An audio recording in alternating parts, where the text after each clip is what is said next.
Silent John incremental, another silent instrumental, the nerd rap existential. People compare me to MC Christopher a lot, but the fact is I predict them with significance.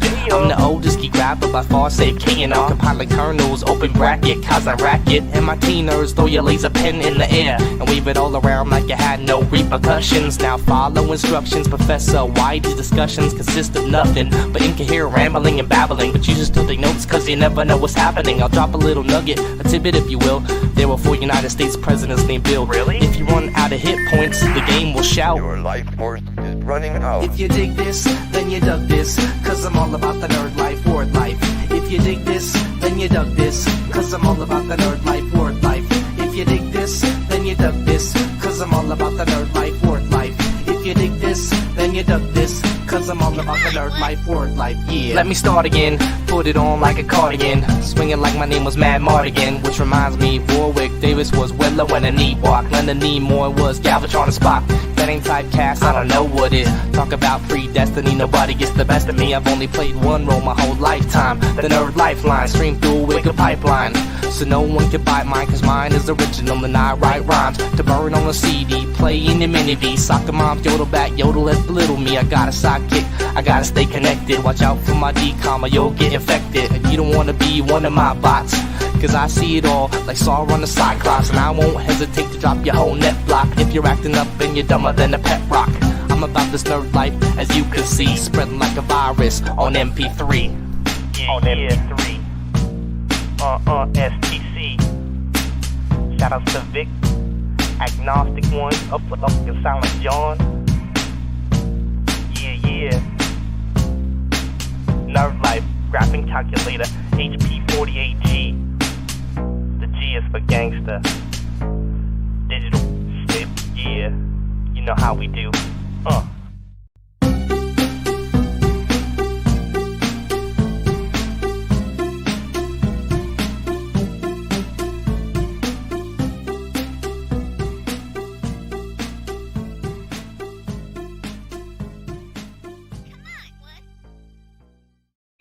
Yes, Sonny.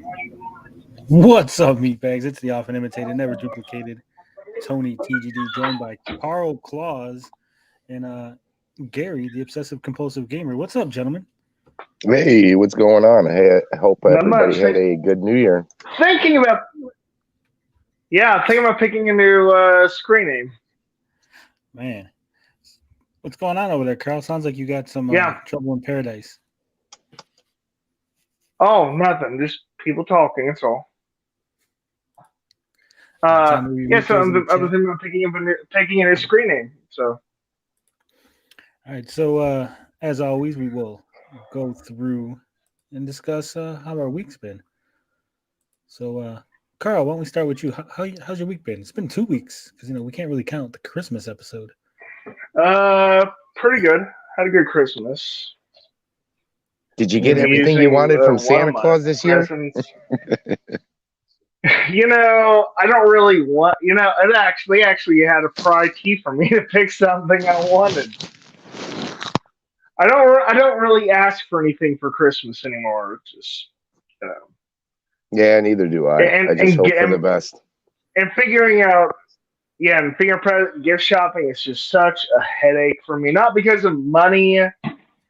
Just because of the level of attention and energy it requires. Oh, my gosh. The crowd. I just throw money at people on Christmas.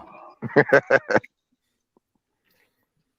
have a feeling a lot of people threw money at Amazon this Christmas. I don't support Jeff Bezos. I didn't really. I got cash and restaurant gift cards, and that's it. I used to work for Jeff Bezos. As far as the cash goes. Dorkside. I got hold up, Carl, because Dorkside says you sound like you're joining us from the restroom. Is that restroom? Are you on the shitter, Carl? He's dropping off the rest of those Christmas logs. I'm actually using some wireless.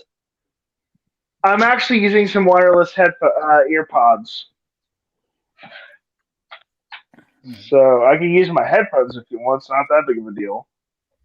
No, it's up to you. I mean, there was just a little bit of an echo. The acoustics in your location So what else have you been doing? How was New Year's, Carol? I You don't get know. drunk? You party? No, I don't. You know, I don't drink that excessively. Well, I mean, according to Mad Max, I've been stalking people and knifing them in the back, knifing them to death. Who are you knifing? What's this going on, Carl? I hear there's a feud between you and Mad Max. Well, Mad Max, from what a blinded Braille told me, accused me of being dangerous. Dangerous? Yeah, I know. I said the same thing in that tone. This is why Carl gets Thank all the you very ladies, man. much. He's dangerous. Oh, well, you know how links go. Hold on tight. He's not very dangerous. I don't know. Can't trust people in masks. I know, right? So how about you, Gary? How you been for the last 2 weeks? Haven't heard from Yeah. you. Yeah, how have things been for you? It's been hectic, man. I mean, we did Christmas shopping all the way up until Christmas Eve. The kids, I mean, we pretty much had everything done.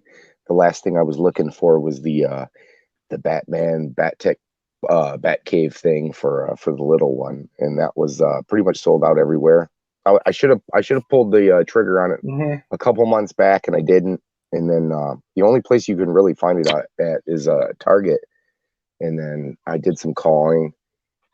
Had to deal with a couple rude people from Target, but lady told me, "You're not going to find it anywhere," and she was laughing at me on the phone. And then the next day, they did show up at a local Target, and we snatched that up. So, you know, it's been hectic. You got the kids, and you want to make sure their Christmas is good and get them everything that they want. And we went overboard like we usually do. They got spoiled, and but Christmas was good. Got drunk yesterday, had fun. Tried to bomb Vito's Halo stream, and to no avail. He's not here today. I wanted to talk with Vito, maybe get him on the show, but he's probably busy. So, but other than that, everything's been going good, except for my not feeling too well. My kidney's giving me some problems. I don't necessarily know if it's the kidney, but I'm in it's rough. Let's just put it that way. It's been bugging me for the last month, so I'm trying to deal with that and do the family thing, and it's rough. What's up, Rhea? Happy New Year's to you and to everybody in the chat. So how about you, Tony? One kidney stone, 2 kidney stones. I'm hoping it's just like, I know that sounds weird, but I'm hoping it's a kidney stone and nothing else. Obviously, I didn't go to the doctor or anything like that. And I hope it's not boulders, because then you might get a visit from Aunt Jarbo. Oh yeah, I hope it's not too bad. But other than what I've read up on, you know, I hope it's not cancer. I hope it's not a tumor. And if it's a kidney infection, you better hope it's not kidney failure. Yeah, that are you either. Save them, or are you gonna flush them? I'll make a necklace out of them. It'll be my little victory. But you heard that, folks. We will see exactly what the kidney stones of Gary look like. He's gonna make a crown out of kidney stones. Could you put them in a small glass jar and we could auction them off? Man, I don't think they're gonna be small. With the amount of like pop that I drink, the soda, whatever you want to call it, that's probably what it is. That would be my best guess. But if they come out, I have a feeling I'm gonna be hurting. Well, you better hope they now. Don't let's remember what a kidney stone is, folks. It's a ball. Now remember, folks, a kidney stone is a spiked ball with hooks and claws. It's not like a little pebble like people think. This is a jagged stone. So when that comes out, it doesn't feel too good. It's tearing moving. If you want to know what it's like, boil yourself a hot dog and then just push a rock through it, and just imagine that's what Gary's going through right now.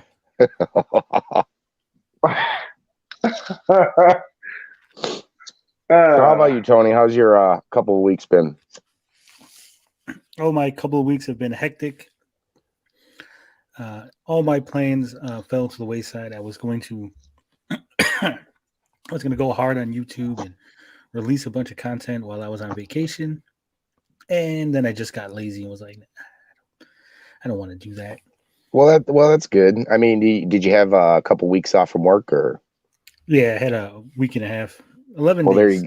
there you go. I mean, who wants to do anything when you got that much time to sit and relax? Did Max have a good Christmas? Oh, had a perfect Christmas. He's old enough now to pick out what he wants, so I can just buy him exactly what he wants. Right. Well, that's good. Daddy, That's I good. want her for Christmas. No. What else? Tony's a responsible parent. Was that? The one with the double D's. I said Tony's a responsible parent. Yeah, that's right. Not until he's 18. He's gonna buy her the one with the. He's gonna buy her the one with the triple B's. When he turns 18, you're Not taking the him to the old strip club. No, the new strip club, not the old one. Oh, okay, yeah, even better. But yeah, like I said, I was gonna do a bunch of stuff that I ended up just not playing. A lot of Genshin Impact. The website is now on hiatus. It is being put into a hibernation, if you will, so I can focus on YouTube. Bring you guys quality content. Bring you guys all the best. Tony, did you not renew your LLC? No, I renewed my my domain. Oh, hey, that's right. You know, something awesome happened. The Amico got launched New Year's Eve. Launched out a window? Isn't that awesome? They were supposed to. Turbo Joe apparently did an unboxing, and oh yeah, I mean that's what Turbo Joe and Tommy Tallarico said. I hope he's having fun with that console. Which debut? Version of? There was a debut of an anti-Amico podcast. Mike Garcia. There was. Who else was on that? Tommy Amico was on there, and some other individuals. I missed that. I'll have to check that out, boy. Yeah, they haven't. I thought we were the anti-Amico after dark. Hey, what happened to me? Has lost his. He's disappeared. Gary's gone. What else have I been up to? New Year's, I just fucked around, hung out. No drinking, no smoking, just chilled. I popped into a few live streams earlier in the day. Oh yeah, there he is. Gary's back. I don't know what happened. It kicked me out. I was still in the I was in the backstage area. Kicked me out for some reason. No idea. But yeah, like I was saying, I'll have to check that out. I didn't know they had a anti-Amico stream podcast going or whatever. And so, I've been playing. Huh? I was gonna say, with this New Year's coming, we probably have some. What do they call those resolutions? New Year's resolutions. So, what do you think, gentlemen? Do you think we should go over what we're gonna resolve to do in the new year? Is that something you think our fans we could go over that. Well, it could be interesting. All right, so I guess Carl, because he doesn't believe in them, he says that they're not real. Oh, they're real. I try to stick to realistic resolutions, stuff that I can follow.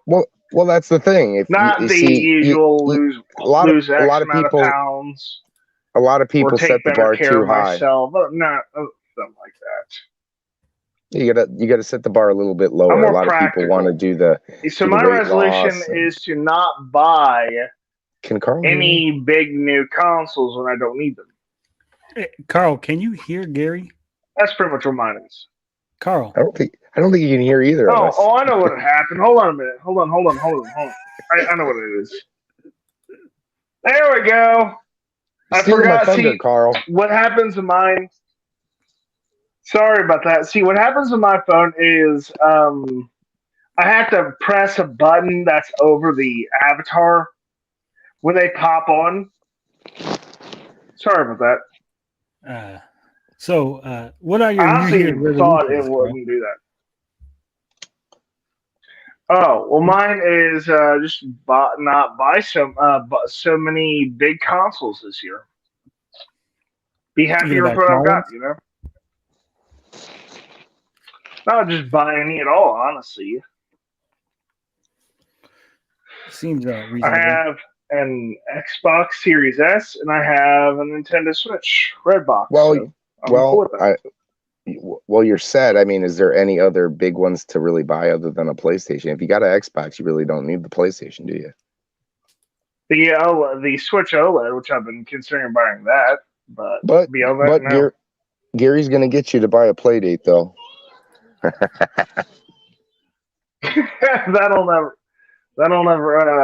Hell would have to freeze over for that because the batteries explode.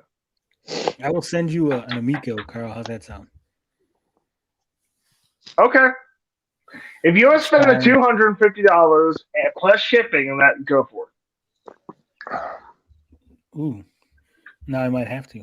Just to see Carl's happy face soaking his feet in his Amico. Yeah, I mean, go for it. I usually have a decent happy face.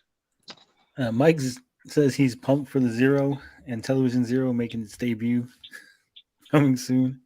I mean, if it's real, okay, sure. Is anything real anymore? I don't know. No, we just live in the Matrix. I've been reliving the Amico launch for the last. I'm not watching that movie. I'm not watching that movie. That is my resolution. Not watch The Matrix. That's an easy one to pull off. What about you, Gary? I know you got some good things on the horizon. What are your New Year's resolutions? Probably I'll probably do probably the number one that everybody has. I need to get back down to probably around 200 pounds. Put too much weight on this last year and a half, and I'm feeling it. So that's probably number one. And number two, I have to do with the show. I think with Thanksgiving, month of November and the month of December behind me, we're gonna get that intro done so that we can have a proper introduction for the three of us. And yeah, well, the four of us. Yeah, the four. Yeah, that's right, the four of us. I forgot. Blind is not with us tonight. Yeah, we'll have that finished up. Definitely, last 2 months have kind of halted everything. And I'm pretty close to getting it done. I just gotta sit down and shoot it, and that'll be a chore because there's going to be about 1,000 frames or so, but we'll get it done. Yeah, hopefully Gary's kids don't. I mean, you could end up like.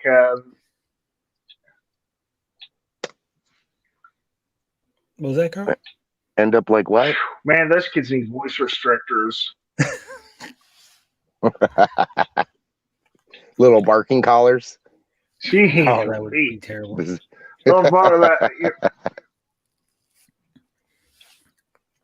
Oh man, that's just loud. So for myself, my personal New Year's resolution is much like Gary, to lose a little weight, just a little bit. I've been sitting on my ass 5 hours a day, playing games, being a little sluggish this last couple of weeks. So, with the holidays behind, I think it's time to go back and just drop a few pounds. I think maybe me and Gary should have a weight loss challenge. Well, competition. Well, I'll tell you what. I had my boss. I used to work in a mechanic shop. My boss owned, a longtime friend of the family. I used to work for him about 10 years ago, and we'd always go back and forth. He actually called me a couple months back out of the blue because I always talk to him from time to time, and he always handles, some of my car work, and then sometimes he'll let me use the shop to get some of that work done, and I'll do it myself. But he calls me a couple months back and he goes, Oh yeah, I got a question for you. Hey, we're doing a little competition here in the shop. You want to be a part of it? We're losing weight here, and this was a kind of a long running thing that we'd always go back and forth with and joke about. But I was like, yeah, it was kind of weird that I don't work in the shop anymore, so it's kind of hard to keep tabs on the boys. But so I opted out of that one, especially knowing that I'm eating good right now. So. It's hard. It's hard to lose that weight when you're eating good and living good. So, but definitely, I'm definitely up for the challenge. It's not as hard as people. All you gotta do is No, I don't. portion. You got to portion it out right. Oh, liposuction is the easiest way to do it. Yeah, but then you got to worry about all the excess skin. If you do it the right way, which is really easy, you cut out the sweets, cut out pop, soda. You drink water, don't eat before you go to bed, you portion right and you exercise. That's all there is to it. It's really not that hard. Excuse me. I did lose a bunch of weight. What's that, Carl? What'd you say? I said I did lose a bunch of weight once upon a time. Yeah, did you find through Weight Watchers? Huh? When you said you lost a bunch of weight, I thought maybe you took your cousin and you lost him at the mall or something. No. I mean, I joined Weight Watchers and I lost weight. So you don't want in on this competition with me and Gary? Are you afraid that we're gonna out? No, I don't do weight loss competitions. We'll have to see if Blinded Braille wants in on it. We got to set some stakes, Gary. What are you going to set for the? Well, we could do another donation, $100 to your choice. $100 to the charity of your choice. Yeah. And I actually donate plasma for some extra cash in the pocket. So I get weighed in twice a week for when they check your vitals. So it kind of helps, and it's pretty accurate. Their scales are pretty accurate. So, but yeah, I'm at 260 right now. Oof. Like I said, two years ago, I was weighing in at around 200, but I was really thin around then. Well, it was about 200, and then I'd say about two and a half years ago, I was down to about 180.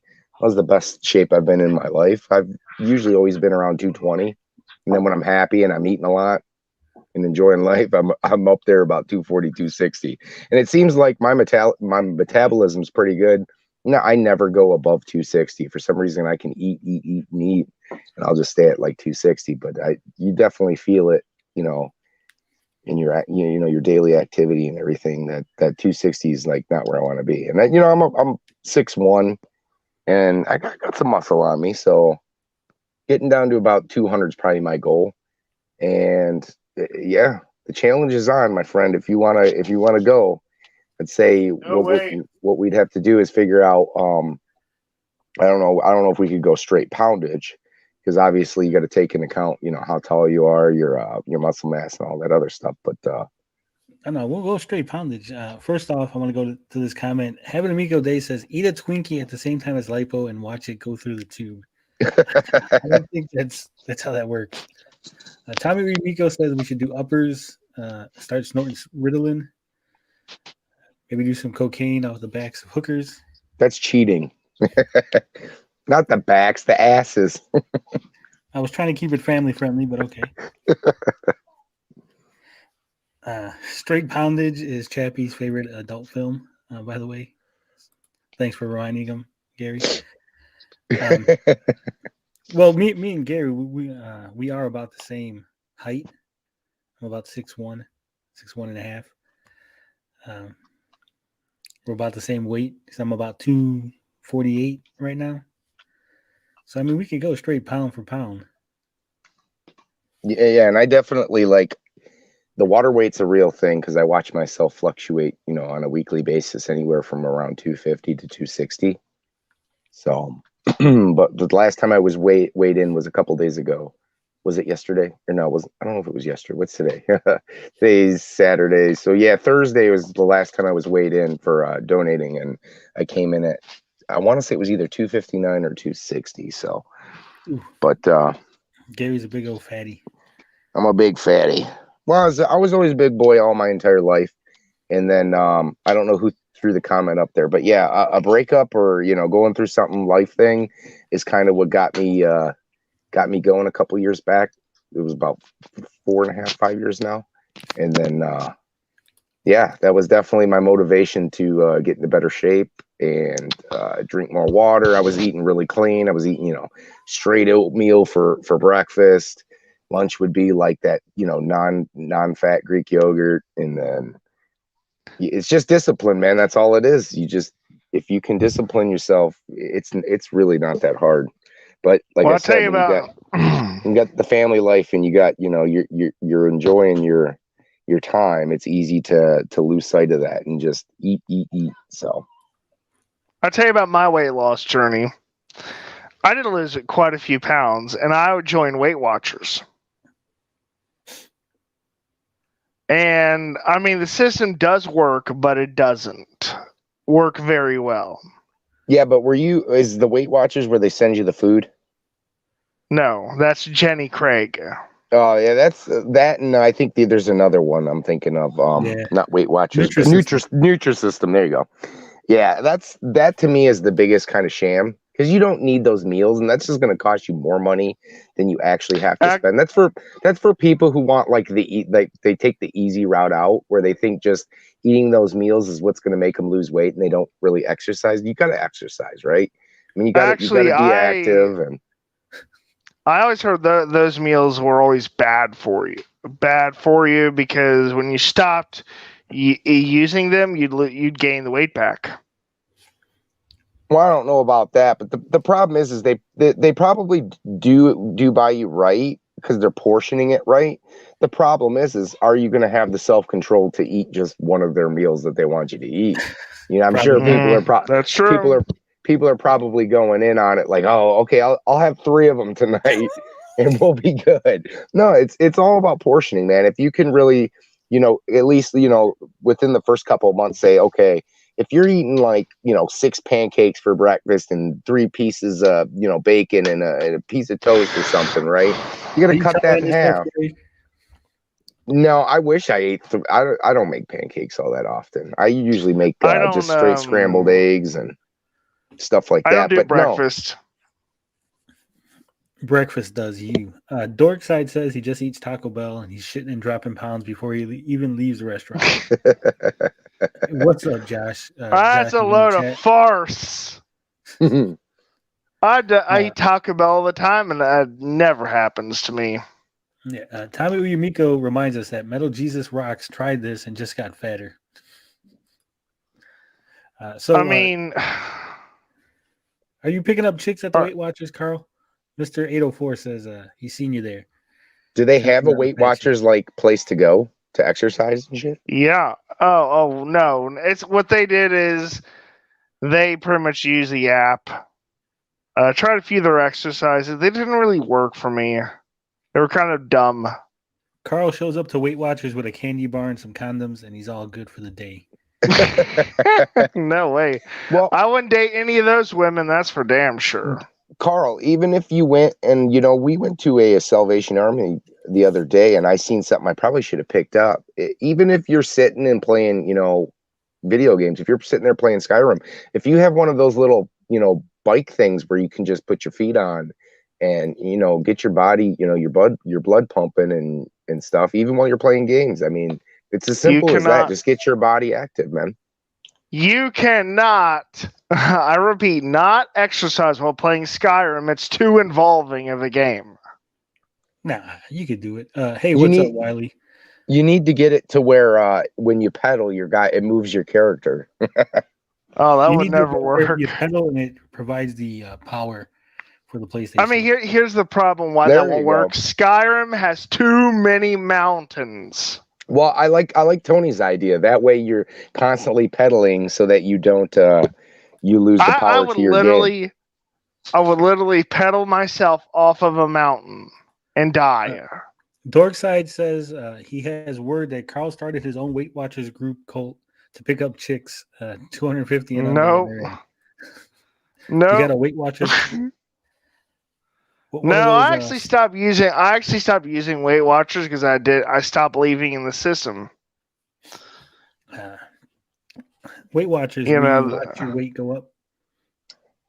It's kind of like AA. If you're not in it and you don't have a support group, you're fucked.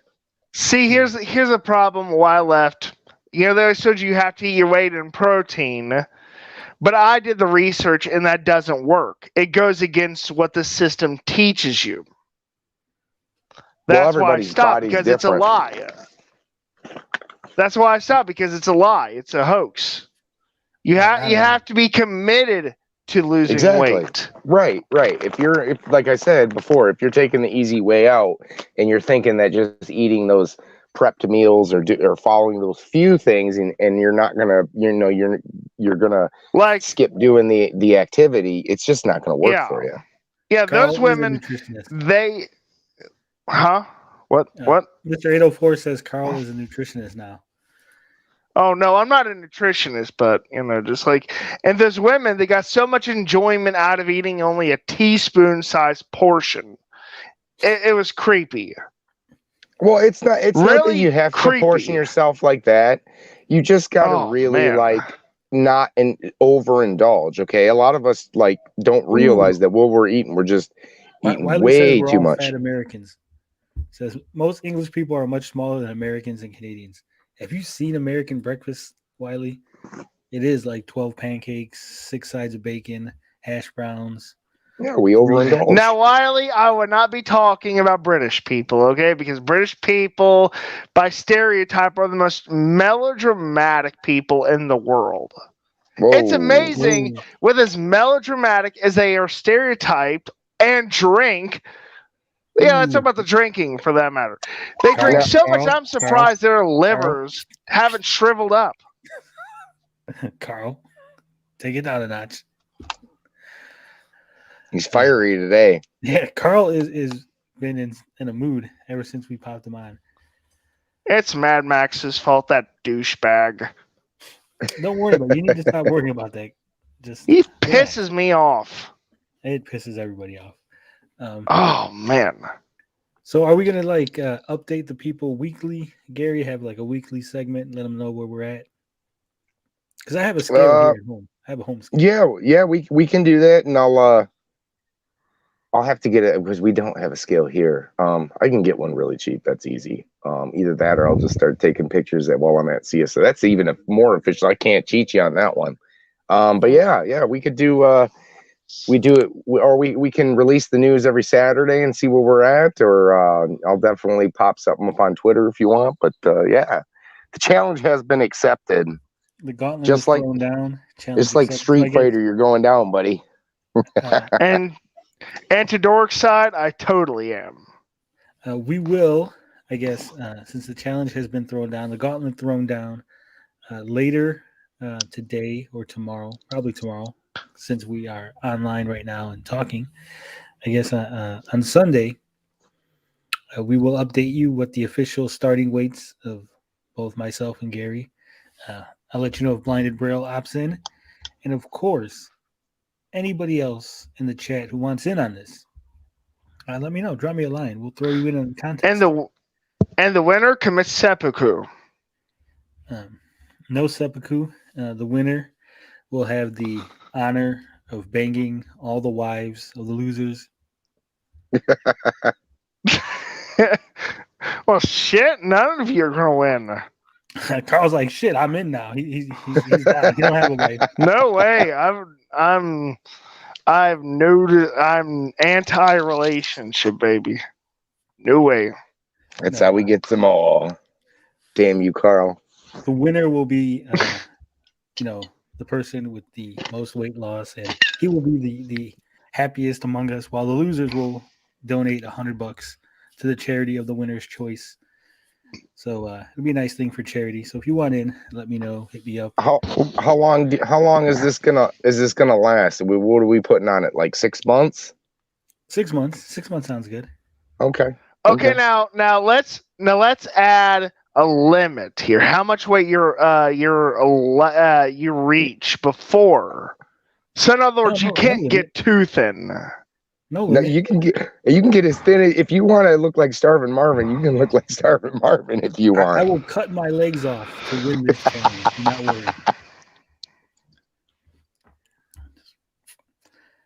He'd be like, "How did Tony lose 200 pounds? He's fucking no legs, no arm, just wobbling around." Amico Day says it should be percentage based. Yeah, body fat percentage. That's why I said we. Yeah, I forget how to calculate all that, but I mean, we'll figure it out. Let's call it the smallest winner. Yeah. We don't want to be the biggest loser. We don't want to steal the name. I hate that, the biggest loser. It's so contrary to I wonder where some of those about. people are now. Some of those people who lost that huge amount of weight. Some of them didn't. Some of them did not keep the weight off.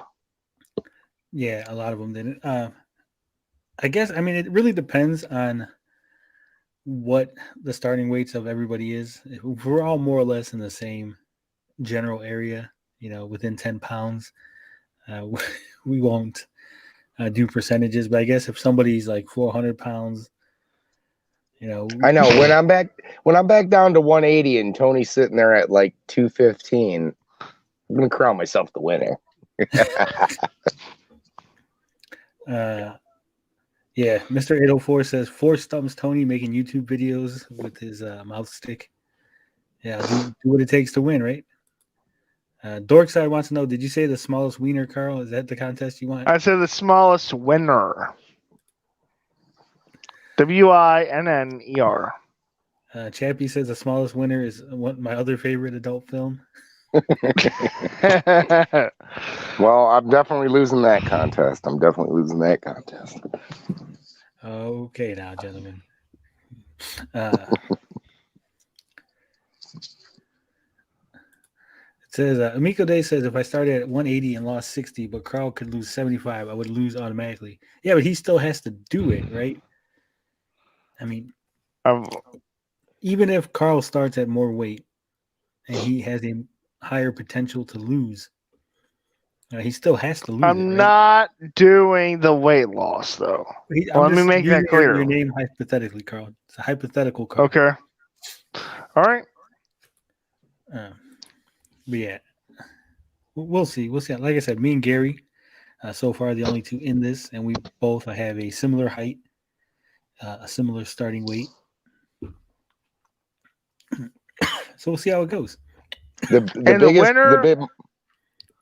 biggest hurdle will be when I was losing the weight. I was working at Amazon, and I was a picker, so I was doing a lot of heavy lifting and running around the facility, setting records too. So it's definitely going to be harder because I'm going to have to find, because I'm stay at home. So, and I don't work, at a job or anything like that anymore, but I'll have to find the push-ups and pull-ups and all the good stuff. And the winner commits ritual suicide. No suicide. So we can't say that word on YouTube, Carl. You're gonna get us demonetized. No, you're gonna get us banned here, guy. We could talk about Winnie the Pooh and get the Chinese to ban us. Carl's really going hard. So Gary, what were those records you said at Amazon? Most mistakes in a single order. No, so for you would pick, there were 4 different departments, and there was I can't remember, there was what they considered BOD, non-con. I can't remember them. It's been so long since I worked there. But when I came back from leave, they were missing me because a lot of people in that facility didn't want to work. They didn't want to put in the work. But from when I started to when I would leave, I kicked ass, man. That job was easy. I know a lot of people have probably seen YouTube videos and people complaining that they work really hard at Amazon, but I worked even harder, and I got a little bit more benefits to kind of slack off on breaks. I had longer breaks where people had maybe 15 minutes. I had 30 minutes. I didn't have any complaints. but I had set a record for, I was like 1,800 units in the span of my shift or something like that. I can't remember exactly how it was, but I was up on the wall for until I left that place. So I was on So you the made all wall the of other fame. employees look bad. They were all like that fucking Gary. Yeah, they didn't care. They really didn't care. But yeah, I mean, everybody there loved me. When I quit, they were calling me for weeks after, like, oh, come back, we need you. But yeah, it was a no-go, and I miss it, man. Amazon job was a great job. You know, it was good pay. There were some great people that worked there. I kind of miss it, but yeah, it was definitely it was work. But you know, when I work, I like to work. You know, you get a sense of pride when you're putting in good work like that, even if it's not, you know, money that's going into your pocket. I know I made Jeff Bezos a rich guy, but Yeah, I it is what it understand is. I hear you. Ninja Kitty says Tony has them big ass balls holding him down. Have you been talking to the ex-wife, Ninja Kitty? I didn't know these things. Chappie says he always wanted to work at Amazon. Is it fun? I made it fun. I thought it was fun because it's like basically when I started working, the first thing that they trained me on was the pit, which is basically like not like it wasn't like a forklift, but I would raise up like 40 feet, 50 feet in the air and pick off your items that you get, like diapers and big, huge things of like toilet paper and, you know, Hamilton Beach products, you know, all your appliances and stuff like that, do rugs, ladders. I loved it. You know, a lot of people complained about it, but I liked it. And here in Michigan, in Livonia, they didn't. I think they had one facility in Woodhaven, but it was a part-time facility. So when they opened up the Livonia plant, it was like 1 million square feet. So it was a very big building. And I was picking, you know, everything from your kids' toys to snow blowers, like I said, you know, rugs and ladders and all that good stuff. And I had a blast. You know, you're basically driving like almost like a go-kart around all day. And I'm a good driver, so you know, navigating through the aisles and doing stuff like you're not supposed to do, which they would kind of frown upon. Which you would do things like airplaning, where you're driving and you're lifting your pit up at the same time, which was kind of like frowned upon. But you know, that's how I would get stuff done a little quicker. I'd cut the corners a little bit, so to say. And but I was still safe doing all this stuff. You know, I was pretty good with all that. So I found the job pretty fun. A lot of people would complain that they were worked hard, but then again, a lot of those people were people who were in the, you know, packing area and then loading, the loading docks and stuff like that. And that, you know, I would work those jobs from time to time because they needed help, and they were a bit of a drag. But for the most part, you put me on a pit, I'm by myself all day, got a little fan there blowing on me to keep me nice and cool during the summer. No one really to answer to. Oh yeah, They're not supposed to give you fans. Oh, that's what was on a pit, man. They give you a little fan to cool you off. You can have water and cool air when you're finished working. If that were the case, I probably wouldn't have been working so hard, because it would get pretty hot in the summertime in that facility. But I thought it was a great job. Like I said, a lot of people complained about it, and during the time I worked there was when all the stuff was coming out about how they worked Amazon, you know, everybody so hard and they would be firing people. But it, you know, as long as your time on task was there and you weren't screwing around talking to people, it was an easy job. You know, you follow your PDA. It tells you to go here, pick up an item, go there, pick up an item. You do that for 10 hours, you're done. I mean, it doesn't get much easier than that. Sounds good. I used to work at a fulfillment center for Home Depot. I used to pick stuff that come down a conveyor belt. So I know how it is. It is hard work. But if you're willing to do the work, if you're not a lazy ass, you'll enjoy it. You'll work up a good, healthy sweat, a good, refreshing a sense of accomplishment. You know, you're actually doing something instead of just like what I'm doing now. You know, the money I make now is kind of like, yeah, I just feel like I need to get out and do something. You know, it's kind of like lazy work. I'm just sitting around all day, and that's why I put the weight on, man, because I'm just not doing nothing. To get back on track, my second New Year's resolution for the year is to keep Gabbing with Geeks on track when we do these talks. We do veer off from the topic quite a bit. We end up in some weird, wild, like we just did places, just like we just did. And so we're going to try to keep us more focused, more on task, if you will. Well, you've already failed that, Tony. Good luck with that one. Well, I didn't fail it because I didn't announce it till after. Okay, so starting now. Checkmate. All right, Carl, you heard him. Made no promises. And of course, the third thing is, like I said, I am putting the website on hibernation. So we're going to be focusing on the YouTube channel, hardcore, everyday, daily uploads. We're going to have some scheduled uploads, so you know exactly on this day you're going to get a wrestling thing. On this day you'll get a video game thing. On Saturdays you'll get this thing, whatever this is, this monstrosity that we've created here. So we're going to do that. We're going to focus real hard. I'm going to try to get some guests to come in, do some shows, do some videos. I'm going to finagle Gary, Carl, and Blinded to be on some videos instead of just on the live streams. Well, I seen that the LLC video actually was doing pretty well. People were interested in the LLC video that we did yesterday. Yeah, people are always interested in the Amico. They always peek their heads up, want to see what's going on. People love School Bus Fire. School bus? What? That's the first time I said people love a School Bus Fire. And as part of my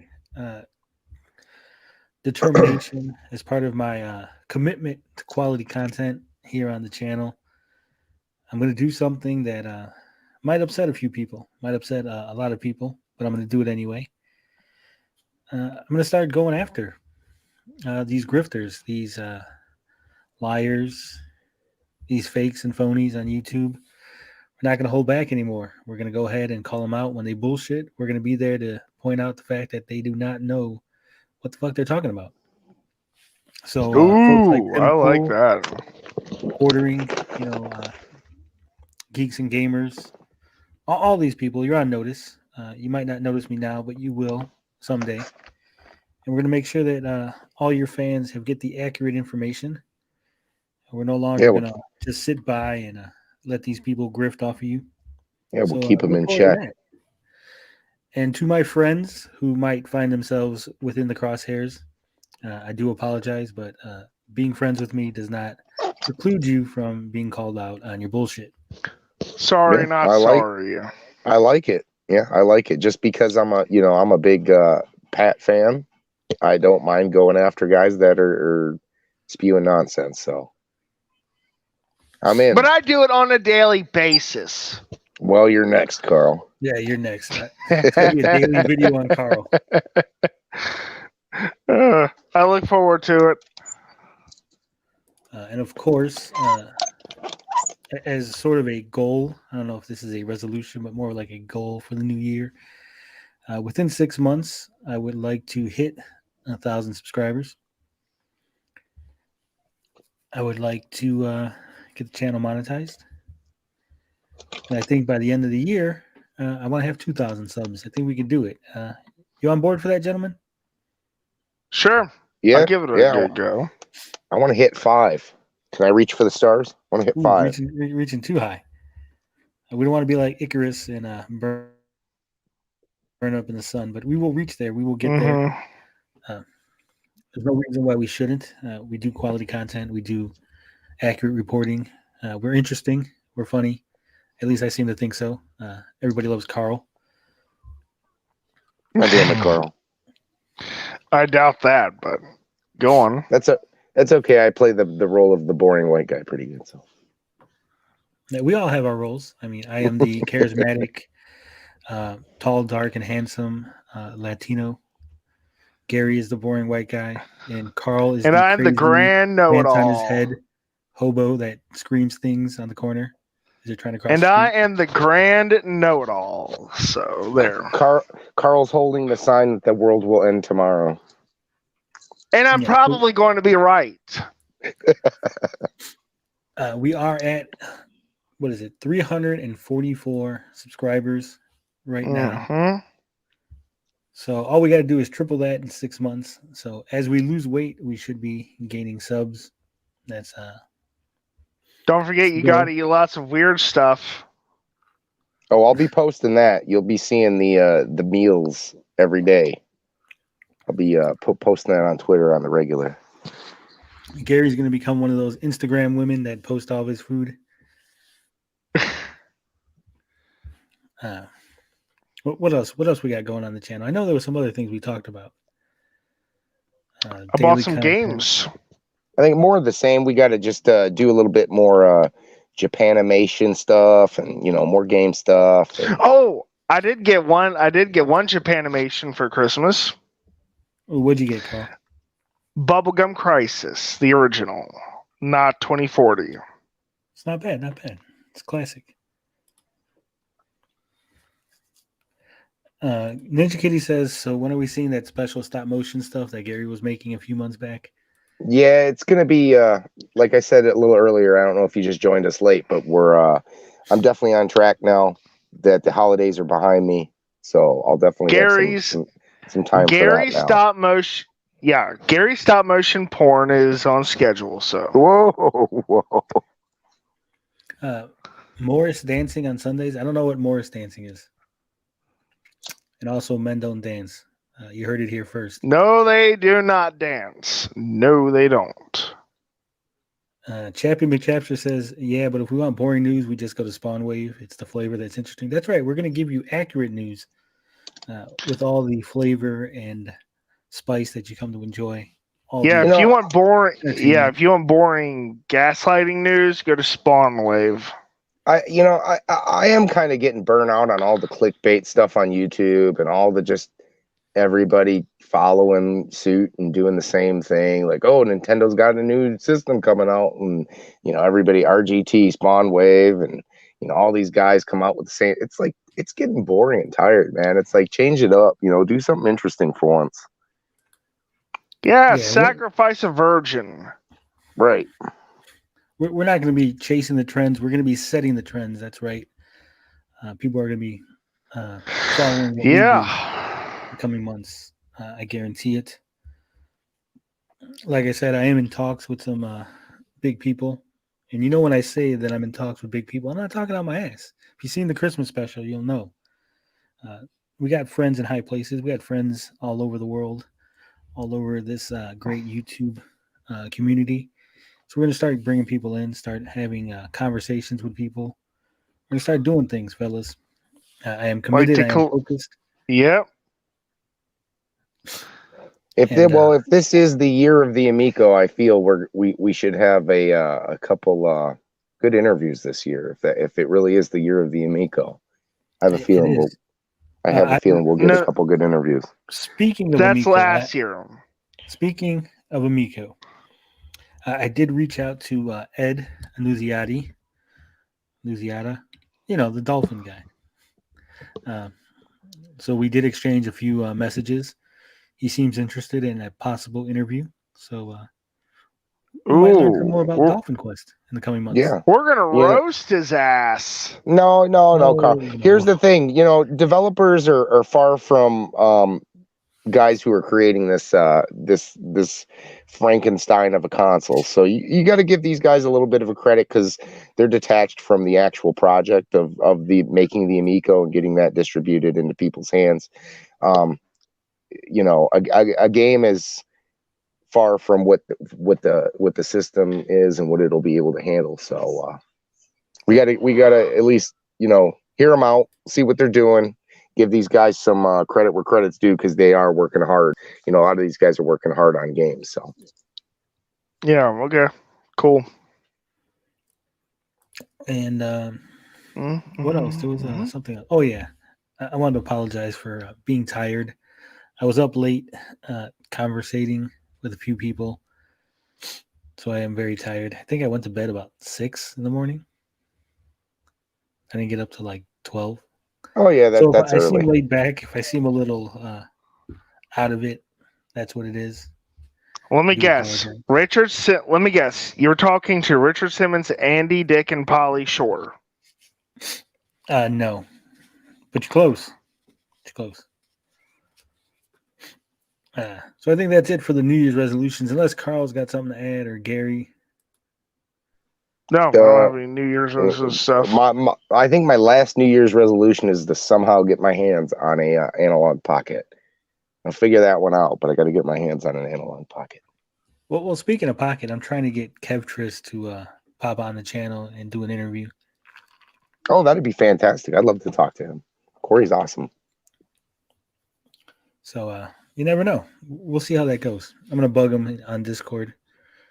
See how that goes. Cool. But I think we need to turn our attentions to some sad news, some bitter news. Wait, you mean the who? Betty White. The Betty White. Oh. And we not only that, I don't know if we've lost a third person that is of high AAA status, but we lost. First, it was John Madden on the 28th, wasn't it? And then, I heard about that. And then Betty White on New Year's Eve. John Madden. Madden, the guy who single-handedly ruined video football games. I don't think he did that. He's not the developer. They just slapped his name he's on not the game. right. He's not part of it. He was just paid for the name. So, all right, fine. But yeah, it's pretty sad.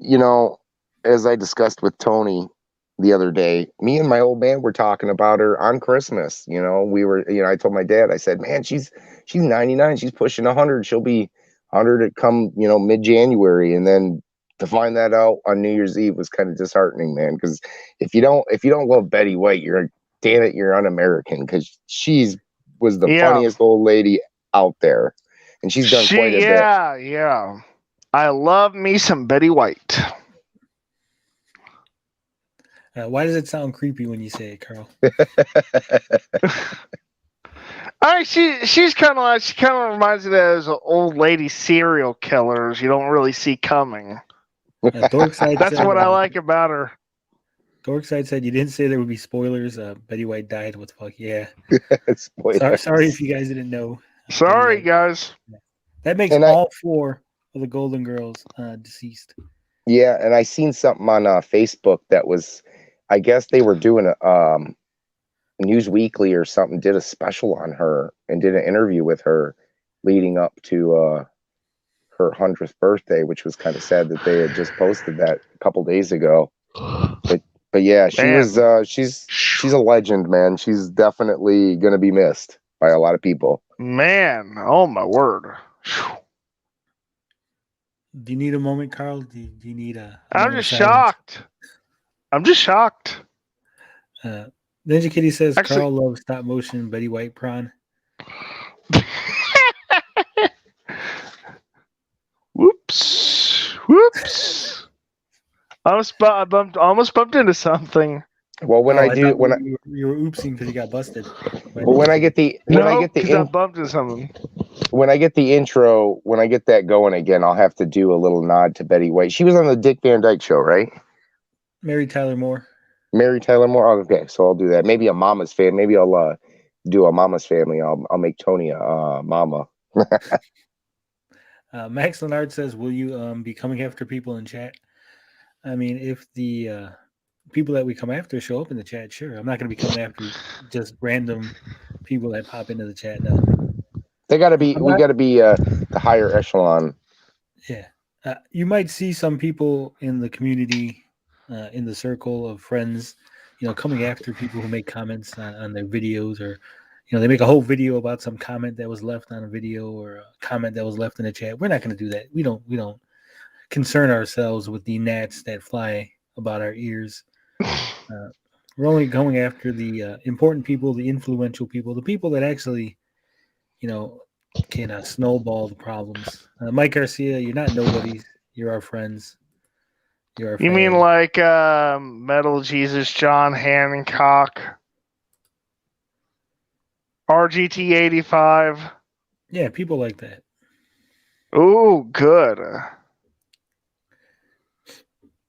Yeah, Betty White. She was 99. She almost made it to 100. Man. Almost rolled over the odometer. Oh, sucks. A big one. I know it does. I I mean, to hit that milestone. Damn, son of a bitch, that sucks. I think the Queen of England, on the 31st, she met Betty White on the top of a hill. And unfortunately, Betty White was not the last Highlander. So, now I know that all of you British people are going to hate this, but I don't give a care about the Queen. Ooh. But you want the God to save the Queen, right? God save the Queen. I'm not British. Aren't we all a little British? I have Irish, Dutch, and German in me. English, maybe not so much. Ooh, Carl got the Irish curse. Sorry about that, Carl. I'm not a ginger, so I don't care. It's not what I meant, but Wiley says nobody liked the Queen of England or the royal family. I don't mind them. I mean, they don't have any real political power. Now, if that's true, how come every time someone in the royal family gets married, we have to hear about it in America? It's the same reason why anytime a celebrity in America gets married, people in Britain have to hear about it. It's news, Carl. Oh, man. Yeah, people news. People overseas like talking about Americans, and Americans like talking about people overseas. It's just the way it is. I don't. Carl, I don't care. I'm not angry. I'm just, they're outside my sphere of interests. Oh, I agree, Carl. But unfortunately, the two of us make up a very small percentage of the population. That sucks, a big one. Almost sucks as much as Betty White dying, but, whatever. Carl, we're going to get you a girlfriend in 2022. Oh, that'll never happen. There's no girl that could put up with me. We'll find her. I can't even, I don't even have that many friends, so. Carl's motto is hit it and quit it. Oh, you know what, Gary? You know who died for the big three? Vicente Fernandez died. So there you go. Who was that? Oh, well, okay. As I understand it, he's basically to Hispanic folk as I don't think white people have someone comparable. Okay, he's so like what did he do? What did he do? Like, a singer? He's a singer, yeah. Okay, I never heard of him. He's the biggest, most popular, most famous Mexican singer. Basically, you ever see the movie? What the hell's that movie? La Bamba? No. That was the Richie. Disney cartoon that came out not too long ago. Coco. You ever see Coco? Oh, okay, yeah. Okay, basically, the real famous guy, the famous singer. Basically, that's Vicente Fernandez. Poison anybody. Like he is supposedly so famous that his very name will make Hispanic women orgasm. So what you're saying is that. So what you're saying is I've probably heard some of the music. I'm not familiar with the name. Possibly. I mean, it's all Mexican music. I've heard tale of him, but I'm Caucasian. I'm white, so I don't know jack squat about him. Mr. 804 says Carl hates marriages and that your favorite singer is. I do hate marriage. Absolutely, I admit it. David Hasselhoff. I do hate marriage. But do you love David Hasselhoff as a singer? Oh, everyone likes David Hasselhoff. The Germans like David Hasselhoff.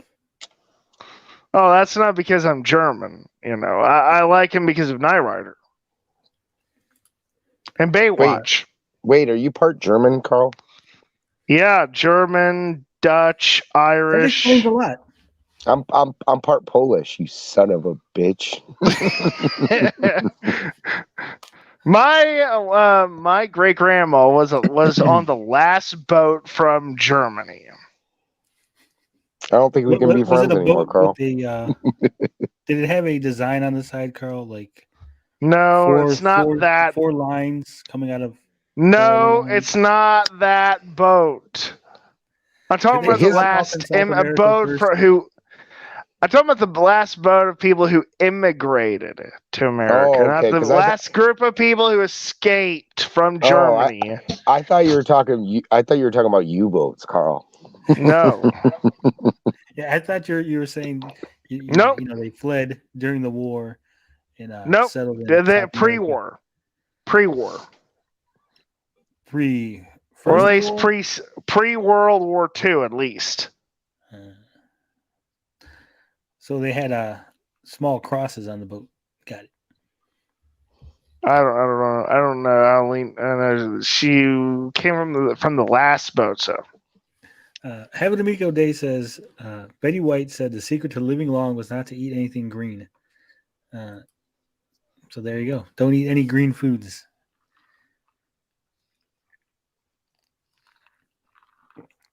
Which kind of sucks because I do like cucumbers and lettuce, frogs. I bet you do like cucumbers. I had a theory of why she lived so long, and we looked up. Betty White didn't have any kids. That is a strong possibility. So Carl's going to be like 200, huh?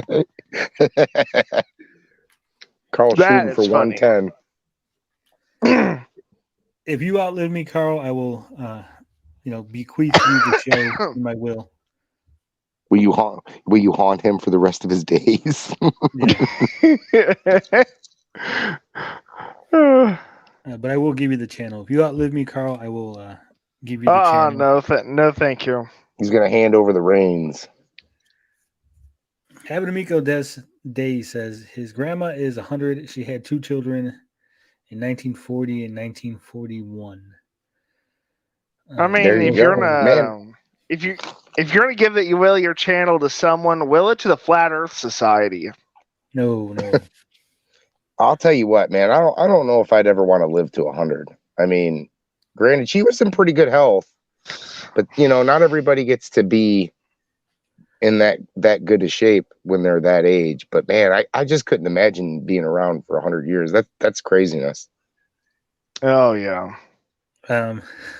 I will. I didn't want to live to be 100 before, but I started thinking about it. And when I'm 100, 60 years from now, they'll probably have robots. They can just take your head. Right, you'll be like one of the Futurama. Yeah. Or I'll just be like a head in a jar. Head in a jar. I'll be on Sidekick Max's shelf, head in a jar. It'll be all good. You'll be on the shelf with all the presidents. Right between Bill Clinton and Donald Trump. Dorkside reminds us of this great Betty White quote. She says, "Why do people say grow some balls? Balls are weak and sensitive. If you want to be tough, grow a vagina. Those things can take a pounding." She was definitely a dirty old lady, and I think that's why everybody loved her. She wasn't afraid to throw a couple dirty jokes your way. Yeah, but she said it with such sweetness. It was right. Yeah, she was America's grandma. I said that the other day, and my dad said no. He disagreed. He didn't like Betty White. Oh. I mean, I can't think of something she's done that was... Even when they did... But your dad is Mexican, right? Yeah, I hope so. Oh, there you go. If not, they've been lying to Tony for a long time. Yeah. Mike Garcia wants to know what were her last words. No idea. I think she went in her sleep. I'm not mistaken. Yeah, that's the way everybody wants to go. It's the way she deserved to go out. When I go, I want to spontaneously combust. You want to go to hell, Carl? I want to burst into flames right in the middle of the street or something. Poof. White flames or blue ones, not the red flames. red, white, and blue flames, Carl. I want the flames coming off of my corpse to be so hot that you could cook You can use me to cook hot dogs or steak or something. So yeah. You'll combust, and what you'll leave behind is that fancy symbol the Germans used.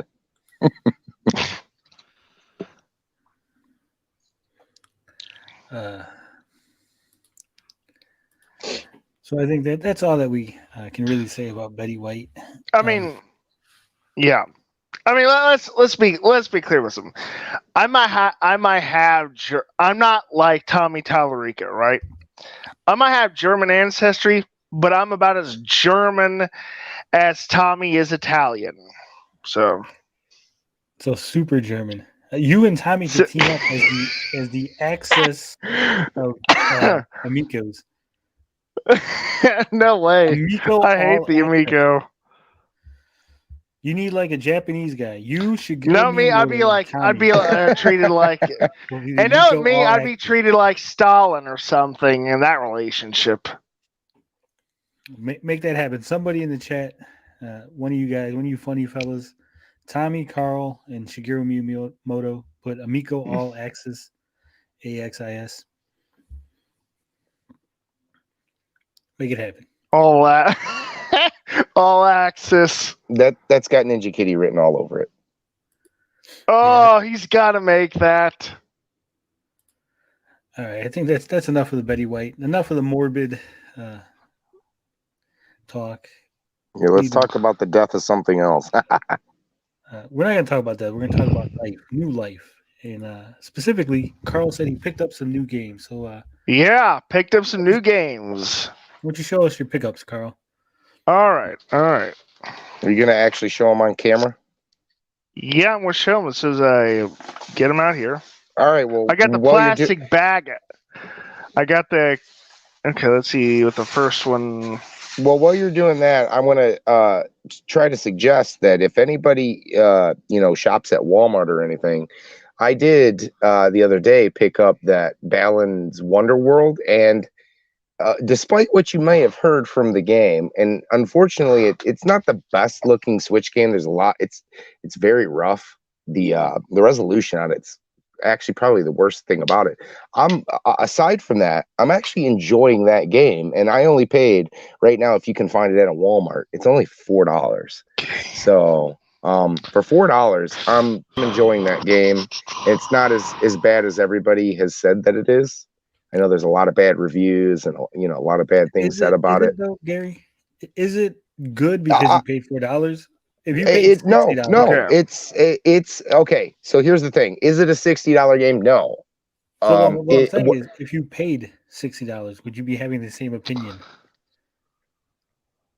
I don't pay $60 for any. I'm a cheap bastard. I try to not pay full prices for anything. It's obviously it's not a $60 game, but what I'm saying is I think you can go get it for $20 at like a GameStop, and even at $20, I'd recommend it. I think it's not as bad as people are claiming it is. There are a lot of like rough spots so far in the game that I've played up to the point that I'm at. But it's not as bad as these reviews are kind of are talking about it. I think it's a pretty solid game. I've played a lot worse, and I've played a lot of games. So before we get to Carl's pickups, I don't want to. I know Carl's he's chomping at the bit, but Gary has inspired me. I think maybe we should do a series. Is it as bad as they say it is? Where we look at really shitty reviewed games, play them, and give our opinions. Do they live up? Yeah, that's a great idea. So look forward to that. Thank you for the idea, Gary. Thank you for the inspiration. No extra pay, no raise, unfortunately. But thank you for the idea. So go ahead, Carl. Let's see what you got. All right. Well, really quick, Carl. Did you go and Carl? Did you go and pull the trigger on the Knights of the Old Republic for Switch? I was actually going to talk to you about that. I think it's going to likely end up in department stores, in stores when they do publish it. Well, you can go and look. Even if you don't get it from limited run, it might very well show up at a Best Buy, because usually those are where like they Yeah. get their limited run copy. So it Because could I saw possibly show up there. I saw Jedi Academy over at the Yeah, they got that over at at Walmart. Walmart. Yep. So I s- it's very possible if I wait, it'll probably be over there. Well, either way, you can get Oh. it for $35 on the website, and I think their shipping's only about $5. So you're looking at around $40 if you go and decide to pick All it right. up from them. So But what do you got? What do you got? all right, give me a minute. Is this all What you got, Switch Carl? I stuff? do have yeah, it's all Switch stuff.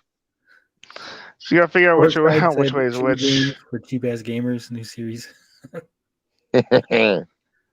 I think about like this one. Hold on a minute. All right, we're gonna Okay, put here we the go. big screen, Carl. Boom. Get the Uh-oh. full. All right, here you go. 22. Nina Kuni 2. This is supposed to have everything from the last from the PS4 version. Just a little bit, MIDI. Just a little bit. Okay, give me a minute. Did you actually Here it play it is. yet, Carl, or you just bought it?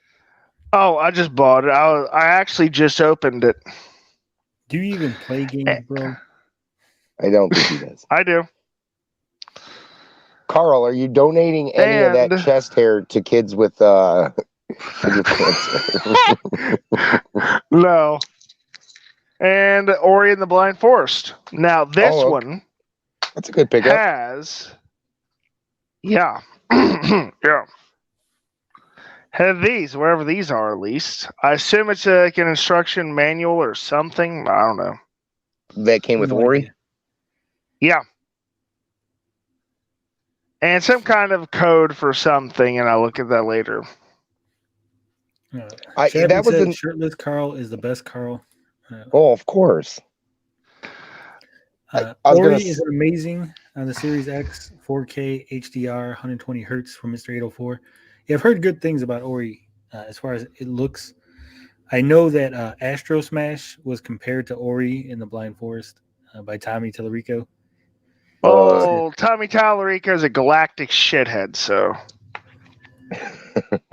I mean, good for those guys who developed and created that game. That game was out for a long time on Xbox Live Arcade, the whole thing, before they really got their recognition. And I'm glad to see those guys are finally getting the recognition they deserve, because it's a pretty solid game. It's not my favorite kind of platformer, but they definitely deserve it. Ori, well, you don't like Ori and the Blind Forest? No, I said it's okay. I don't think it's the greatest game in the world, but that game was around for a lot longer than people realize. When that game came out, that was probably, I want to say like 2013, 2014. So, what are you, a terrorist? Ooh. Oh, only when I grow my beard out.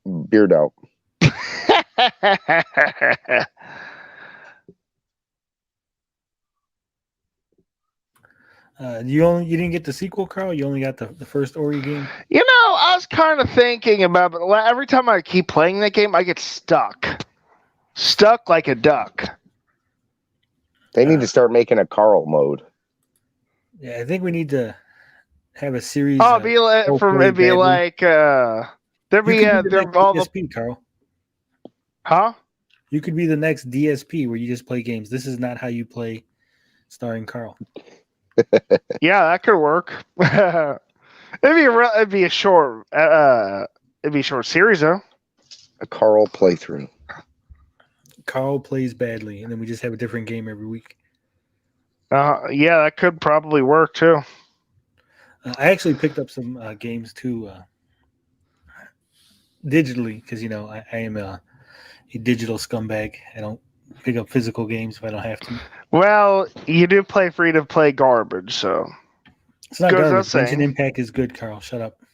It's a great game. Highly recommend it. Lots of anime girls. But I picked up, was it Nippon Marathon? So you'll be seeing me and Psychic Max stream that. And we picked up a game called Murder House. Murder House. What's that for? Sounds Is that vaguely on familiar. PlayStation? It's on PlayStation. I don't know if it's on anything else. It is very, very creepy looking. About a killer Easter bunny Ooh. that apparently, like in the 80s, a Easter bunny killed a bunch of people. Some dude dressed up as Easter bunny, obviously not the real Easter bunny. And then you go back to the house as like a investigative team doing a news report on it. Mm-hmm. I think somebody stole my idea. They used to be my my avatar for Xbox was the bunny mask with the blue suit. But piqued my interest. Not a lot of people played it. Not a lot of traction, but it looks creepy. It's got the PS1 style graphics on purpose. So. Well, they're playing Polygons. crappy free-to-plays. Now, what kind of game is it? Is it like a top-down, isometric, first-person shooter? It's like a Resident Evil, third person. Oh, okay. So definitely that old survival horror take. Yeah. Horror. So, we'll be doing more. I don't want to call them Let's Plays. More like hang out and stream bullshit. Whatever you want to call it. But me and Sidekick Max will be doing more videos. Any future pickups, Carl? Anything you got your eye on? I've been thinking about adding the Switch version of Skyrim to my collection. Skyrim. You complain about me playing. Yeah, but I actually paid for my game though. But it's the same game. It's like the fourth version of Skyrim you probably own, right? Let me think here. At the moment, I only own one. How many times have you paid two for versions. Skyrim? Let's just put it that way. Okay. Damn.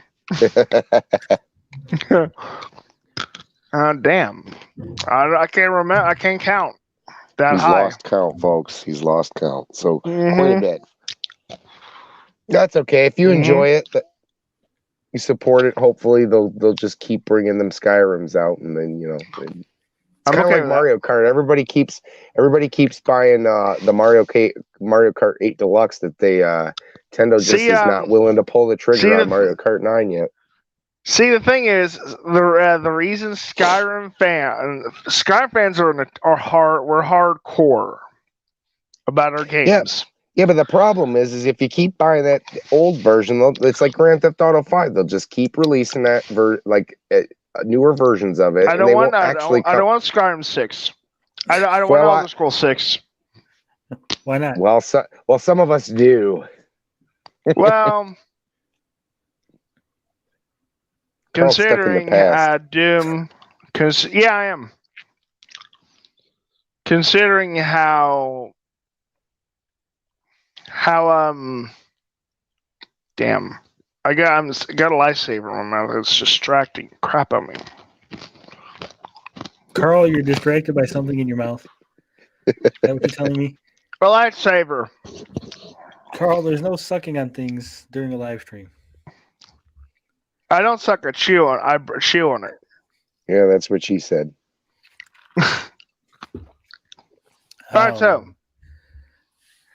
Anyway, you're the reason why we don't have Elder Scrolls 6, Carl. Keep buying the same Skyrim. And Saggy is the reason we don't have Titanfall 3, so I'm okay with that. Yeah, but no one wants Titanfall 3 because Titanfall 2 sucks. I said it. Titanfall. I don't know. Did Titanfall 2 have a offline mode? Because I remember playing the first Titanfall, and I loved the game so much, but because it didn't have that single player, it drove me nuts. And I never got into 2, so I don't know if they fixed that. But I think nowadays they were kind of an innovator. They brought kind of that parkour system a bit to that genre, even though it was kind of done before. But I think they nailed it. And now you can just look at stuff like Call of Duty, and I think you can find all those elements in other games now. So Titanfall, I think, is doomed. Yeah, there's single player. I mean, look at you. You know a reason why? Yeah, I'll tell you a reason why. Look at Fallout 76. Look at Elder Scrolls Online. Well, I I mean, don't that's not want that indicative. to happen again. Well, nobody does, but that's not indicative of what's going to happen. I mean, Oh, obviously, yes, it is. well, see, That's the how problem Bethesda is, thinks. well, you're right. You're right to a certain extent. I mean, Thank these you. companies are Thank you. getting lazy these days, and they know they're either going to bring something that's tried and true, like a Skyrim, and they'll sell a bunch of copies. They don't have to make something new, and that's the problem with these big companies. They're not willing to put in, even like what happened with Borderlands 3. I think suffered the same fate. 2 was amazing. They're gonna make it live service. They're gonna make it to where they're gonna give you half the game at launch, and then they're gonna fix the rest of it later on. Hold up, Carl. Hold up, because I got to do this to you. Okay. Did you get the full Skyrim experience at launch? Which one?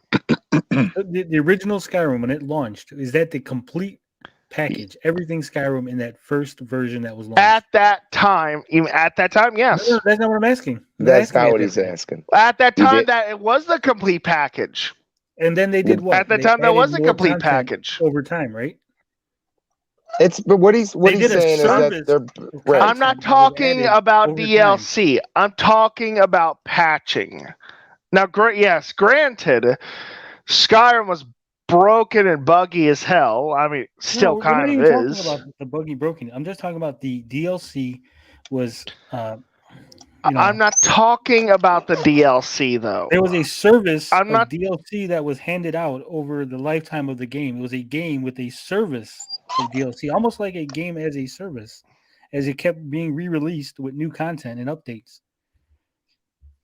See, this I'm is not part talking about the DLC. We understand that. We understand that, Carl. But here's the issue. The issue is when these games are popular, and even if the game is complete on launch day, if that popularity exists, they're always going to add in content, have patches, all this stuff that makes the game just more well-rounded. And it's something that I agree with. Yeah, I don't like it. I wish we were still in the olden days where we would get a game that's playable right out of the box. You didn't have to spend hours downloading, new content, patches, and all that stuff. But unfortunately, that's what I'm talking about. I have a system for you. It's the Amico. You can play it right out of the box with no updates or patches. Yeah, but they don't have any RPG. Some shit out of luck on that one. Here's the thing, though, Carl. Here's the thing. If they make a new Elder Scrolls 6, can you still play Skyrim? Yeah. So then, what does it matter if they come out with an Elder Scrolls 6? It does not affect you. Because I'm going to end up buying it. That's why. Oh, that's your problem. I know I am. You know why? That's the reason I bought an Xbox Series S. Because you're an addict. You're addicted to games. Yes, I am. I told you I was. He's the Elder I'm not Scrolls denying addict. Cloudy Mountain is an RPG. No, it's not. No, it's not. I've seen it played. It is, but we don't know how far deep the RPG elements will be. Yeah. But it won't be though. That's the problem. Oh, I agree. It's not gonna be in depth. But let's look at that awful direction disc. There's no way in hell I'm using that monstrosity. I don't think it'll be as bad as you're thinking, Carl. I think that's the least of the problems. And I agree. Yes. It's $250. Are you telling me I can buy another version of Skyrim for under $100? I can buy another version of Oblivion, even though it won't, for under $30. If the Playdate has a mini Skyrim game on it, would you buy the If they have something comparable, I would buy it in a heartbeat. Mr. 804 reminds you that it's an RPG and it's finished. Tommy never fails. So there you go. Straight from the I hate to break it to you, Carl, but Skyrim sucks. All right, Skyrim's not that great of a game. It is a terrible RPG. From a gameplay perspective, I have to agree with Tony on this one. I'm an Oblivion guy, so. Anyway, before we move on, we're gonna move on. We don't want Carl to get too upset, but before we get into the next topic, I'm gonna post in the chat a link to the Dork Side channel. It's a new channel. Check him out. He is very, very entertaining. He's gonna have lots of videos, hot takes. I think he said something about strippers to the first 100 subscribers. He's gonna send you a strippergram or something. I don't know. Ask him about it. But check out the Dork Side. He's a good friend of the channel. You might know him as Luke Skywalker. So highly recommend you go over to his channel, give him a look. But now we're going to talk about Carl's favorite topic, something that Carl loves. He holds dear to his heart. Well, hold on. Before we jump into this, or if we're going to Amico, are we going to Amico? No, we're not going to Amico. Oh, okay. I was gonna really quick. I was gonna see if you guys heard about the news on the GoldenEye. No, what's up? So I forget whose channel it was, but they brought up that the GoldenEye has achievements have been pulled or data mined or whatever, and that should be headed to Xboxes and most likely Switches. Now they don't know if it's going to be the remastered version that they've been working on over the last couple years, I think. But yeah, data mine or something like that has found achievements and actual achievements in Xbox code or whatever for GoldenEye. So I'm excited to see if we get maybe a full-fledged remaster on the Switch. Would be nice, because I do think that Switch is lacking first-person shooters, especially co-op, multiplayer 4 split screen game, first-person shooters. Now there's just one problem with that. It'll end up like every other retro online multiplayer game. The lobbies will be empty, or whatever the equivalent thereof is. Well, as long as there's local play, I'm okay with that, because I think that'd be a great game to bring out. I don't have any first-person shooters, especially physically. I mean, I do have my Borderlands and whatnot that I downloaded digitally for my Switch, but it would be nice to have something that I could take to a friend's house and play. Bad news for you, Gary. Bad news. It says that there's no indication that it's coming to Switch. Well, right, but Nintendo, like he says on the video that I watched, Nintendo owns the rights.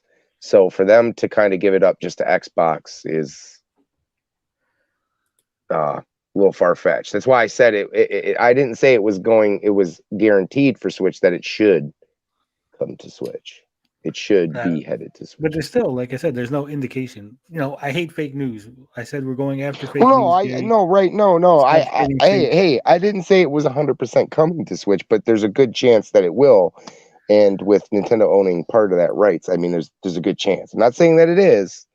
Like I said, that the data mine and the achievements were for Xbox, so it should be coming to Xbox. But I would almost bet the farm that it should be coming to Switch in some form, even if that's just a port of the original N64, and if that ends up being on the service.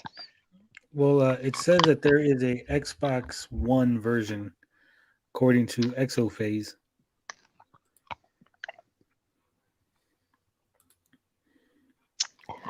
So it might be an Xbox One version, right? Yeah, but I don't think that it's coming to. I don't know why you would say that Nintendo owns the rights. I thought that was a Rare game. Well, it's a Rare game. They own. What did he say? They own something to it. I know it's a Rare game, but they still might own the rights to it, even though Microsoft owns Rare. The licensing things always gets me, because I'm not exactly sure what they own, but they own something. There's a part of it that they own. Cool. And what you watch? I'll pull it up right now. Hold on, let me flip over real quick. because I'm looking. I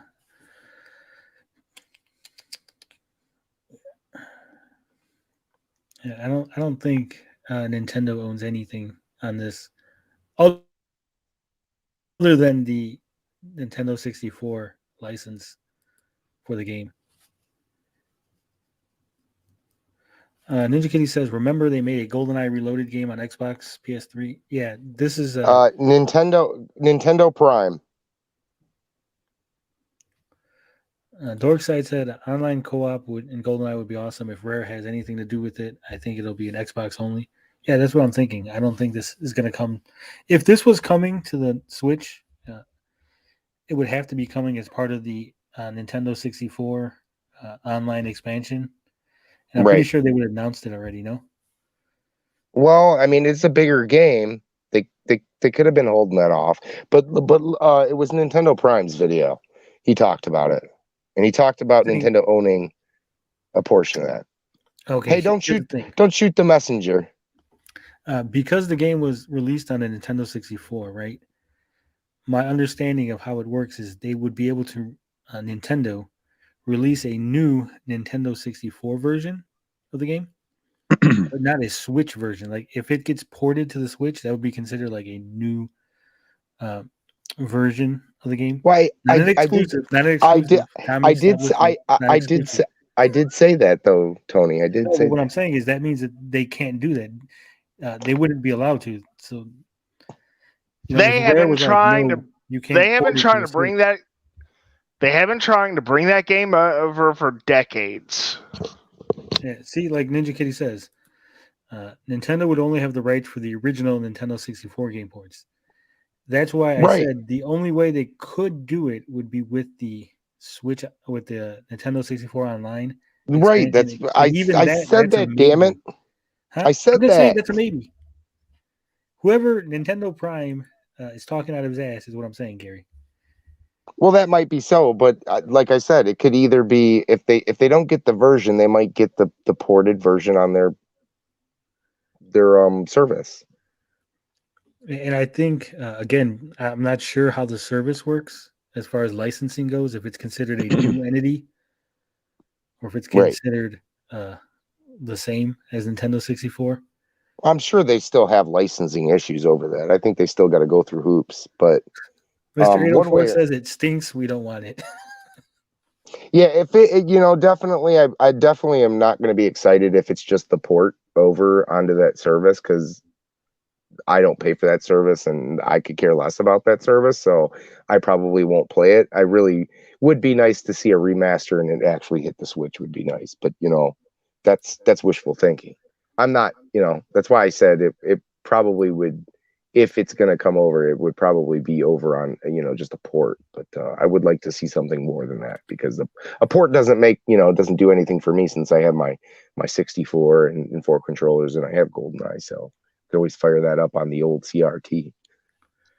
Dorkside says this version will be the remastered version that was being worked on for 360. It won't be the direct port from Nintendo 64. The Switch will get the original version on their streaming service. That's his prediction. I don't know. I don't think that the Switch is going to get anything. If Rare does own the rights to the game, as I believe they do, I don't think Microsoft would let them put it over on the Switch. This would be something to get people to come over to Microsoft. Everybody loves GoldenEye, fond memories. Right. No, they don't. No, they don't. Everybody but Carl loves GoldenEye. No, I love GoldenEye, but people who go back to that game can't go back to it. Oh, bullshit. I love that game, and I'd still dominate anybody that play in that game. I was a top-tier GoldenEye player. Take that to the bank. Anything else on GoldenEye, gentlemen, before we move on?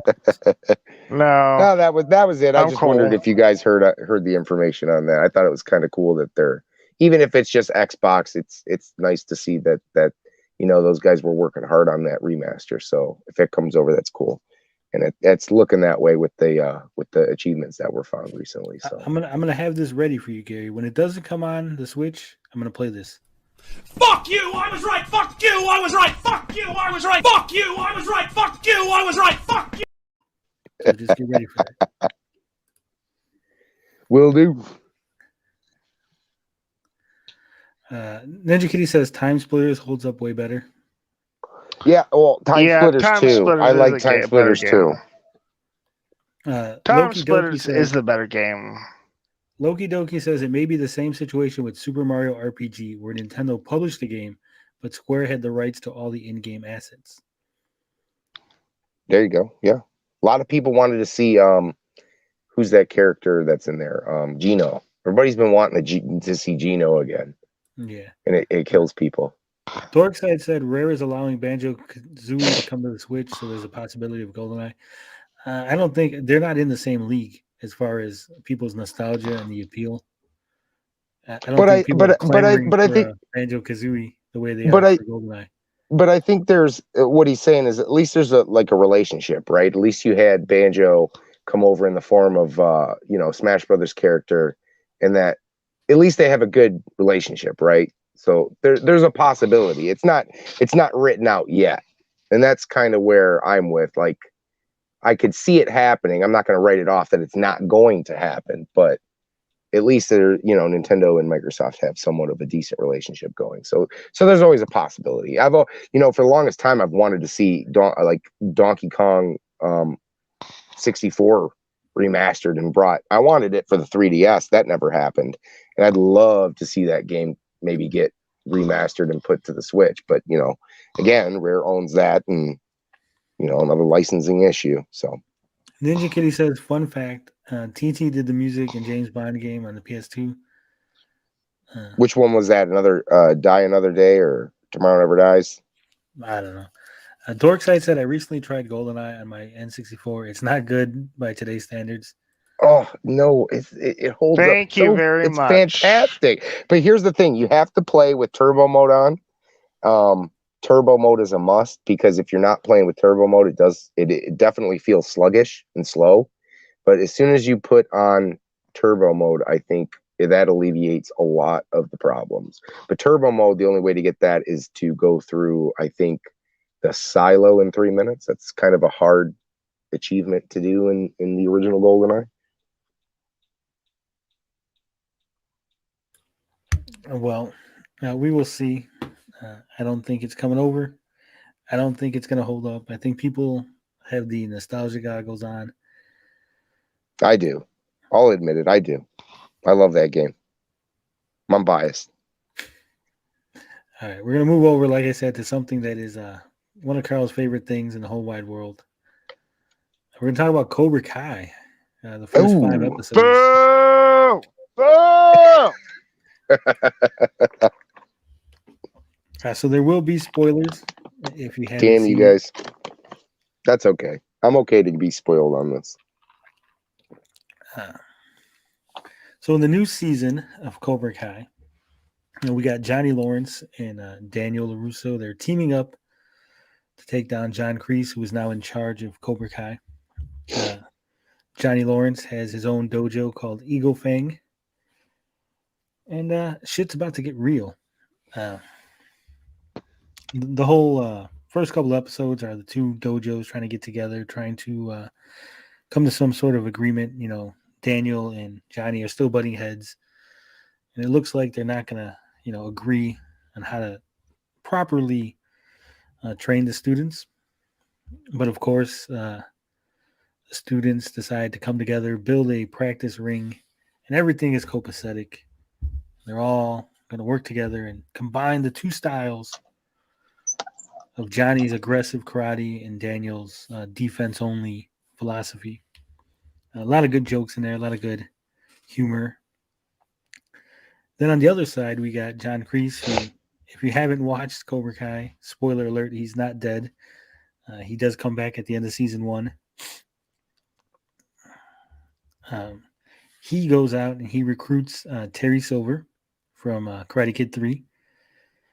And it looks like they're going to train the Cobra Kais in a new, more psychological approach to karate, getting inside your opponent's head.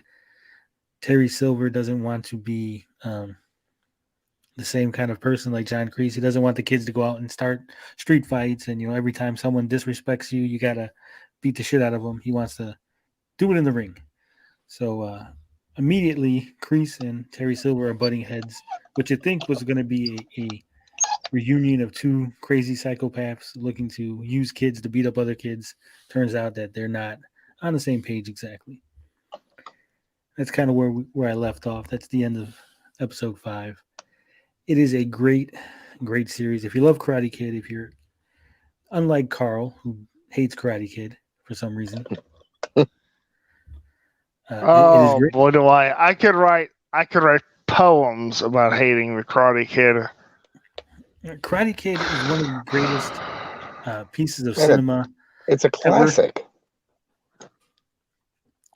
How can you not didn't the like story it. of an underdog who gets taught karate by a mystical Asian janitor, and then he wins the All Valley tournament and gets the girl. Because he didn't use the Uzi to kill them all. It was the 80s, Carl, but this was a non... Exactly, movie. thank you. That's my point. Not every movie is RoboCop where they're just blowing people up. Yeah, it's such a good movie. The funny thing is, for the longest time, me and my buddy would always joke, like, how kids and people used to say, Chuck Norris could beat up everybody, and they would say, oh, Chuck Norris could beat up this person. Me and my buddy would always say, we'd always joke and say, who could take on Mr. Miyagi? Nobody could beat Mr. Miyagi. Yeah, I agree. Mr. Miyagi was badass. He was the ultimate. Wiley says Daniel is a cool name. It is. It's one of the coolest names, almost as cool as Tony, but it's up there. Mr. 804 says you could hate Karate Kid, but like Cobra Kai, they are the reverse of each other. Yep. No, I can't. And Dorkside says Carl doesn't like the wax on, but he does like the wax off. Do you like the wax off, Carl? You're not going to get me to answer that. You're not getting an answer out of me. No way. Oh, that's funny.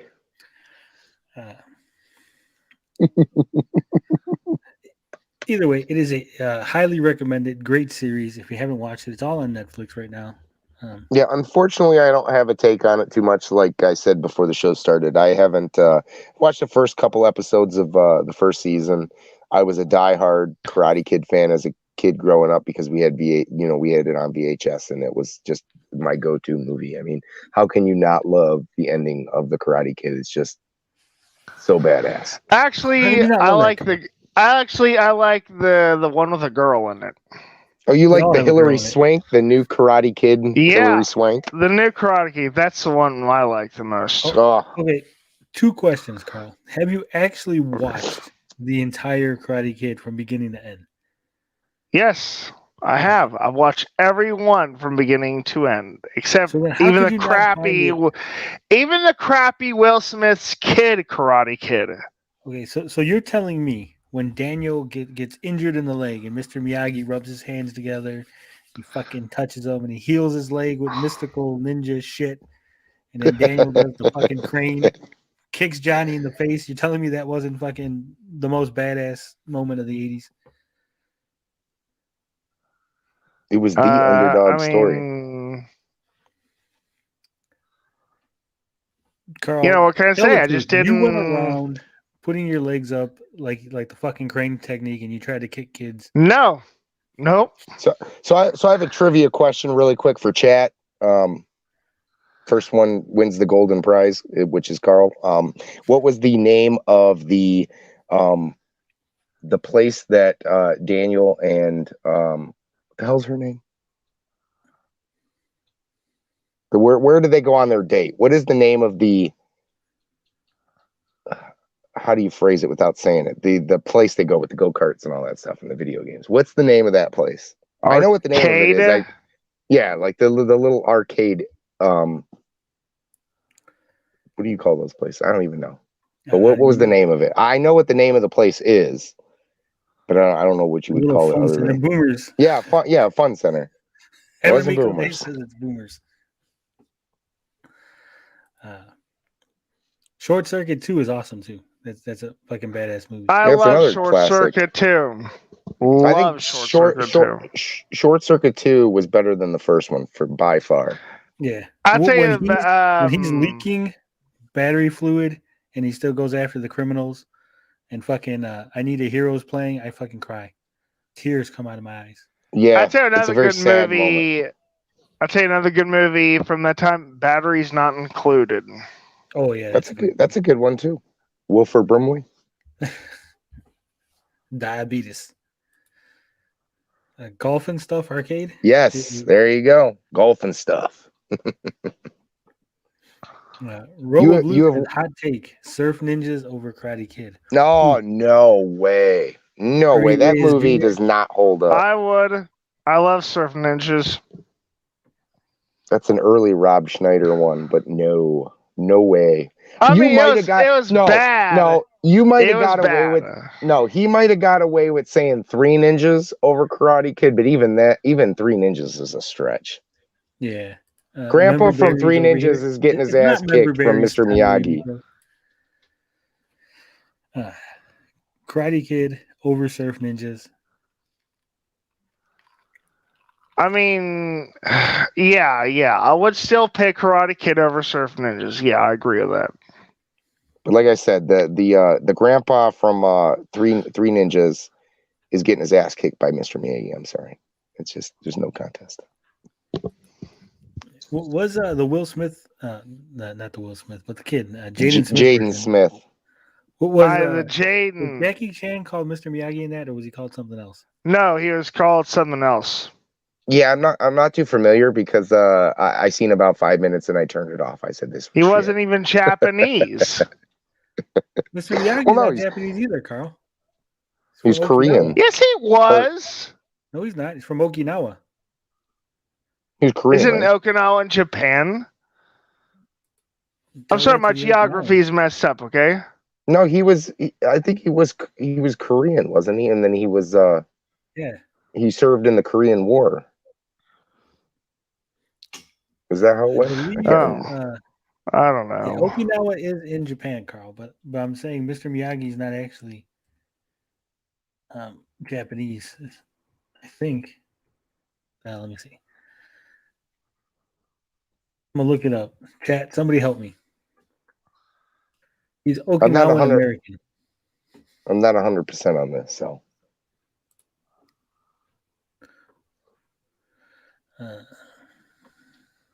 They do go to. Did they do? No, they go to Okinawa for the second movie, right? Yeah. Yeah, I guess technically he's Japanese, but I know he makes a big point. Thank you. Because Okinawa is where he comes from. He makes a point that he's like Okinawan and not like Japanese. See, Robo Blue says it's an island they colonized. Yeah. I think now it's like fully. It would have been like its own thing. Happy New Year, F1 JB. Yeah, Happy New Year. Yeah, it's technicalities here. Technicalities. Yeah, Dorkside says the Karate Kid with Jaden Smith taught him kung fu, not karate. Right, kung fu. We had this debate earlier. I thought it was awful. I hate that one. From my understanding, Jackie Chan knows kung fu. He's Chinese, and I think the movie even takes place in China, right?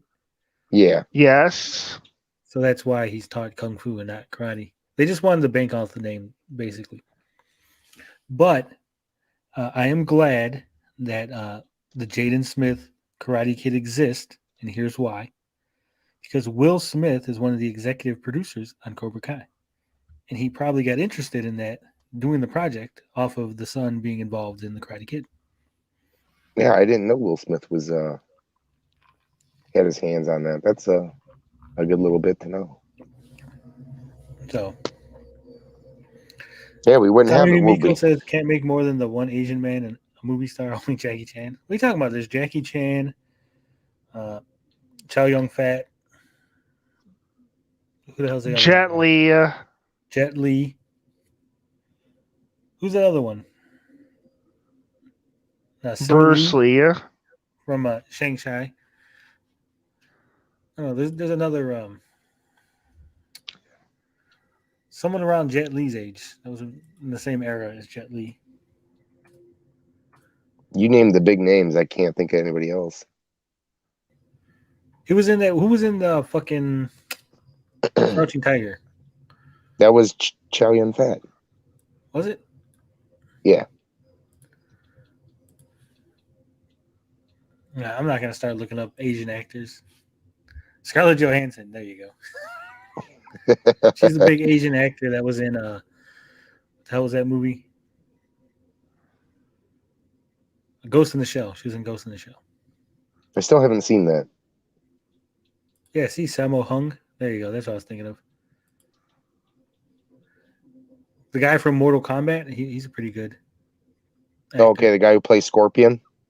No, I was talking about the guy who plays Shang Tsung.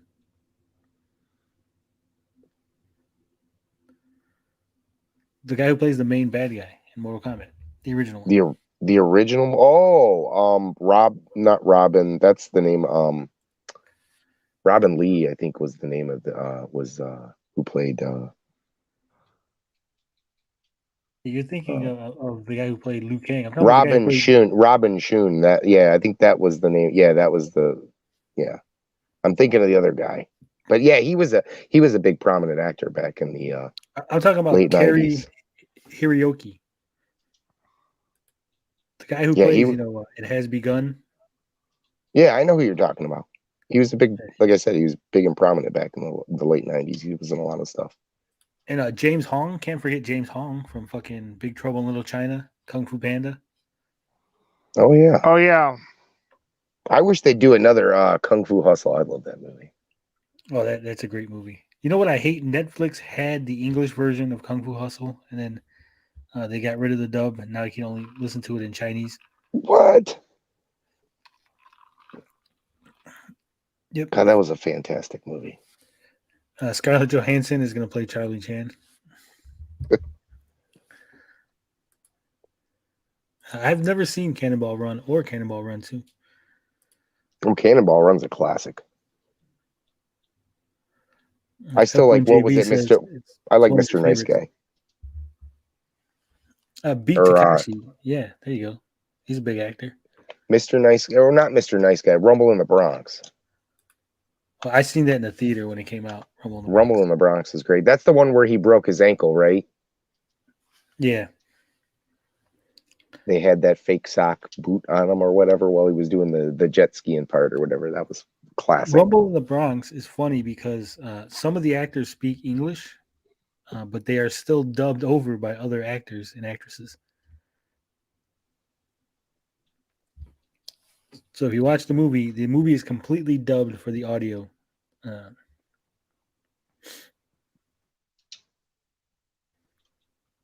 Even though some of the actors are American. And to bring it back around to Karate Kid, Robert Luke says Okinawans probably do still see themselves as separate from and treated worse than Yamato Japanese. Japan has a serious issue with racism. They do. They really do. Well, the thing is with that is that they are trying to preserve their culture, I think. They see that their culture is in a state of. No. They're Japanese people are they're pretty racist. They have issues with all of Asia. Really has issues with black people and people of color.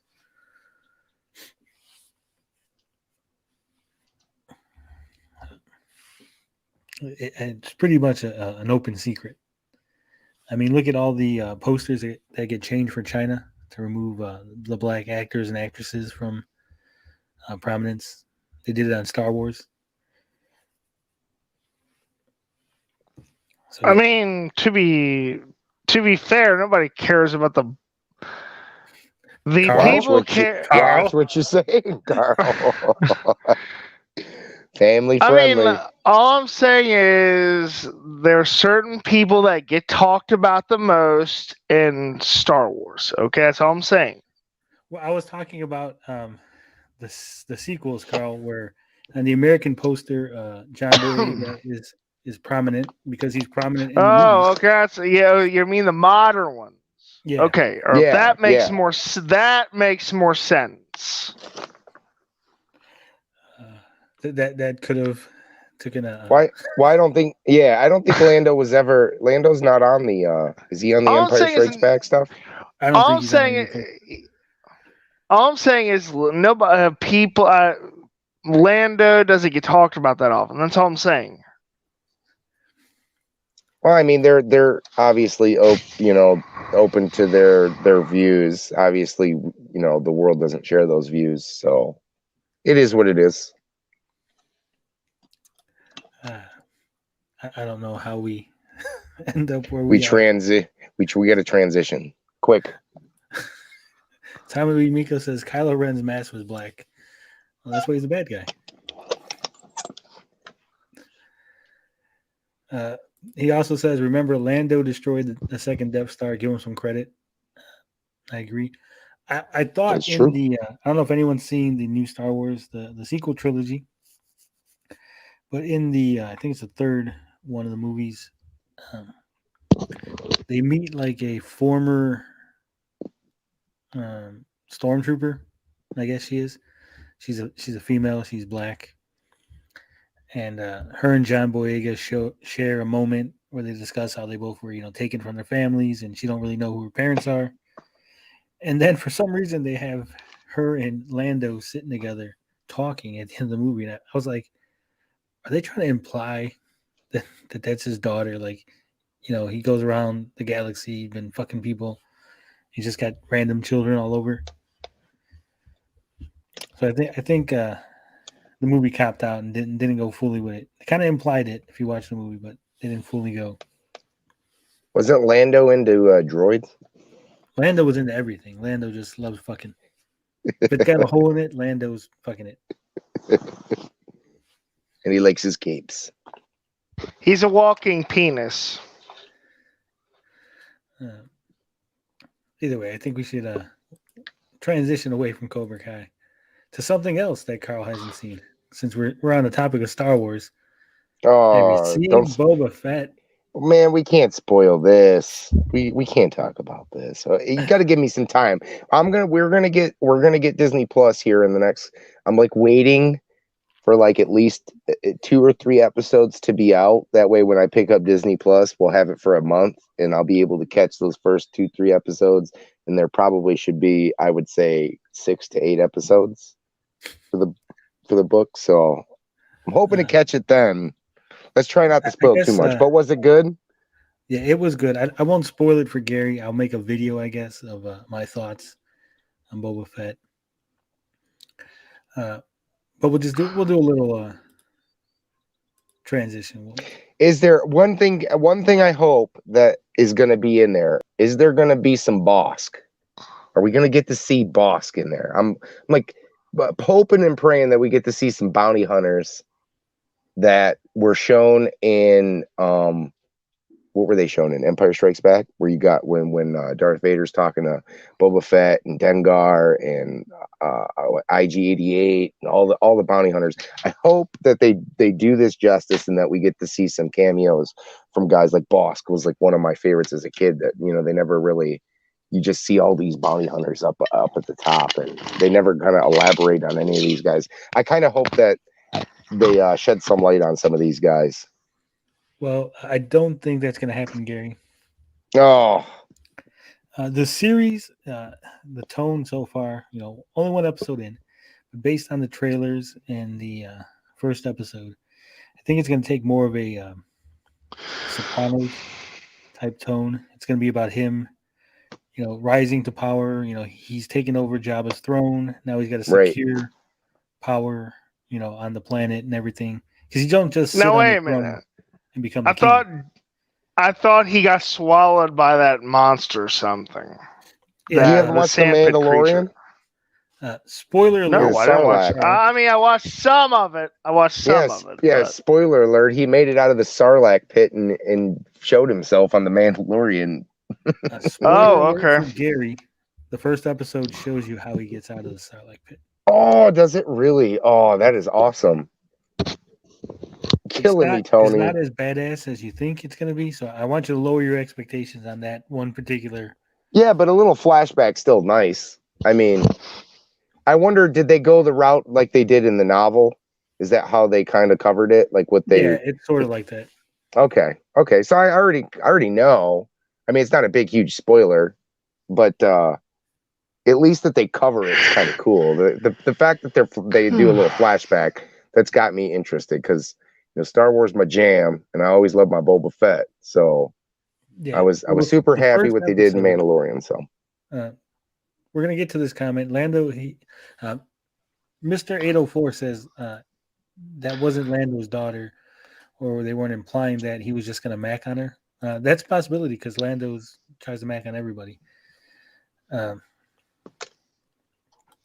F1JV says that was so stupid about Solo. He didn't like them turning Lando into a just fuck everybody, a trisexual. He will try anything. I mean, it sort of makes sense in a weird way, I guess. I mean, if you're in a universe with hot, sexy alien babes, you're not just gonna fuck people, right? You're gonna fuck some of the sexy alien babes. yeah, he's like Star-Lord. Now, is he fucking female Jabba the Hutt? Probably not. Probably not. I don't know if he's a chubby chaser. He's probably sticking it to He's got his skinny standards. aliens. The Dork Side says Boba Fett was so good. I agree. The first episode, a lot of people are dissing the first episode. They have problems with it, issues, SJW stuff. They're just Here we go. SJW-ish. But it's actually good. In my opinion, it tells a good story, fills in some backstory between, the Sarlacc pit and now. It also shows that, like I said, just because you beat, you take over Jabba's spot, you don't just get it. Like, it's not like a prize to be won. Like, oh, now you're the new Jabba and everybody loves you. Like, there's still things to do, still steps to take to consolidate your power, to consolidate your position as the new Jabba. And I did like the supporting actress that they got in the role. I thought she did really good in The Mandalorian. So Ming-Na Wen. yeah, I thought she was pretty good. So I'd like to see where they're going to take that character. Yeah, she does good going forward. Dorkside says I don't see them having bounty hunters in the series. Yeah, I don't either. Maybe there might be a one-off episode where he hires other bounty hunters or something, but I don't. Well, the only reason I thought that was because they got whatever Bosk's race is, they definitely have those. I don't think it's they consider them like the game, or those aren't like the Guavian. Like in the Tales from the Galaxy thing, they got the Guavian Death Pirates or Death Gang or whatever. I don't know if that's what Bosk's race is. Bosk is a male Trandoshan. Okay, but that's his race, right? Those were like what was captured in the trailers. That's the only reason I thought they might delve into Bosk's like backstory and you might see him or something like that. But other than that, I got excited because I seen that. It was the same thing when I seen Mandalorian. I thought that was going to be the droid that they had in there was kind of like IG-88. It was like the same make or whatever of the model. I think it's the same model. Yeah. Yeah, I don't think there's going to be anything. No bounty hunters. Maybe, like I said, maybe there might be an episode where he hires a bounty hunter or something. It's just nice to see some guys come back, but I don't think. A little bit of story on some of them guys that were in those older movies that we never really got to know much about. But I think it'd be cool. But that's it's more fan service stuff, and some people like that, some people don't. Obviously I've said before I like fan service stuff. So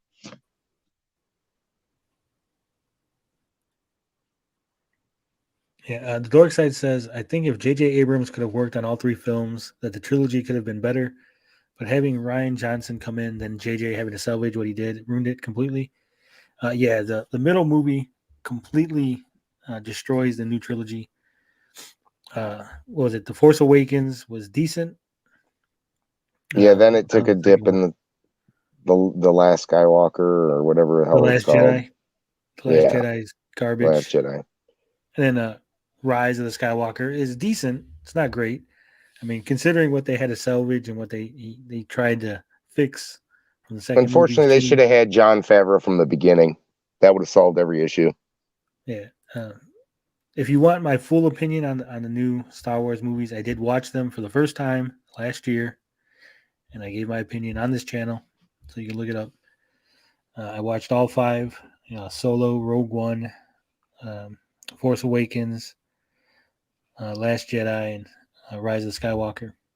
Definitely will still stand by that. Rogue One was the tip top of the movies, and then Solo was probably, second or third, followed by those movies. And I think that the third of the trilogy, or whatever the hell you want to call it now, saga, was just too much of a roller coaster for me. There's too many ups and downs, especially towards the end of that movie. F1 JV says how Han Solo got his surname was so stupid. Typical non-Lucasfilm writers who can't come up with anything interesting. Everything is minimal in their story. I think it was supposed to be funny. It was supposed to be one of those haha moments, not taken serious. It didn't land well, I agree. But I don't think it ruins the movie, just that moment. It's just, there's a lot of movies where there's dumb moments. Just got to kind of. Now, I don't know if we talked about it. I heard talks on different YouTube channels about them, George Lucas and them kind of going back with the prequels and kind of touching up some things here and there. They're going to pour some more money into it and get, I think they're going to do reshoot some stuff for maybe at least the Lucas cut. Well, I guess they hired somebody that kind of looks like Hayden Christensen. They're going to kind of go back over and do maybe not baby Yoda, with Grogu stuff or something like that. I don't know if we discussed that or not, but nah, I didn't hear nothing about that. There's talks of that stuff. So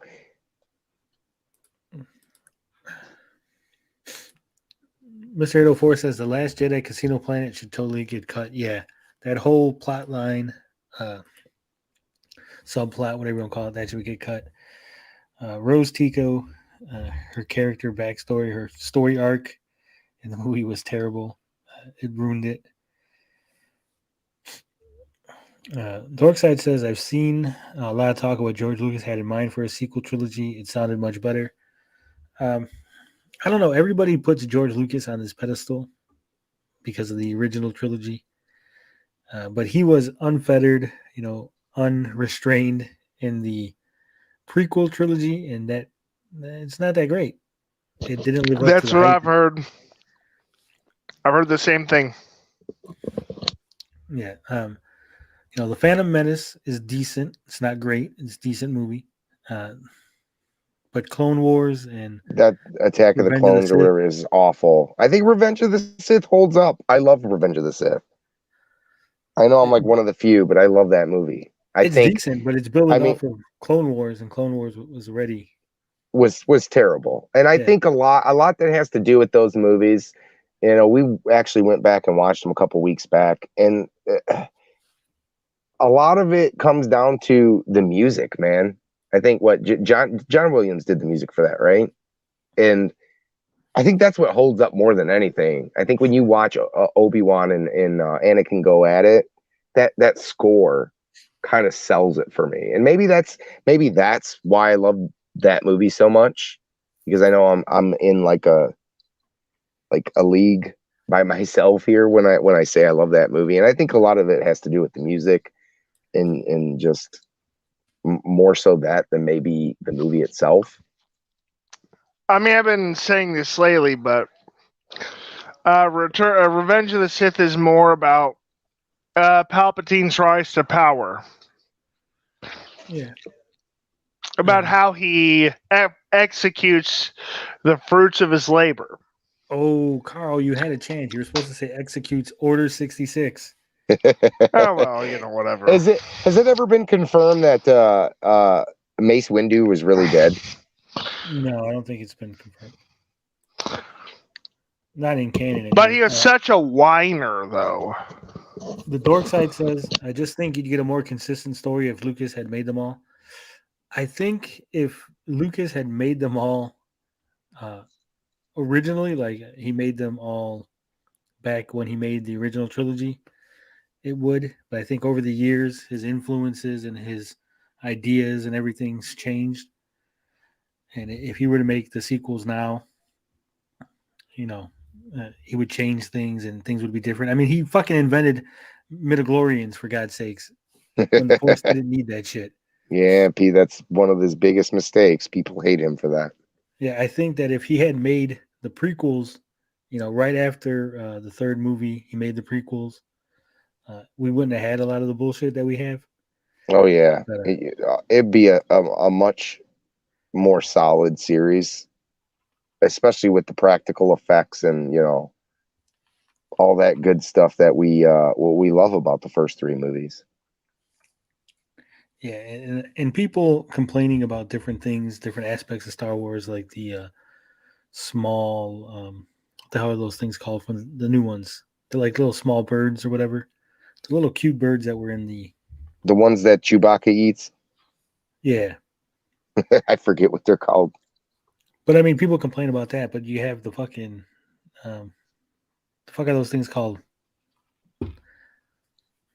From Return of the Jedi.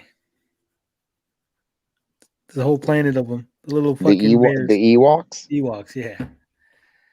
I mean, George Lucas created the Ewoks to be fucking these cute little things for fucking. I mean, you never know it's going to be a hit or miss with people. And I think a lot of it has to do with just, it always comes down for me to practical effects. I mean, it's stuff that, like, there's a reason why people like old Ghostbusters versus the new stuff. You just can't capture that magic that Lucas captured with the first three movies. There's just ways that they shot the movies and things that they did that just are believable. It just really brings you into this world, and that, people were expecting a lot with the prequels that just weren't there. So Beefy says, didn't Lucas have help with the writing for the original trilogy from a sci-fi writer? I think so. I think he also had help with other filmmakers and stuff that were friends of his, Spielberg and them. You gotta remember, he was trying to prove something back then too, and he did, and that magic just can't be recaptured. And unfortunately, we've talked about it before. Star Wars fans are the hardest to please out of any other series. You're just not gonna please them. There's too much to live up to. It goes down to one thing, and one thing only, which is the absolute truth. Geeks and nerds, you can't watch movies with geeks or nerds because they'll ruin the movie. They'll be so obsessed about that one little point in the movie that they'll talk about it forever. You want to alienate our audience, don't you? Yeah, well. I mean, there's some truth to it. I'm hard to watch movies with, but I'm a lot more forgiving on the things that a lot of people are pretty picky about. I usually can kind of see. Let's say Gary, for example. He's an average moviegoer. He watches movies to watch them. He won't let's say there's a scene where Lando. But I like the fan service. I mean, I am a little picky on that stuff, but I'm more forgiving. Let's say there's a scene where Lando passes gas, right? Well, every nerd and geek on YouTube will do a video about it for years. If it's in the movie, it has to have some significance. Let's get to this comment. F1JB says, Attack of the Clones was so much better than any sequel trilogy movie. The creatures and ships and weapons and how Anakin and Padme became a couple family. It is needed. Plus the cloners, Jango Fett. I didn't like the Jango Fett thing. And that Boba Fett is a clone of Jango Fett. There was a lot of things in Star Wars that just didn't need an explanation. The mystery is kind of what, made it so special. I think that being a mysterious, badass fucking bounty hunter. Right, and I think that's kind of what kills the Mandalorian. Once he's got this code, you don't know who he is or what he looks like, and then kind of kills it a bit when they kind of reveal him, and they start breaking they start breaking the code that they had. I think they kind of left it mysterious. You know, that's why women are attracted to mysterious guys, right? I mean, there's just something about it that makes it magical. I think part of the reason why the prequel trilogies were so bad is the time frame between the movies. There was so much time for people to come up with their own ideas and their own thoughts, and what was the Clone Wars, and what is the backstory, and how did this happen? You know, and you had writers, You writing know, books, and comic books, actually, and other things. Right, it didn't live up to expectations. Well, I'll tell you one thing that really confused me was the age difference between Padme and Luke, or Anakin. What confused you about that, Carl? I mean, she's older than he is, and by quite a few years, I would imagine. And are you confused how the bird and the bees work? Because I could explain that to you off screen.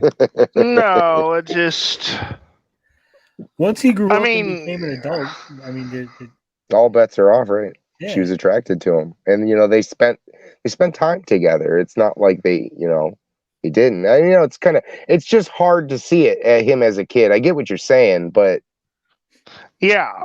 I mean, it is what it is. I mean, she was. It's hard.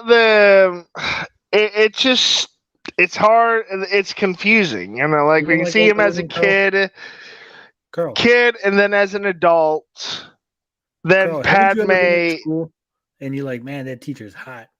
Like, man, Darth Kermit the Wise. Yeah. What's up, Evil Knievel? Happy New Year. Young boys with hormones like older women that are sexy. But she doesn't look her age, though. I think they could have casted someone better than Natalie Portman. Yeah, thank you. I mean, are we arguing about her age, or are we arguing about? Yes, I'm arguing about her age. She should have looked older. But she wasn't older. But she was. Padme was older. She was 14 years old in the first movie. He was 10, so she's like 4 years older than him, Carl. Yeah, you're going off of just the visual. It's. I think because she's in the position of power that you're assuming that she's a lot older than she really is. That's how you're seeing it. I understand how you're seeing it, but I think that's the connection that your brain's having right there is that because she's in the position of power that she's in, and that obviously at the beginning of the movie. But obviously Natalie Portman is what? She's 20. She's what, 22 in that movie? Is she in her 20s? So obviously she's playing a character that's a lot younger. Well, when was the movie? 99. Phantom Menace was 99. So yeah, so she's in her 20s. So she's like 20. So she's in her 20s. Years younger. But granted, she's a younger. She looks young for her age, especially then she did. But I get what Padme confused with Palpatine.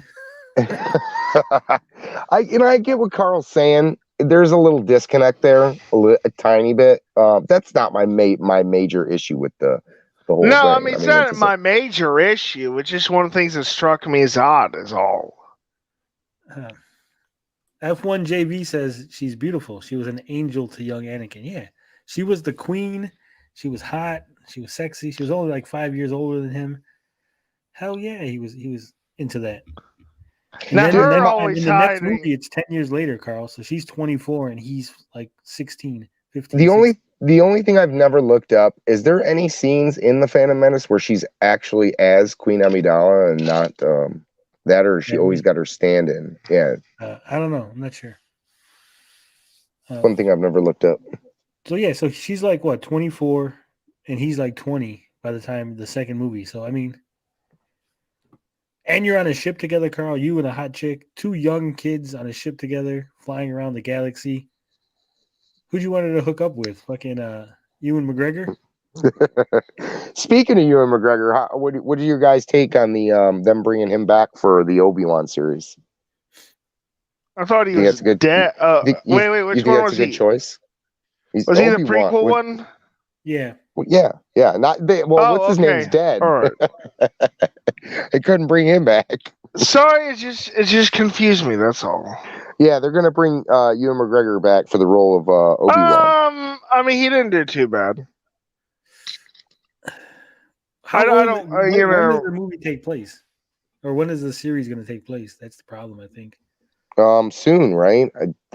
Aren't they in like No, not when are they pre-production? going to make it. When does the series take place? Like, what time frame is it going to be? Oh, I think this is after he hands off Luke, so I think it's going to be while he's on Tatooine, I think. Yeah, I think he could pull it off. He's still young enough to not be old, but still old enough to play older. Yeah, bring him back. I think it's going to be slightly after that. Luke's probably going to be probably 10 around this time. I think there's going to be obviously some time pass because, you know, Ewan McGregor's a lot older now, but I always liked him. I thought he made a good, I think he was probably one of the highlights of the prequels. Yeah. Chappie wants Obi-Wan to be played by Cheech Marin.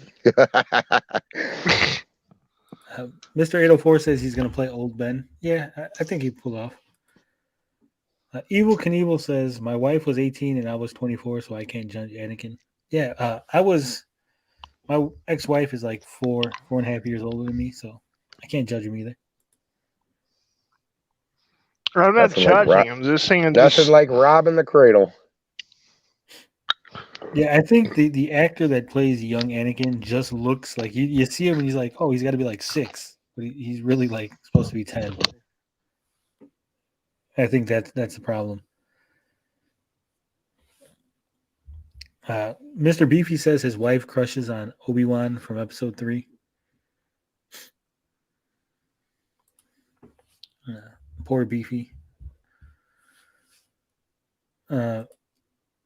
Tommy Amico says my ex-wife is like 4. I hope you meant like 4 years. Has the mental capacity of a 4-year-old? Yeah. Should we be calling the police? Mr. 804 says Darth Maul was like when Ultimate Warrior came to WCW. Yeah. He was in the Solo? At the end of Solo, Darth Maul showed up. Yeah. He shows up on the hologram. Depending on if they do a Solo 2 or whatever, he could show up again in a movie, or he could show up in the Obi-Wan series. Well, and obviously you guys never followed the cartoon one. He's a prominent character in the fuck is the name of it? The Rebels. He's a prominent character in Rebels. So if you gotta watch Rebels. Rebels is fantastic. You definitely get your Darth Maul and you understand a little bit more about Darth Maul's motivation. But is it considered canon? Yeah, I believe it is. In fact, in the last movie, what the hell is the main character's name? He's Freddie Prinze Jr. voices him, or no, Freddie Prinze Jr. voices the teacher, God, Kanan. And I believe they said Kanan's voice is when Rey is hearing all the voices, in that final sequence or whatever. He's one of the voices that's in there. So yeah, I'm pretty sure they considered that canon. That series is fantastic. Anybody who hasn't watched Rebels, please go watch Rebels. Like, Rebels is so good.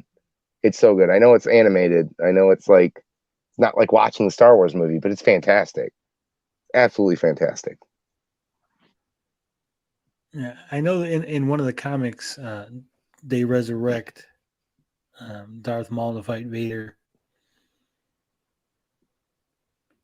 But I don't think that one's considered canon. And Maul is a very likable character in Rebels. Like, you come to really like him, and you have a little bit of sympathy for him. So, I don't want to spoil nothing, but if you haven't watched Rebels, please, you got Disney Plus, give that a watch. It'll bring a tear to your eye. It's such a good series.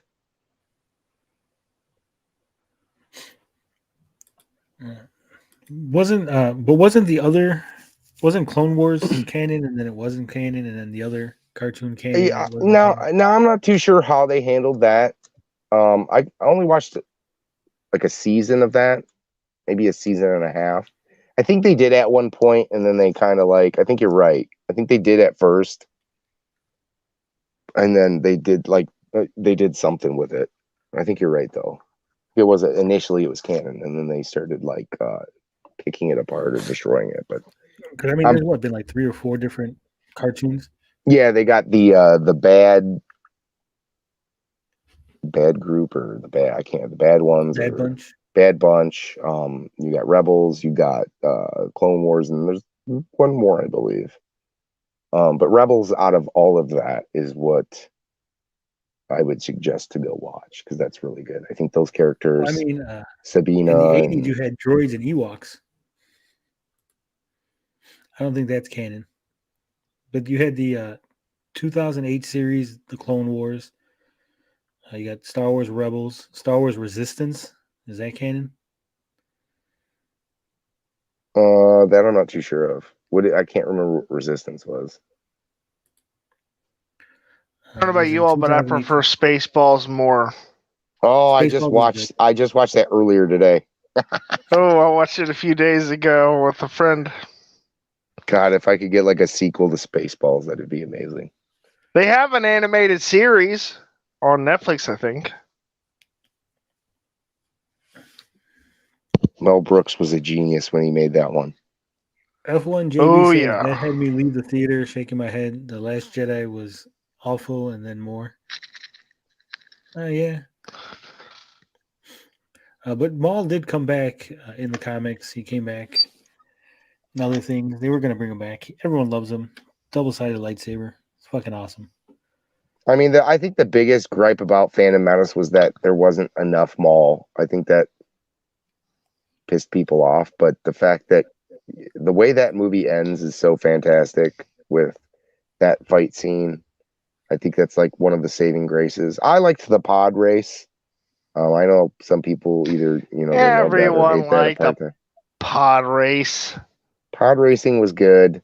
And then obviously the fight scene between Qui-Gon and Darth Maul was great. And then Obi-Wan kind of finishing him off. And the fact that he wasn't dead was like a shocker. Like, wait, Darth Maul's not dead. How the hell did he not die? But and Qui-Gon single hand. I was going to say, Evil Knievel has a question for Gary. He says, obsessive compulsive gamer, what was the game you said it was number one? Please, my number one, I think he's referring to the one that I just said that Hunt Down. I think Hunt Down was my one that has kind of sneaked up into my number one of all time. If that's the game you're referring about, the one that I just got done playing not too long ago. Yeah, that's fantastic. Hunt Down. You can get that, I think, on Amazon. I actually bought my copy from PacSun, that closed store, because I couldn't find it on Amazon, and then it was like released the next day. I was like, oh, okay, well, I didn't have to buy it from them, but yeah, that was a fantastic game. If that's the one you're referring to, that was creeped up into my number one, number two spot. I don't know what my number one might be. If that's not my number one, but it was a fantastic game. It's probably one of the best games I've played in probably the last 15 years. I said, yeah, a couple streams ago. Thanks, friend. My number one is Genshin Impact. Greatest game ever. Free to play. A mobile game? It's not mobile. You can play it on console. It's mobile. But was it? If it's available. Was it created on mobile and then brought to everything else? I think so. Possibly. Okay. Well, I don't know if I could ever really give a mobile game. I understand like mobile games have the quality. It's like an action RPG. It doesn't play like a mobile game at all. It plays like a regular game. Oh, okay. Well, I'll give it to you. I mean, if that's your cup of tea, I'll have to play it. I'll have to sit down and actually put that on my phone and see how good that is, because I know you keep raving about it from week to week. So, and you've spent hundreds and hundreds of dollars playing that game. So. I spent $0. I thought you said you spent paychecks on it. No, I spent hundreds of dollars on Contest of Champions. Oh, okay. He's a whale. Happy agrees. Genshin Impact on desktop doesn't feel like a mobile game. It's massive. It's open world. It's an action RPG. They're not paying me any money to say this. It's a great game. Not sponsor. Just saying. He's a whale, a big old whale. I think that's all I got for Star Wars because Gary doesn't want us to ruin anything from Boba Fett. Let's ruin it for him. We'll definitely talk. Give me a couple weeks. We'll definitely talk about it because trust me, I'm a big Star Wars guy and I want to talk about it. I just don't want nothing spoiled. It's like Spider-Man. I can't talk about the Spider-Man. Pretty soon, once that hits Disney Plus, we'll be talking about Spider-Man. It's like those are the two big things we're going to talk about, Gary. No Spider-Man. I haven't seen it. I've been like scalding everybody who's been in my vicinity trying to talk about that movie. Like, so my big franchise and my big movies, my big big time nerdy things like Spider-Man. It's Star like Wars. It's like giving the Birds of the Bee speech to somebody else's kids. Yeah, Tommy can't do it. says Boba Fett dies in the first episode. It's really about his daughter. Spoiler alert. Sorry, Gary. I didn't mean to ruin it. Oh.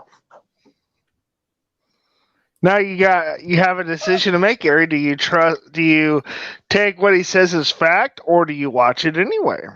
I watch it anyways. I don't trust people.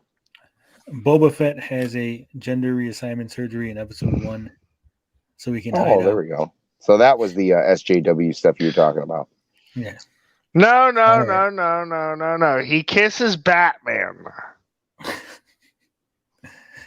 Kisses Batman while Sonic looks on in the corner. We're going to move on from Star Wars chat. Is it okay to talk about Hawkeye, the series, Gary? Have you seen Hawkeye yet? You can spoil Hawkeye to your heart's content. I don't think I will get too upset about that. All right, so finished up Hawkeye recently. If you haven't seen it, spoilers incoming. I was wrong about a few things. They did introduce both Yelena Belova showed up in the series, the Black Widow. And wait, I got to get to this comment. It's great. Boba Fett gets breast implants. He's now Booba Fett. Booby Fett. Yeah, so in Hawkeye... No, Mooby Fett. No, Mooby Fett. Mooba Fett. Hawkeye's great. It's not SJW. It tells a great story. It is about Kate Bishop's journey from being a super fan to coming into her own, learning what it is to take to be a superhero, learning that it's more than just going out and catching bad guys. There is a psychological toll. There is a personal toll on your life. It becomes your life. So did I miss that you said it because I'm messing with the little one here? Does this explains how Black Widow and they met each other? No. I just said Black Widow just shows up in it. Oh, okay. So this takes place after Thanos? Yeah. Oh, okay. In the Black Widow movie, they tell you how. I haven't seen that either yet. The Black Widow movie. I'm behind on my Marvel stuff right now. Between Black Widow and Hawkeye, they fill in how they met and why he spared her and all that. They don't show it. There's no flashback scene, but they do talk about it in both Black Widow and Hawkeye. So yeah, at the end of Black Widow, spoiler alert for Gary, Black Widow's sister Yelena is contracted to go hunt down Clint Barton because Clint Barton has killed Natasha. So that does happen. She does show up in about episode 4 or 5.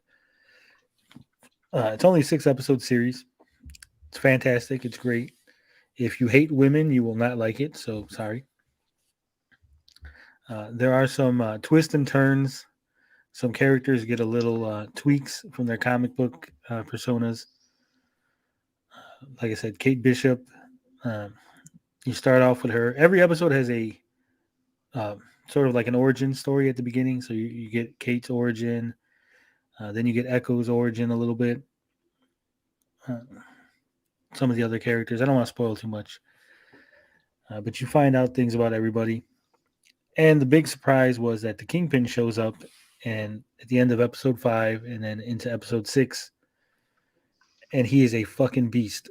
He gets run over by a car, shot in the chest with an arrow. exploded with a bunch of explosive arrowheads.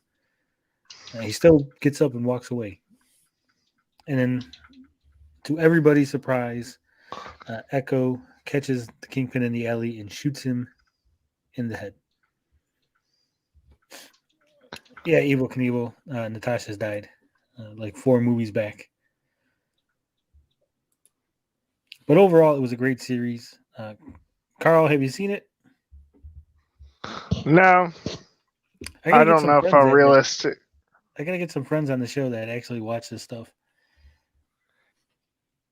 Carl doesn't watch nothing. Gary always waiting to binge. I'm too busy playing games or Skyrim. Okay, yeah.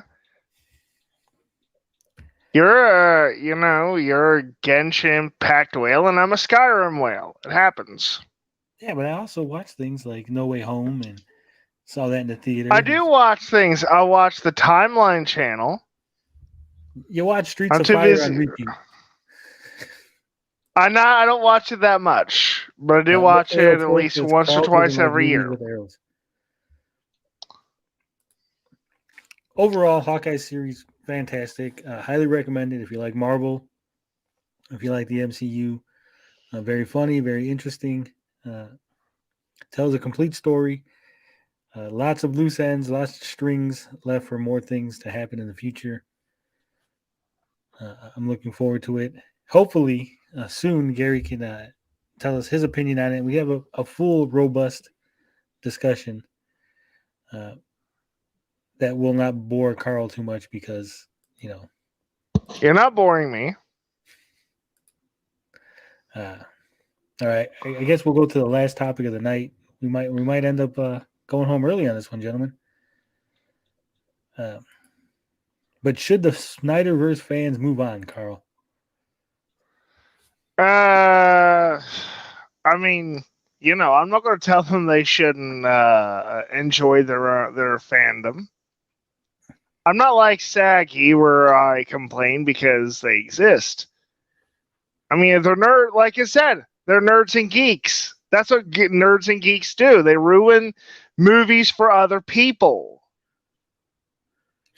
That's why you can't take them to movies. Yeah, but this is more than ruining movies or discussing movies. This is basically restore the Snyderverse. WB has come out and publicly said they do not want to continue the Snyderverse, Zack Snyder's vision for the DC extended universe. Zack Snyder has moved on to other projects. Then in that case, yes, I think it's time if Warner Brothers has told them, look, guys, we're not doing it, then yeah, I think that it's time to give up. Like I said, Zack Snyder has moved on to other projects. Ben Affleck, Snyder's version of Batman, has moved on to other projects. He wasn't he wasn't that interesting of a Batman anyway. Yeah, so in fact, WB did say. Here's a counter argument, Carl. Okay, WB had said at one point. WB said that they did not want to do the Snyderverse. They weren't doing it. It's not happening. Okay. Fast forward years later, and they eventually said, "Fuck it, go ahead. Release the Snyder Cut. Do it." People think that because that happened, that if they nag WB hard enough, that they'll continue the Snyderverse. Do you think that's a possibility? No, because they're rich. Since when has a richer ever been influenced by an average Joe or Jane whining? French Revolution? Yeah. Well, that's Napoleon, right? Yeah. Okay, look what happened to Napoleon. So you think that they should just move on, end it, say, hey, we got our movie, and just be happy with what? No. Let's take this or what happened to Napoleon at the end. He died. He got banished. He got banished to an island. So yes, that doesn't. It's the French Revolution doesn't always happen. So yes, I reiterate my point. Rich people don't give a care about average people whining. Not all the time, and certainly not in Hollywood. That's just the reality of it now. And you must sometimes accept things as they are.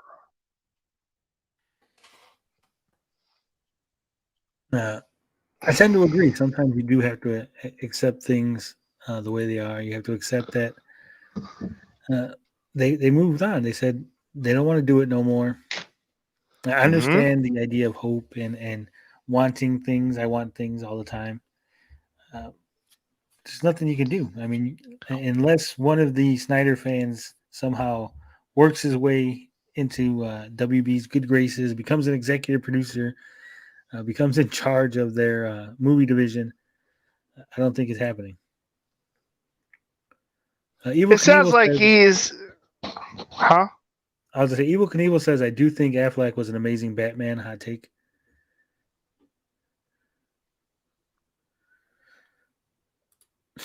Uh, 804 says, he wasn't too bad. Do one more movie and reboot it Crisis Infinity Crisis style. Well, they're supposed to be, supposedly, rumor is that they're going to reboot it in the Flash movie and sort of combine ideas and maybe even erase some of the things that were done in like Man of Steel and Batman vs. Superman. Dorkside says WB already dropped the ball. We got to see Zack Snyder's original vision. Now it's time to move on. WB has already lost their chance of a cohesive universe at this point. Yeah, I agree. I think even if WB right now was like, hey, we'll do it.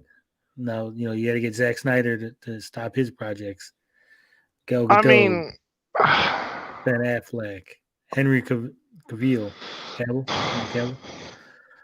I mean, here's the truth. I don't think they do so well with cohesive universes. I think they do so well with, movies being self-contained. Yeah. Mr. Beefy says, I think WB needs to ask their animation guys for advice on how to do a live-action movie. The animated movies are great, but I think the difference is you don't have all the politics, all the actor, the guy who plays Superman, the voice of Superman in the movie is not going to complain that he doesn't have enough screen time. His agent's not lobbying for him to get special treatment. Voice actors get paid. Union voice actors get paid union scale, so it's definitely going to be easier to do movies. I think Warner Brothers should really just do animated movies. All right, I'm back, boys. Yeah, I think, like I said, you don't have to work around anybody's schedule. You don't have to, worry about reshoots. A lot of what you do in the animation is going to be different. So, I mean, I'll tell you one movie that I kind of thought was interesting, even though I don't watch it as much anymore. Batman Ninja. Yeah. Beefy says Snyder Cut wasn't that much better. It was still weak. I agree. Both the Snyder Cut, Justice League were weak. I said it before. Batman vs. Superman sucked. And Man of Steel is garbage. I mean, as a cinematic experience, from the point of an ordinary moviegoer, I liked Man of Steel. But I'm not watching it. I don't like it enough to watch it more than once. I thought it was a lot better than previous Superman movies. What are you talking about? It was maybe better than the Brandon Ruth ones, but not better than the Christopher Reeves one. Oh, that's what I'm saying. Like the newer modern Supermans, it was better. And spoiler, I don't like the Christopher Reeve ones. Well, see, you have no taste. Your matter doesn't. Don't worry about it. It's all right. Don't worry about it. You live in Detroit. Shouldn't you go rob a liquor store or something? Mr. Beefy says, I want a John Stewart Green Lantern movie. Screw Kyle and hell. Why you want to not give us the Mexican Green Lantern? Huh? Why you want to skip over him? The one time that there would be a Hispanic superhero on the big screen and you want to get rid of him. And no, Which I was one not is talking it? about Hal Jordan. Oh, right. Jalapeno Lantern. No, Kyle. What the hell is his name? You don't know the name of the Mexican Green Lantern? No. For shame. It's Hernandez, right? Rayner. Kyle Rayner. It's Kyle Diamond Rayner Rodriguez. No. Kyle Rayner is Hispanic, unless they changed it. But at one point, they said that his father was an undercover agent who changed his name to Rayner in order to infiltrate some kind of criminal organization. And he was really Mexican. So Kyle Rayner was half Mexican, half white. And I think it's time we had a Mexican Green Lantern. Okay. I do that. Carl wants a Fortnite movie. I can see that happening. Then no. Fortnite can go burn in hell for all I care. You talk about whales, man, they're worse. Dorkside says they always try to do well with animated films. I really think that DC heroes and villains just don't translate well to live action. I think they could agree on translate that. well. I disagree. I think they could translate well to live action. They just haven't done a good job of it. I think their CGI sucks, man. Yeah, they need a better. Like, look at CGI. what's his name? The one they did in Justice League. They looked awful. You could tell their CGI. Henry Cavill. Yep. And the what was I can't remember what was the name of the bad guy in that. Zod? No, Justice League. Oh, Justice League. Steppenwolf. Yeah, Steppenwolf looked awful, man. Yeah, he did. Dorkside says I still want the Mexican Ghost Rider. Well, he was in Agents of S.H.I.E.L.D. He played a pretty big role in the season he was in. It was pretty badass. El Ghosto Rido. Yeah. Mr. 804 says Michael Shannon was a great Zod. He shouldn't have been Doomsday. Bad plot. Yeah, I agree. Did people hate what's his name's Ghost Rider? Is that not beloved? Nicolas Cage. You know who could make an excellent Doomsday, because he kind of his abilities kind of remind me of Doomsday. Charlie Sheen. Nothing can kill that man. Nothing. No. Dorkside says, Gary, they don't do CGI well. Didn't you see how well they did with hiding Henry Cavill's mustache? Yeah, the whole plot with Doomsday, they threw too much in the movie in Batman vs. Superman. Unnecessary things. I mean, it sounded like a good idea, but...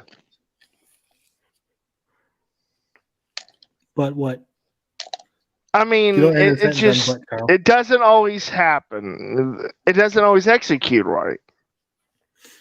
Man of Steel kickstarted the whole DC EU, and it was total garbage.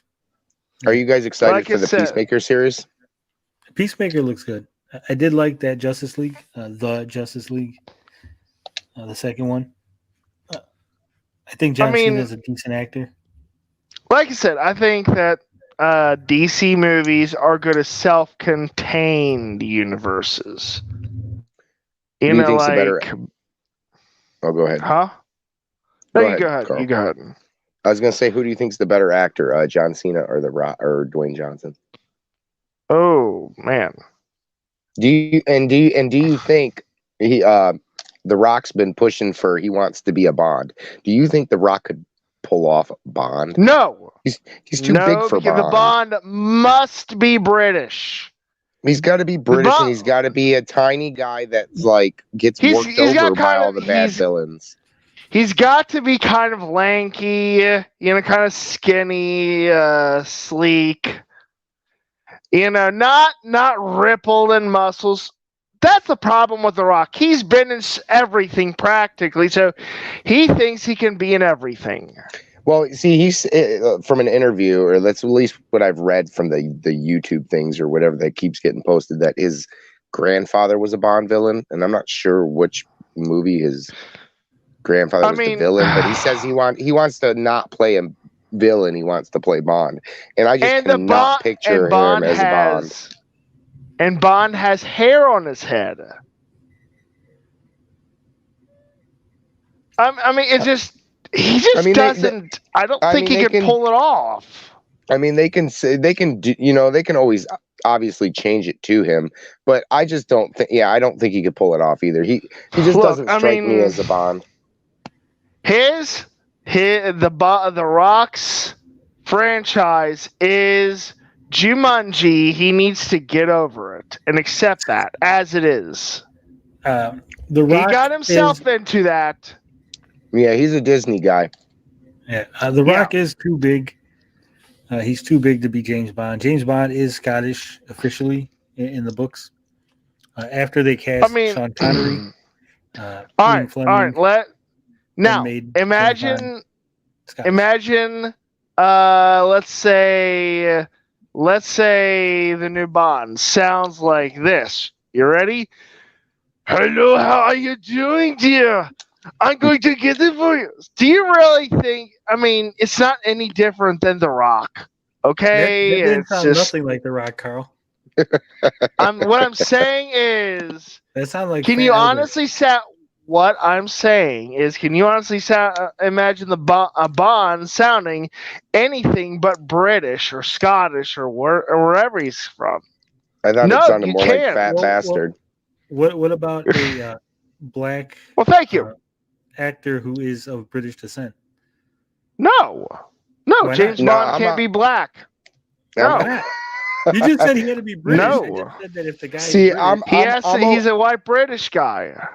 I'm okay with that if he pulls it off. So you got to get a guy that can pull it off. You've got to be able to explain it, okay? Maybe they pass the title of. Yeah, maybe they passed the title down or something. I don't know. It is called 007, right? Wait, hold on. Why would they have to explain it, Carl? Did they explain why Sean Connery looks nothing like Roger Moore? Did the movie explain that? There's one clear difference. What's the clear difference? Sean Connery has a big head and Roger Moore. I'll answer it if you ask me. I will. Don't say Sean Connery's better than Roger Moore, because I think Roger Moore might be one of the best Bonds ever. No, that's not it at all. No, what I'm saying is, even if I'm saying race has a lot to do with it. Right. Even if they're a different race, though. But if you didn't explain the differences between Roger Moore, Sean Connery, as a person, Pierce Brosnan, whatever the fuck his name is. I need that extra bit of and by the way, I don't watch too many of the Bond movies. Yeah, but what I'm saying is, I don't. My favorite Bond movie of all time is GoldenEye. It's as simple as that, you know. Right, so I'm not the target. You're deflecting. You're avoiding. I just do. I'm just that weird. Okay, what do you mean tell you? What I'm saying is, if you've had a series in which different actors have played the character with no explanation as to why different actors are playing the character, then it's already been... Other people don't ask for that, but I am. Okay, I wouldn't mind some kind of explanation, okay? Even for the others. For an explanation between Roger Moore and Pierce Brosnan and Sean Connery? If I had the opportunity to ask the people, you damn well bet I would. Wait, what if it's a black British black, actor? white, Asian, whatever? I would still ask. Okay. What about Idris Elba? It doesn't matter. If Idris Elba is playing the son of James Bond. Son, okay, I could accept that. James Bond Jr. Yeah. In fact, they have the James Bond Jr. cartoon series, so I could accept that. They do. They got a game, too. I love the NES game. Evil Knievel says black or white Michael Jackson. Carl says James Bond can't smoke blunts. He wants his blunt. No, Well, they already James made that Bond movie. is smoking Wasn't it? cigarettes. Wasn't the black James Bond? Wasn't that Undercover Brother? Oh yeah, and look how that movie turned out. Pootie Tang. It was Pootie Tang. Hey, that's a good movie. I like Undercover Brother. I mean, it's not going to be the James Bond, but whatever. I don't know. I mean, I'm not really, but yeah, I could accept a James Bond Jr. movie. Well, see, I agree with F1 JB. As long as Bond is male and British, everything is fine. And that's what I was getting at, because at the end of the day, like I said, they've already established this isn't like Sean Connery's played every James Bond movie and now they want to change the actor. Well, here's the thing: as long as they don't change the time period, I think they can pull it off, right? You couldn't go back to like I would want the personality to be the same as well. Well, yeah, like, we're assuming that we're assuming that the writing and the personality and the James Bond-ness of the character is going to remain. It's only the actor that we're changing, and this actor happens to be of black descent. If it's only a race swap and not culturally, I could accept that. But see, and that's the thing. Are they gonna the cultural? That's where it really comes down to. Are they going to change things culturally? I don't want Bond in a lowrider smoking blunts. I don't. I don't think anyone does, though, Carl. James Bond is a gentleman who picks up the ladies. Right, yeah, shaken, not stirred. That preclude the actor being of non-white. But right. Sometimes they do a cultural shift. Damn it, you're Damn it, Carl, you're stereotyping. Yeah, we need to separate this really clear. I want to be really clear about this, Carl. Okay. I'm not talking about changing the character of James Bond. I'm not talking about changing his background, his story, his attitude, what kind of car he drives, what kind of cigarette he smokes, how he takes his drink, how he responds to women. I'm not. I guess I would be okay with it. I guess I'd be okay with it. Now, yeah, I guess I'd be okay with it. Now, like someone like The Rock, I think is too big. Someone who he doesn't fit. Right? He's too big. Fit. He's too ripped. Yeah, he's definitely too big, and I think that's really what disqualifies him is the fact that he'd just be able to muscle most guys, whereas James Bond has to use his cunning to get out of most situations. Yeah. Ninja Kitty says, I just watched the latest Bond film. They had a black female 007. Why not continue with her? They could. I haven't seen the movie. I'm not really a huge James Bond fan. Maybe. I don't know. If they I quit watching Bond movies. Since Carl is the lone holdout on everything. If they had a female James Bond, but she was a lesbian, so she seduced women still, would you be okay with it? No. I mean, it's. I don't know. Wrong, I mean, when you said no, what would be wrong with it, Gary? Just because I'm an asshole and I'm what do they call it? I'm a misogynist. Yes. So there you go. That's all you need to know from me. And yes, Dork Delicious. I don't like low riders. I think they're stupid. Who's Dork? What were you talking about, Carl? Who you call out? Comment that the dork side. Okay, because you said Dork Delicious. That's why you confused. Sorry, I don't know. Just he said Carl doesn't like Karate Kid or lowriders, and I said yes, I don't like lowriders.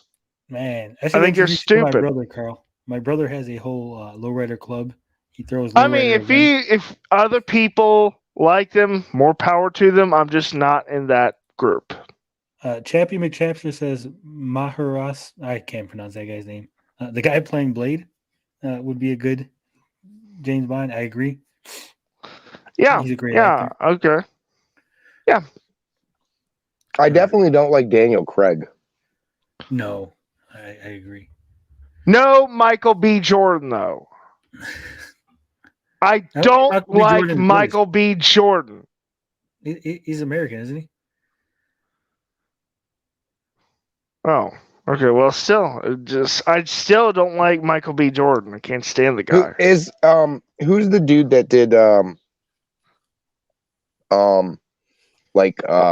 dude that plays War Machine? Don Cheadle. Is he American, Ooh. or does Oh. because Don Cheadle's done like British stuff before, hasn't he? Didn't he play like the British dude in Oceans? I think so. I mean, Don Cheadle might be able to pull something like that off. Yeah. He's American. He was born in Kansas City. He could probably if he could fake his way through the accent, then yeah. I'd be fine with that. I think we veered off from the Snyderverse. Big time. Sorry, that was mine. I mean, there really wasn't much to say about it other than we all agreed that they should move on. But I do think that a female James Bond could be done. If they if could do it, I probably wouldn't like it. But no Rock. This is something The Rock cannot have. Yeah, he's gonna have to accept it. Yeah, I don't think they'll ever cast him for that. He just doesn't fit in that role. I don't mind a black female 007, but I don't want The Rock as 007. I'm tired of seeing him in a sexy, big-breasted white lady James Bond who's sleeping with other big-breasted white ladies in the movie. Carl, would you be okay with that? I still wouldn't be okay with that. No, it's too weird. Including my canceled. That's it. No, it's just too weird. It's just, I mean, I don't know. It just.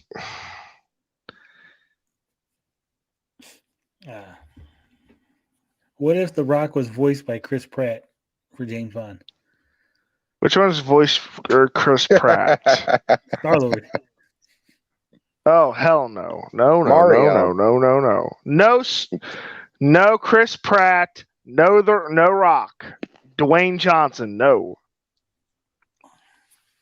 I'll accept a black female 007, but I don't want Chris Pratt or Dwayne Johnson near it. I agree. I can't stand them. I mean, he would make such a good villain, though. Like, that's the thing. Like, if he could get his head out of his ass, he'd make a perfect villain. Oh, yeah, I agree. He would be a great villain. Yeah, both of them would make great villains for that matter. But they can't be Bond, okay? Americans are doing this thing where we think we can fit into any role, any character, whatever. No. Let the British have this. We don't have to be we don't have to be in everything. We have to be in everything. We beat them in a war. We took this fucking country from them, and we'll take James Bond from them, Carl. We're Americans, damn it. And I don't think people want The Rock to be the guy who killed James Bond. Because I don't think I see the franchise doing many more movies. Yeah. What do you mean? They just did a James Bond movie. Didn't Daniel Craig just have one last one? I mean, like, I don't know. I just see the popularity plummeting if The Rock is James Bond.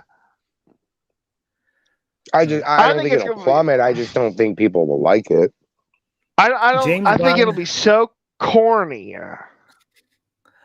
Beefy says James Bond would have nerve damage and not be able to shoot straight with how much he drank in the books. That's true. Ninja Kitty says The Rock doesn't want to be a villain. It would make him look like he was trying to copy Dave Bautista, who was a Bond villain 2 movies ago. Yeah, but he could play the grandson of the character that his grandfather played, seeking revenge for James Bond killing his grandfather. Wait, Bautista was in what was it? Quantum of Solace? I think so. I didn't know that. because I haven't sat through the Daniel Craig movies. I don't like him. The Rock in the Roblox movie, sounds by TT. Yeah. And The said, Rock "Too bad is Tiny Lister Jr. passed. He'd be a great James Bond. The Rock could play the new Jaws. Yeah. Batista. The Rock is more important to culture than James Bond. No, I disagree on that. Where do you see that at, Carl? Oh, right there. Tommy Yamiko's comment. Possible. I don't know. The Rock is. I'm actually kind of waiting. I'm actually waiting for a giant satellite to fall on The Rock. Carl, why are you so mean to people? So we can finally have him as far away from the cinema as possible. I told you I'm tired of every time he sees something he wants to do, he gets it. Well, I'm tired of seeing him. He brings in the money, though, Carl. That's the problem. And, I think he does good. He does good in his certain roles. The biggest thing that kind of like... sounds like you're jealous of The Rock doing what he wants. I'm not. I don't get jealous of people. I understand my position in life, and I'm okay with that. Yeah, but if he wants a role, why shouldn't he ask for it? And if he gets it, why shouldn't you be happy that someone gets what they want? I'm not going to be happy that he gets it. Why? That's what I'm asking you. Because I don't want him near James Bond. Are you afraid it's the principle? Take James Bond behind the barn and have his way with him? Oh, there's a grand picture to think about. Tommy Amico says you got to know your role, Carl. I know my role. That's the thing. I know where I'm at. I know my role. Carl, what do you I'm okay really with think that. about The Rock? What do you think about The Rock, Carl? I think he's in too many movies. That's what I think of The Rock. I knew he was going to say that. It doesn't matter. See, that was classic. I miss classic Carl Rock. Watch wrestling. He doesn't know that was a wrestling thing, Carl. Carl's about to get rock bottom. He's about to hit go. What Carl needs to do right now is go back to like the best moments of like The Rock. Oh, and no, thank you. You'll have a different opinion of him. And see, that's the thing. Like, I miss classic Rock. Like, that was good entertainment. That's what his role is. And it's like the thing is it's so weird to have seen him go from what he was to wrestling to kind of just go into that Disney movie role where he's done so many kind of kids movies. And I think that's what people are burned out on him. I mean, Jumanji was really good. I'll give him that. I liked those movies, but I think more so that Jack Black kind of sold those movies to me. The fact that there was good writing there and they turned his kind of character, like they had him playing kind of like the girl. That was like, it was amazing. And that's what made Jumanji's good. Cause I'll admit, like at first I was like, oh, not another Rock movie, Jumanji. And then when I actually sat down and watched those movies, I loved them. I think those two movies are fantastic, but I'm in the same picture. I'm just, I just don't like The Rock. I'm tired of seeing him in those roles. I don't like him either. Like for the most part, there are certain things. I think you guys watched Baywatch was pretty good. I thought that was pretty funny. I've never seen Baywatch. Baywatch, not for any reason. Just not Baywatch show the movie with The Rock. That's what I'm saying. If there's no Hasselhoff, I'm not watching it. He was in there. He's got a cameo. But I thought that was a pretty good take on Baywatch. I thought in that movie he did good. And there's certain movies that I do like him in, but for the most part, no, I can do without the Disney kiddie Rock. I mean, he's just in everything. He's touched everything. So, you know what I want to see him doing more of? You know what I want to see him do more of? Serial killer movies. I mean, he's built a reputation. He's just not a bad guy. That's the problem with doing kids kind of movies, Disney stuff, he's not a bad guy. He's been portrayed as a good guy. So that's what he What are you does. talking about? He was in the Mummy Returns as the bad guy. That was so long ago, though, and that was early. And but he still had his wrestling image too, and he did have a bad. He was kind of painted as somewhat of a villain in wrestling, wasn't he? Not at that point. At that point, he was already a good guy. But I mean, through his career, he did have a little bit of. Well, yeah, he started off as a face, became a heel, then a face.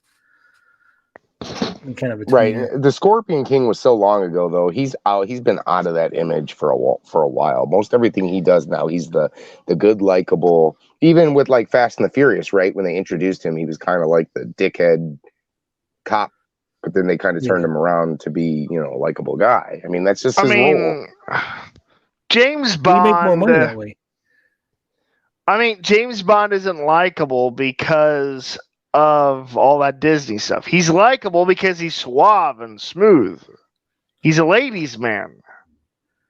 Well, either way, he's gonna play Black Adam. Rock will be a superhero soon in the DC universe. He's Black the Adam male, is sort of a villain sometimes. The Rock is the male Brie Larson. What's wrong with Brie Larson? She's got a nice rack. Yeah, have you seen Captain Marvel? Yeah, that wasn't too bad. She kind of does Marvel a solid 6. It needed better editing. That's a Nick Fury movie.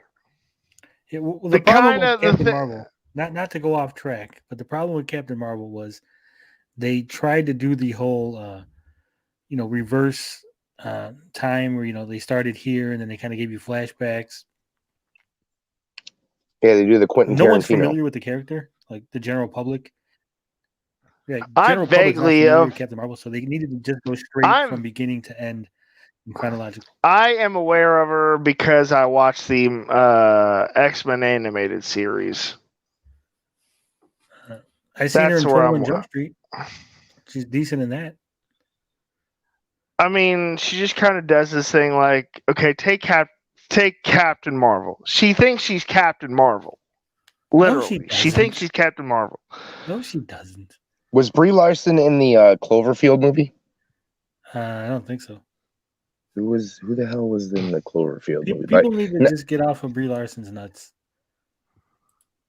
Yeah, I thought it was going to be like really bad, but then when we watched it, I was like, oh, it's not as bad as all the crybaby fucking fans made it out to be. So I mean, it was okay. It was an okay movie.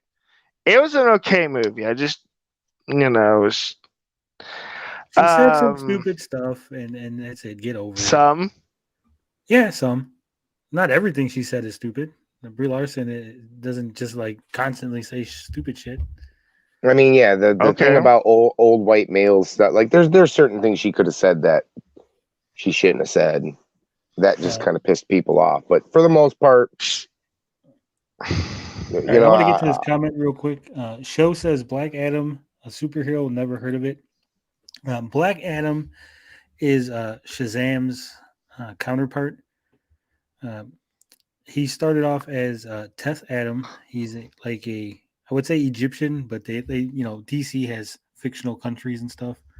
So it's like a country called Kandahar, some shit like that. It's basically a African, Middle Eastern type country. And he got the Shazam powers originally. But instead of going back and forth, like Billy Batson has a normal life, then becomes Shazam. Teth Adam just stayed, basically. He got the Shazam powers and he never changed back. He never relinquished the power. And eventually, he takes over his country. He rules it with an iron fist in order to help his people be better. And then the wizard who gave him his powers ends up tricking him and banishing him like to the ends of space or some shit. And eventually he comes back in the modern age and fights Shazam because they have the exact same powers. So he's a villain in the modern age, but he started off as a hero. I don't know what the movie, what direction they're taking. whether he's going to be a straight villain, whether he's going to be a hero that later on turns into a villain. He's going to be an anti-hero.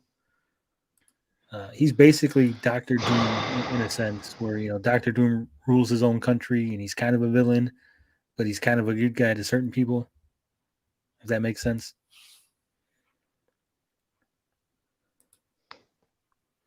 Take it easy, Dorkside. See you later. See ya. Chappie says, actually, Brie Larson thinks she's Samus. That picture was hot. Hot. Yeah, she's not bad looking. She probably could use a pedicure on her feet because she's always walking around with toe fungus. But other than that, Ew.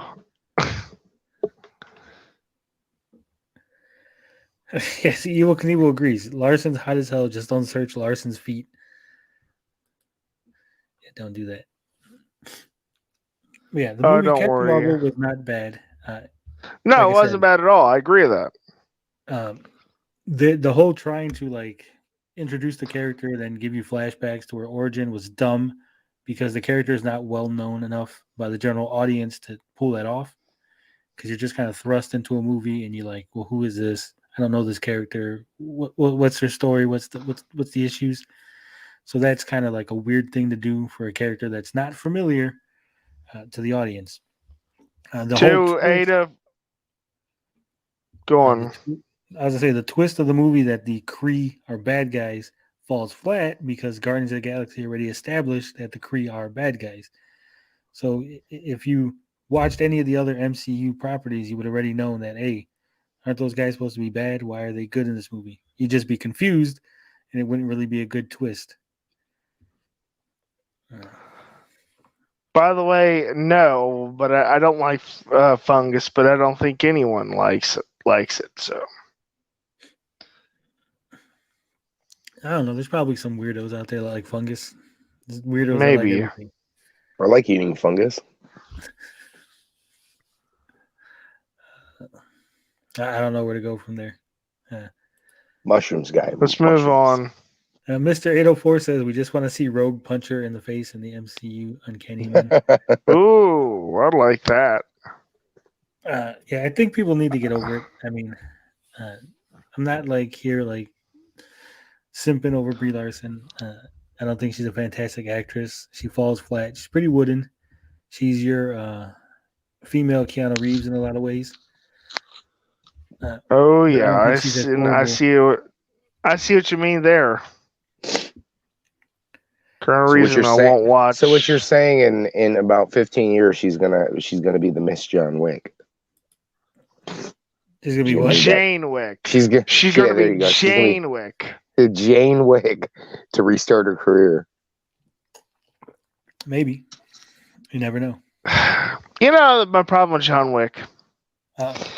My problem with John Wick was that they made him sound like a great the ultimate assassin at the very beginning of the first movie, instead of him accomplishing that purpose at the end of the last movie or whatever. I've never watched a John Wick movie. They got a new one coming out, don't they? Didn't they just tease like a week ago that the John Wick 4 is coming out? I already knew they were going to have a new one, but Tommy Uyamiko says we should all do psilocybin mushrooms and record ourselves. No. Sorry. What's that stuff? DMT? We should all do DMT and just no. Sure, you send it to me. At the next Anti-Amico gathering, we're all going to do DMT and mushrooms. No, I'm not. We can meet the tiny elves that are also machines, that are also orbs of light, and see how that goes.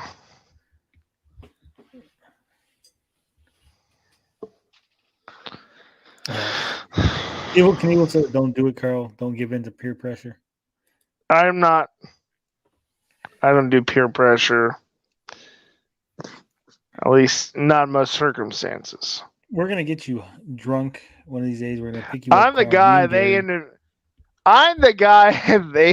invented peer pressure to keep people away from. We're gonna trick you. We're gonna tell you that they're virgin daiquiris and they're gonna be fucking filled with alcohol. Nope, I won't do it. You. We'll pull like a hangover on you. Nope. Yeah, spike Nope. his drinks. Here's some Coca We'll Cola. get you in the car and we will. In my cases, I usually get my own drink. So That's why I said we'll wait till you get in the car, lock the doors, and fucking hotbox you. No, sorry.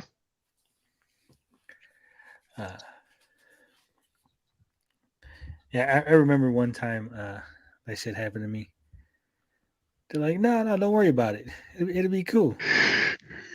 Did you end up like Smokey on Friday?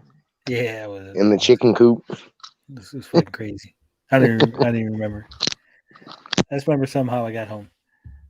I've had weird things happen to me. I had one time I was in a car and we're driving, and dude, it's like, hey, I got to stop here real quick. Yeah, no problem, right? Yeah, whatever. He stops, comes out, gets in the car, and he hands me a bag of weed, like a big bag. Like, I'm not talking about like a little bag, big bag. And he's like, start rolling. I'm like, what? He's like, yeah, start rolling. We need to smoke something before we get home. Like, you motherfucker. And for those of you listening that are in my family, no, I did not roll any joints or smoke any weed. Much like Carl, I don't do that. Yeah, I've seen too many people that do, and they're just right here. I don't. Fun story. We once got a guy who never drank buzzed off of amaretto and Pepsi, telling him it was just off-brand Dr. Pepper. People get too addicted in my family. I don't have the genetics to support a drug habit. Evil Knievel says, I am drunk. I love you guys. Tony, Gary, Carl, you're rock stars to me. Thanks for the fun this year. We're glad you've enjoyed yourself this year. Show has had at least 3 weeds. I'm glad you are partaking and enjoying the show. It's 3.5 hours. You got anything else, Carl? Anything else you want to add? No. Gary's kind of shut me off with no Spider-Man talk. We can talk. We can talk about the Amico being launched and in the hands of Turbo Joe and all the others. I mean, that's what Tommy Tallarico says. So you think that the audience wants to hear us talk about the Amico? I'm not sure. Oh yeah. We got to do it at least at the first episode of the first year, at the first day of the year. What do you think, Gary? Do you think the audience wants that? You with us, Gary? You're alive? Gary. No, Gary's dead. What do you guys think? Do you want to hear about the Intellivision Amico? Do you guys want to hear us complain? Or should we just end the show? Gary's gone. Carl is always right. I think that's 1 vote for Amico talk. I'll give it 3 or 4 minutes. If you guys don't, tell me to talk about Amico, we'll just move on. No Amico talk. Wiley says no. Mr. 804 says no news is good news. I think we just take that as there we go. I guess I've been talking to myself for the last Gary, 20 you minutes. want to talk about Amico? I think Carl has a point. I think we could cover something. I'm going to just say no. There's got to be something in the stratosphere we could talk about on Amico. I want to take that as this show is our resident Sir Smokes a lot. Show agrees. That's right. I'm going to call him Puffy. Half Baked is awesome. Half Baked is more than slightly better than CD4. Sure smokes a lot. Half Baked is fucking great. I was thinking today about hockey that they should reform it into a fighting competition. Gladiators on ice. And the movie I don't think so. Fight. I mean, that's what basic hockey is. As has been told me by Canadians. Carl, are you just sour you don't have a hockey team in there in Kentucky?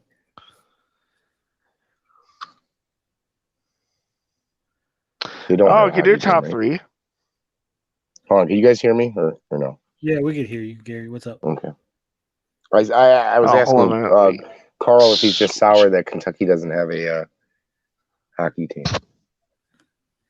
No, but the city near me does have a minor league hockey team. I'm a Michigan native, man. You crushing my dreams here. You crushing my. I'm a Red Wings. You know, I grew up with the Red Wings being dominant for so many years that when you talk bad about my hockey, you hurt my feelings. Sorry, it's just I call it as I see it. You know, it's people say it's hockey's about fighting all the time. Well, it's not about fighting, but there's a lot more into it than people give it credit for, and I think a lot of people don't understand that hockey's a very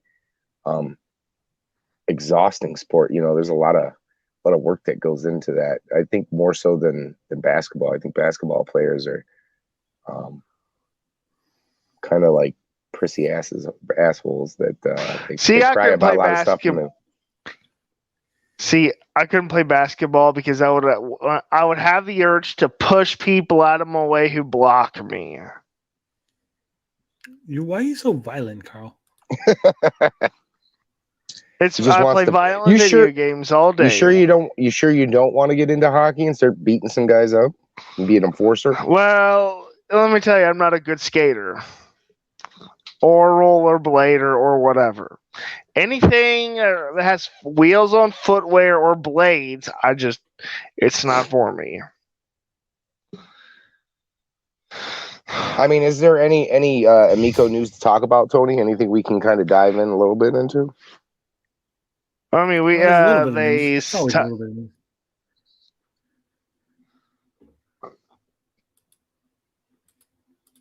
Did we lose you, Carl? What happened? No, I'm here. You keep You're ugly and you. Sorry. Wiley is right. I don't like sports. I'm not a sports fan. I'm barely a sports fan. Evil Knievel says he wants to hear Carl's top 3 celebrity cougars. Oh. Ooh. Betty White is gone, so that's off the table. No, she's not. She's too old to be a cougar.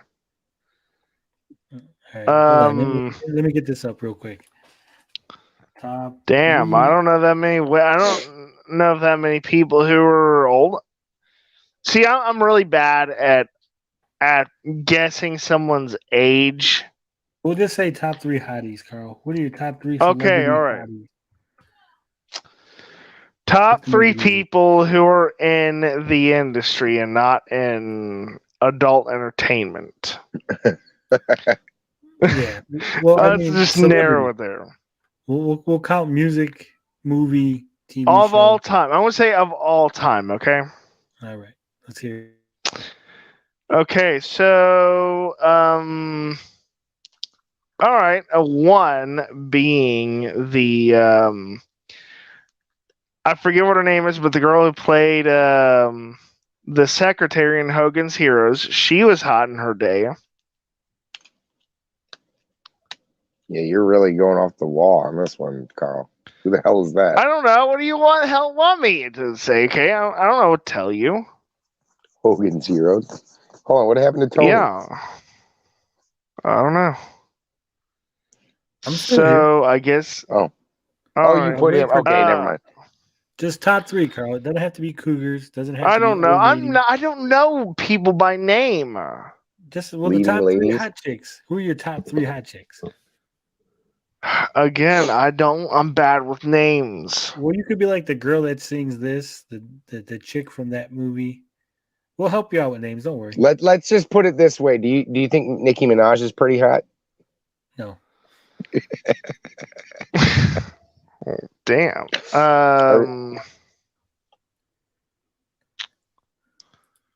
I'm kind of drawing a blank. Okay, myself. Kelly Pickler is kind of hot. Kind of, sort of. And what's next?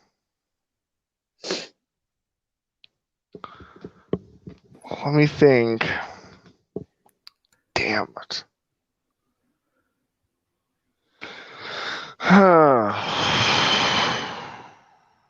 Just say Taylor Swift, Carl. You can't go wrong with Taylor Swift. I don't like refuse to acknowledge Taylor Swift. How about Hannah Montana? Miley Cyrus. I don't know. No. Too young. Way too young. She's almost in her 30s, isn't she? She's like 20. Yeah, it just no. She's old enough. She's just gross, but Oh my god! Maybe we should get off of Carl. Carl can't name 3. Let's I start the can't. game. I'm What are your sorry. I top 3 don't. celebrity hotties? let me Yeah. let me look up the chick that was in the Baywatch movie. Both those chicks that were in the Baywatch movie Alexandria were Daddario? the blonde and the brunette were both like really pretty. Let me see if I can pull it up. It was Kelly Roebuck, Pamela Anderson, Alexandra Daddario, Priyanka Chopra. Those are the chicks in the movie. Yeah, those the two main ones. The one that played Pam Anderson, CJ, and then the other one that played Yasmin Bleeth's character, which I can't remember what her name was. Jordan. Let's see. Roebuck. Yeah, those two chicks were pretty hot. I'd say Scarlett Johansson, but as of late, I've been like on Scarlett Johansson. The fad's over on her. God, what movies have what shows or movies have I watched? Like something new, and I'm drawing a blank. Like, Thank trying you. to think See, of, like, new, it's like, not easy. See, I'm trying to think of like new actresses though, like new movies, stuff that I've seen that. I don't know. Throw something new out. Like I can't think either. Like something newer. Like newer. I'm trying to think of newer ones. I mean, I could go back. Like, back in the day, who was the chick that used to do E? She was pretty back in the day. Brooke Burke, but she's getting old. I'm thinking of like old stuff. And I don't want to think of old stuff because those they've all had their day. Yeah, I guess if we're talking about across the board that aren't too old, Cindy Crawford. Yeah, Cindy Crawford was a sex symbol in the 90s. I don't ever think she was really pretty. I was not a Cindy Crawford fan. Okay, Suzanne Summers. Oh man, you're really going back. I don't know. I mean, it's just I'll tell you who's a good looking woman at her age. Vanna White's still pretty good looking at her age. Ooh, yeah, Vanna White. Yeah. I didn't think Vanna White, really Susan. It is okay. I mean, here's the thing. Other people know these people. Other people know these people by their face. Well, for me, their faces are blanks. Okay. Look at Mr. 804 says Margot Robbie, Gal Gadot. Oh, okay, there you go. Okay, I watched Once Upon a Time in Hollywood, and I don't like Margot Robbie as Harley, but that in Once Upon a Time in Hollywood as Sharon Tate she looked really good, like in that like 60s, 70s look or whatever. She looks really hot in that. Wiley says Kate Beckinsale, Gemma Arterton, and Lily Collins. I haven't seen Kate Beckinsale in a while, and she was she's still married to Verlander. No idea. I don't follow who's married to who. But I haven't seen anything about her in a long time. So Ninja Kitty says, all right. I bet Carl's gonna say Blanche from the Golden Girls. Blanche. No, I never liked Blanche. I thought she was too conceited. All about that rose.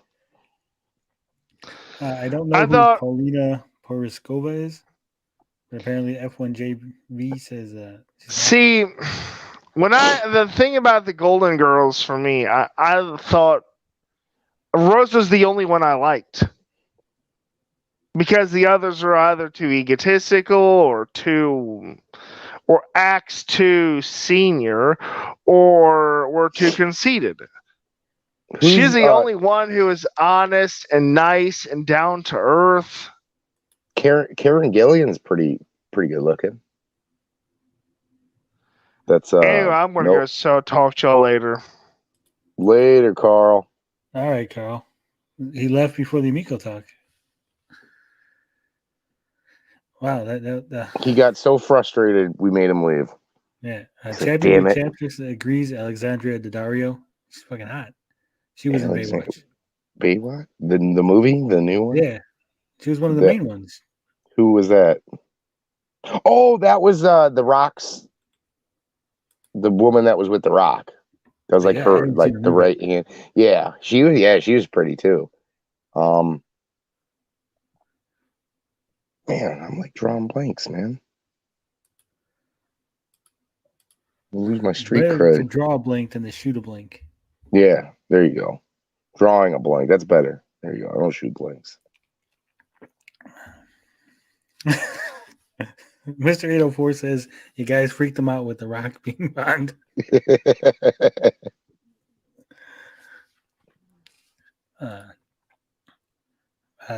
Ninja Kitty says, no love for Megan Fox, Adriana Lima, Sofia Vergara, Kate Upton.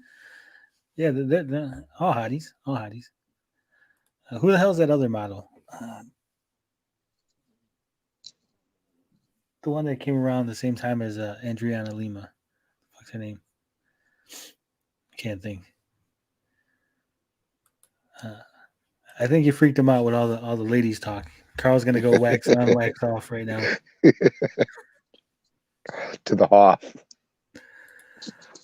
How old is old when concerning attractiveness in an older girl? For me, 40. Yeah, but you're like 18, Wiley. So I'm telling you, there's some like really good, like older looking women. Just float. I'll tell you one that got better looking, and I don't know what she looks like now, but the hell's the one woman's name that was in she's in Back to the Future 3 and then was in Step Brothers. She got way better looking with age. I can't remember her name. She was in Step Brothers. Yeah, she was the mom. And then she was in the 4 Christmases as like the cougar is the cougar mom. I can't. Why am I drawing a blank on her name? Steinberg? Yeah. I didn't really think she was very attractive when she was younger, but she definitely got like better with age. She was definitely. I don't know what she looks like now, but when she was in like Step Brothers, she was a real. And then, like I said, she was in 4 Christmases with Vince Vaughn and what's her name? And she's the cougar mom or whatever. Yeah, I think she got better. She got better. Wiley says he's almost 20, so still. Still a youngin. Is Selena Gomez still look pretty good? She does. I think she had like some kind of disease, like lupus or something. She gained some weight. She doesn't look like she did when she was younger, but she's still pretty. Ninja Kitty's right. In 1999, Nadia in American Pie. What the hell's her name? Oh, damn. Man, I'm like drawing blanks on all the fucking ladies. Yeah, she was really good looking. It's like on the tip of my tongue too. All right, we're looking it up. American Pie. Nadia. Well, just in case my man Show is still in the chat, I'm gonna throw in Catherine Hahn as a hottie. Shannon Elizabeth. There you go. There you go. Shannon Elizabeth. Allison Hannigan. I don't think she's very pretty looking. Allison Hannigan, like hit or miss, depending on her movie. Tara Reid. Ugh. It's a mess. Oh, who is the chick? Okay, so we just watched the Harold and Kumar's Christmas. Who was the Latino chick in that? She was really hot, and then they show her butt as she's going up this. I don't know if that was she had like a stand-in actor or whatever. She's going up the stairs in her lingerie. She was pretty. Paula Garcias. If that's her name, yeah, I guess. You know who's hot? Hillary Duff. Hillary Duff? She's got that cake. Let's look good. Let's see what Hillary Duff is looking like these days. This has really descended into a bad. Carl's like, I already told you I'm misogynistic, so yeah, she's pretty. Carl's like, I'm out. I'm not being associated with those terrible men talking about women's. Mr. 804 says he's down for some Helen Moran. Doesn't she get naked in like that movie Red or something? Oh, she does got that cake. Told you. Damn. Hillary Duff looking hot these days. Damn. All right.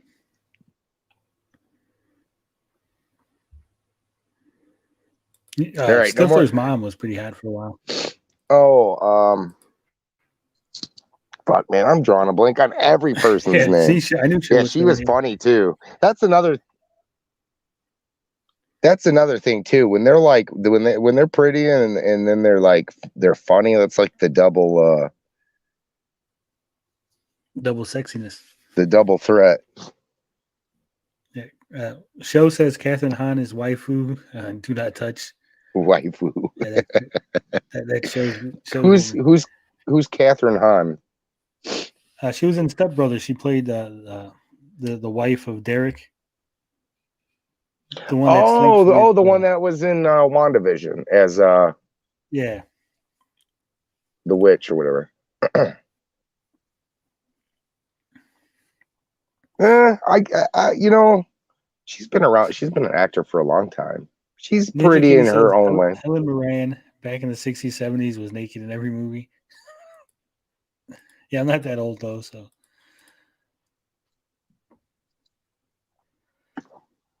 Helen Mirren is like old now, isn't she? Like 70? Yeah, I think so. You know who's hot? Fucking that was that singer's name. Fuck, it was on the tip of my tongue.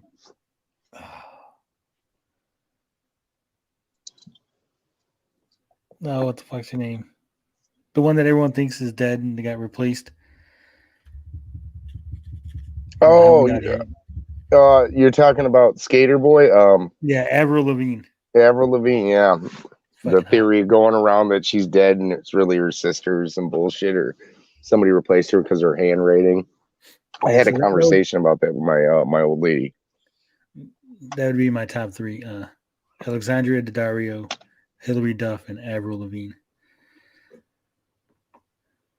Yeah, I think the Hillary Duff. After looking at a couple pictures, I was.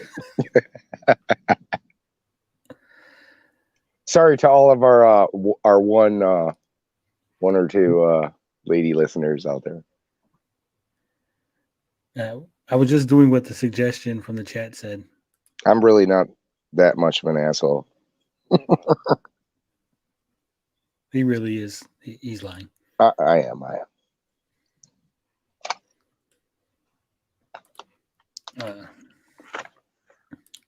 Well, I think that's it. I think unless anybody has all the girls left, according to Wiley.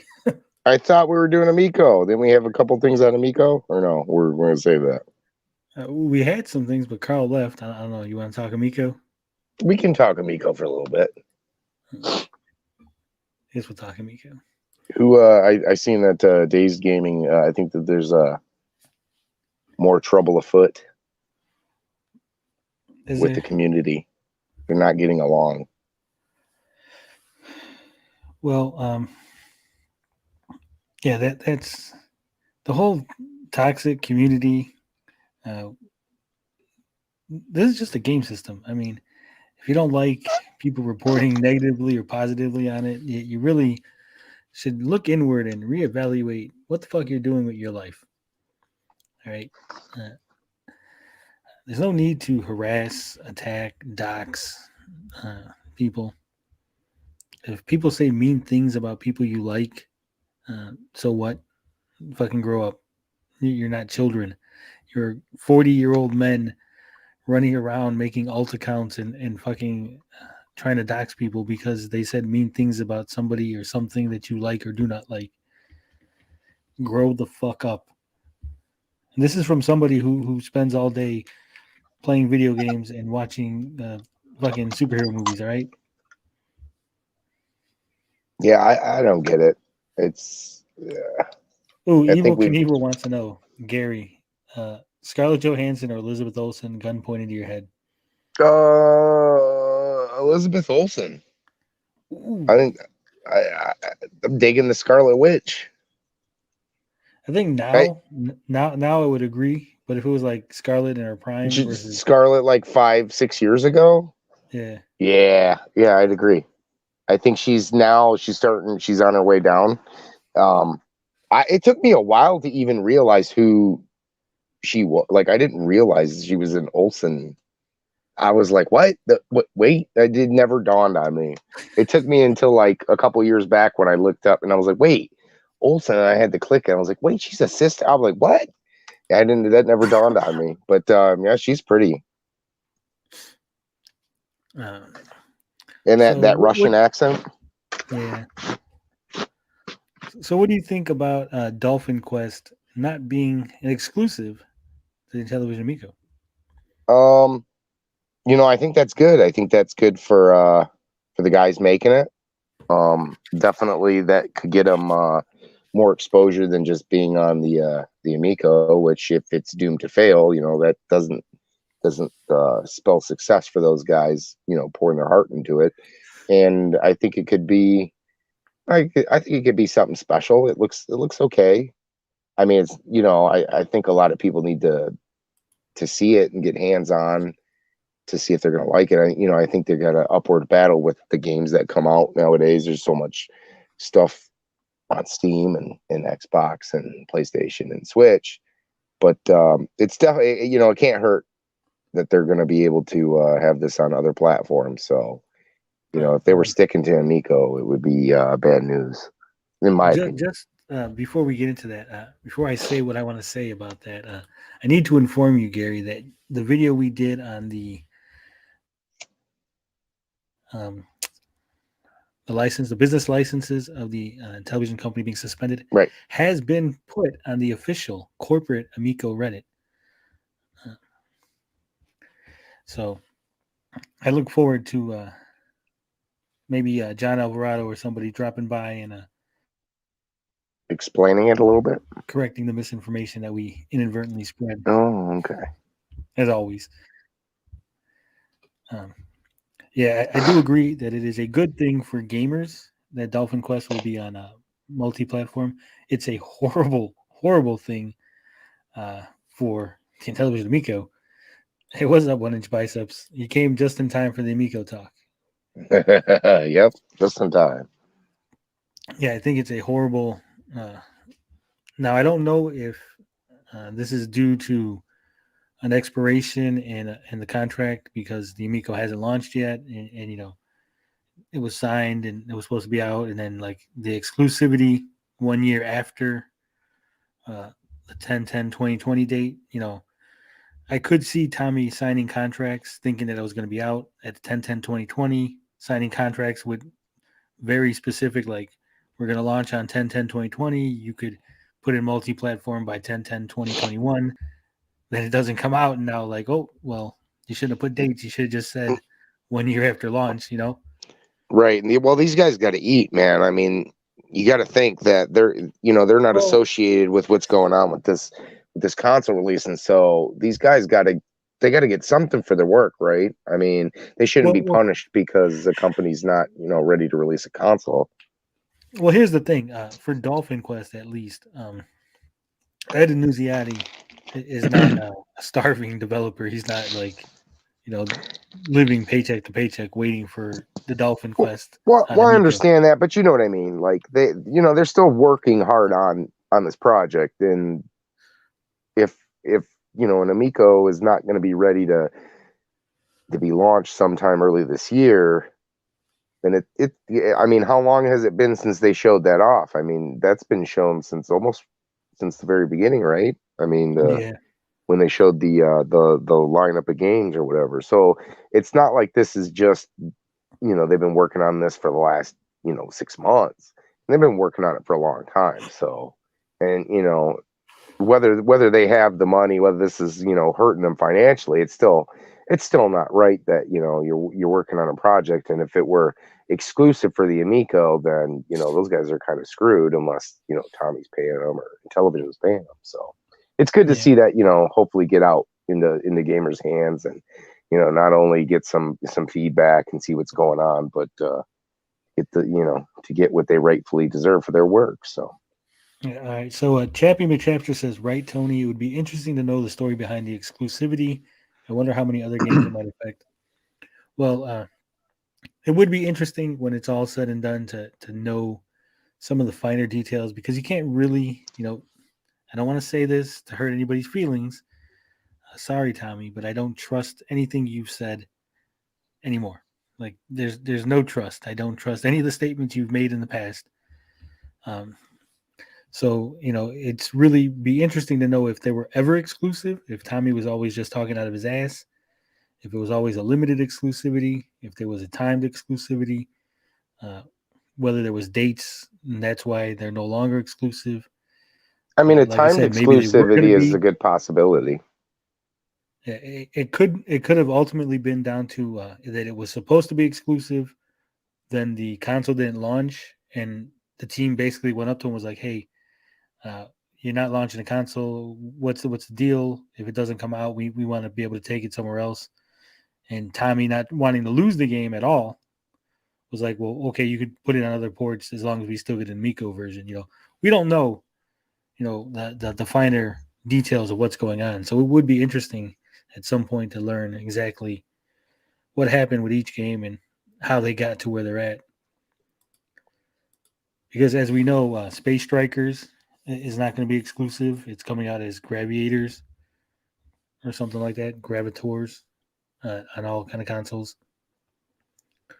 The next thing we need to kind of address is, do we trust what Pat said as far as, this is what he was relied, the information that he's presenting? Do you think that he's being 100% truthful? Do you think he's exaggerating, embellishing?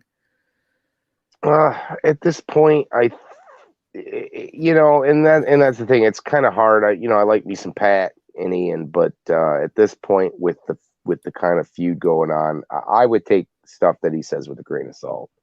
Whether it's funny or not, and whether it's true or not, it's kind of hard with that. Obviously there's a bias there now because they've just been going back and forth at each other. So especially when you watch those, certain podcasts, and they got Tommy calls in at the end of quite a few episodes now from time to time. It's kind of hard to take that serious now. At the beginning, I think they were being really truthful, but the feud started, and now it's like you really gotta take it with a grain of salt. So yeah, I'm not gonna take anybody's word for it at this point. If you're invested into the Amico, unless you're like guys like us who are just trying to be, we're trying to be fair.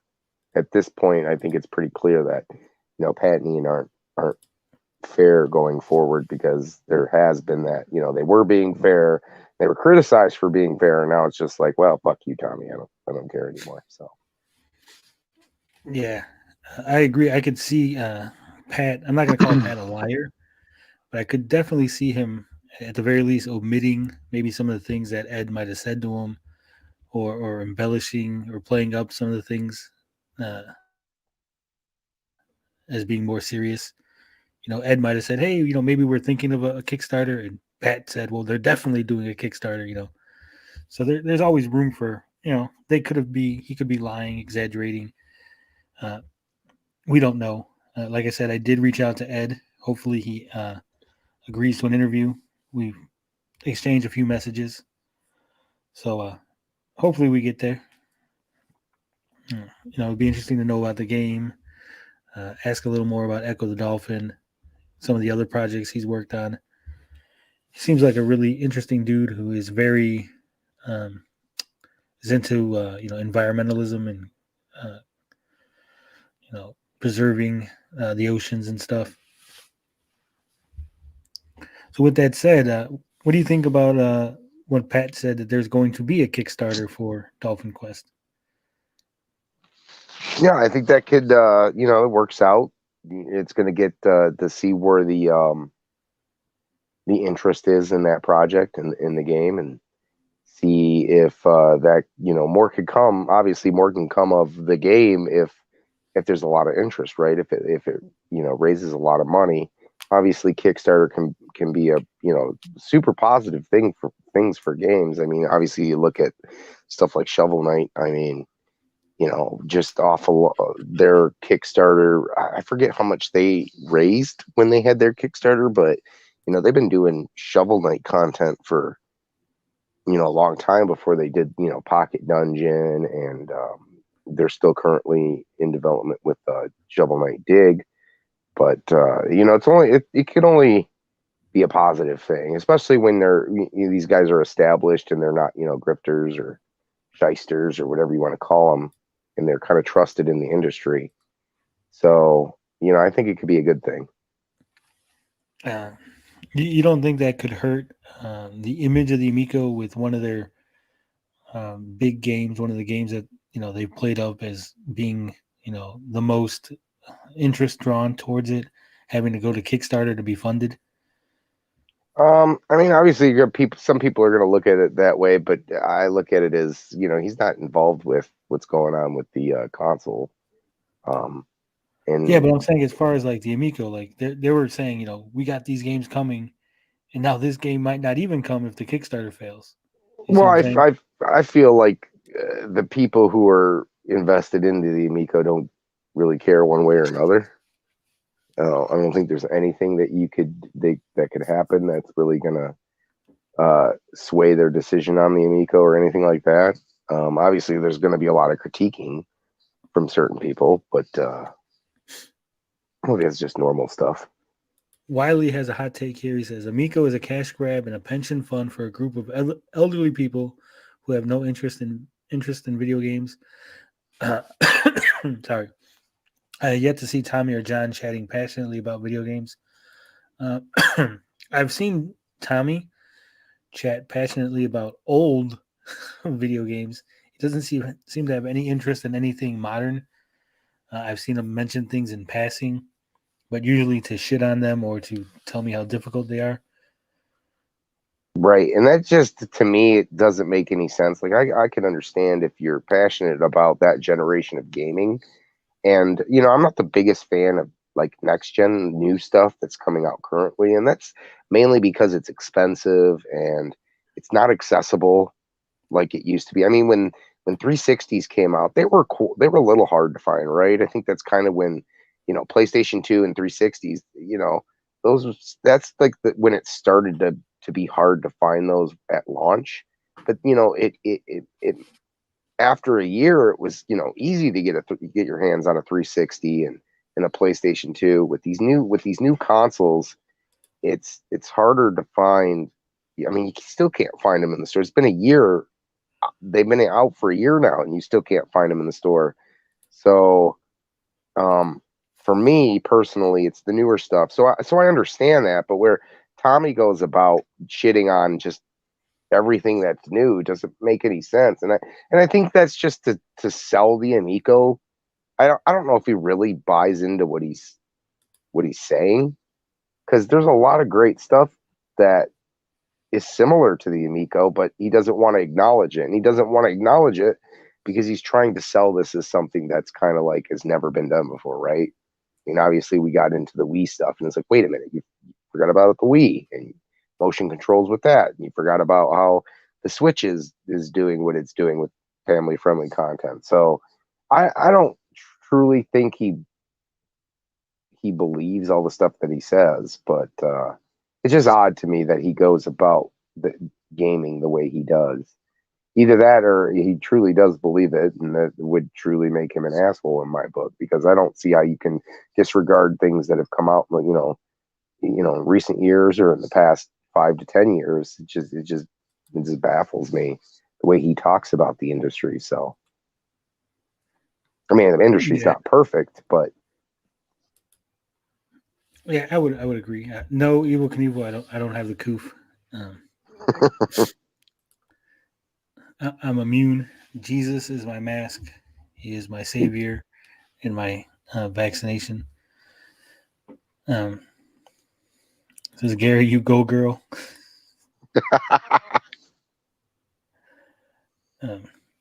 So what do you think that if, let's say they go on to Kickstarter They do a Kickstarter for Dolphin Quest, and it fucking knocks it out of the park. It blows it out of the water, Gary.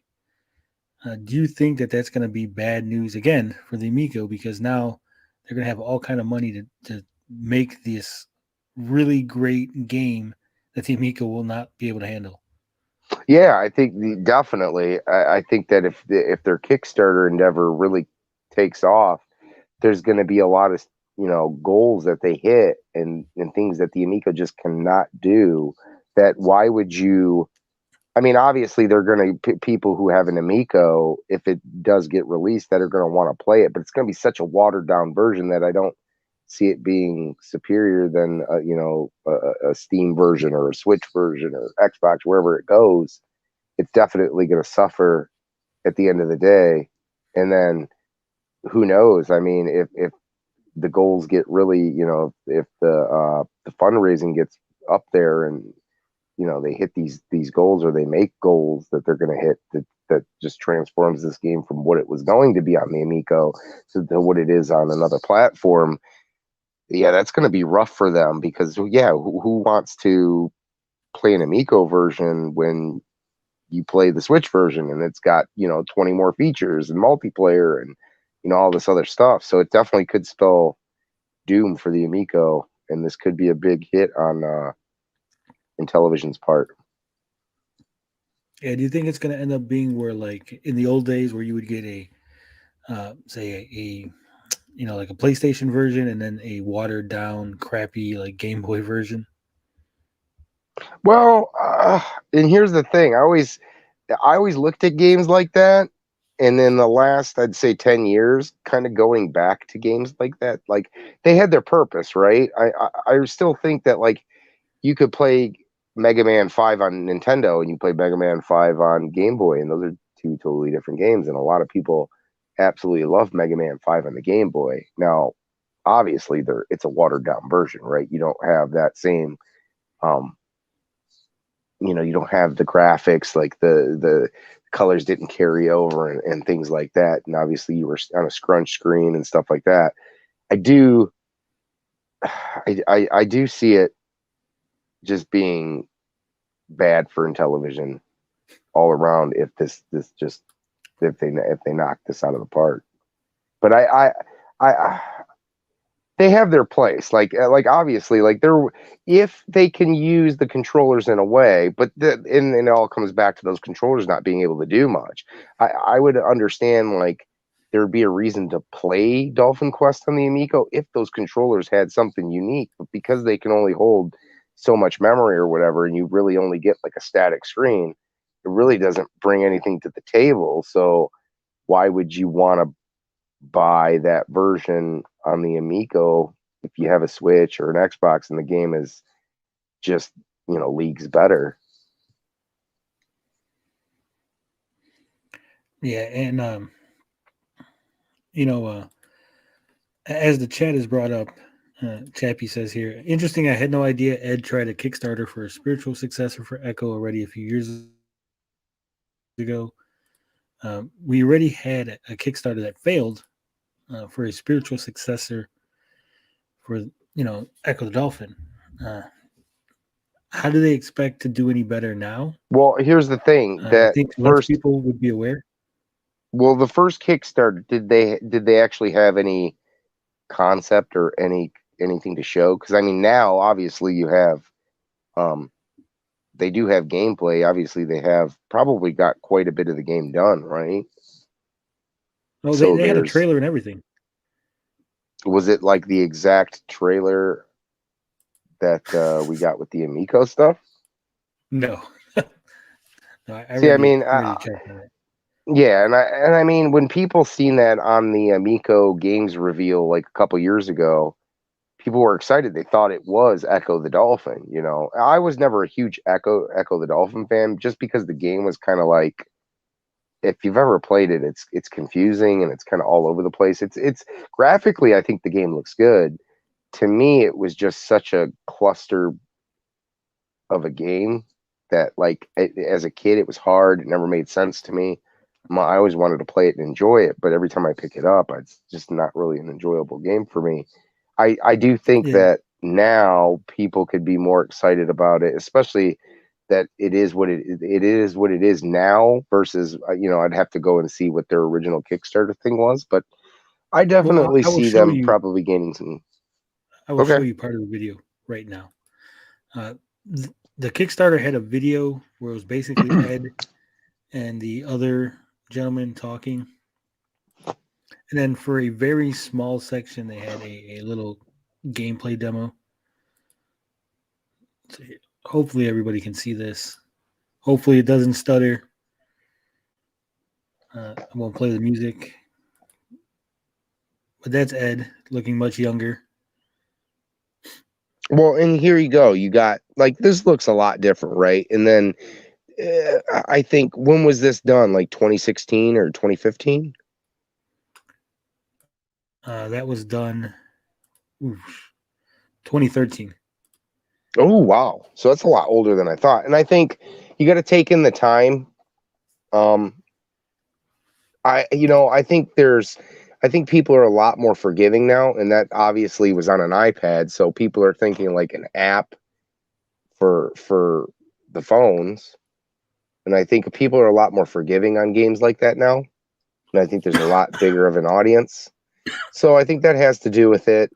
I think people thinking of, hey, I'm going to play a game on a iPad or whatever versus playing on my Xbox. I think there's more forgiveness nowadays than there was back then. So I definitely think they could take this much farther on Kickstarter than they did when they initially had that.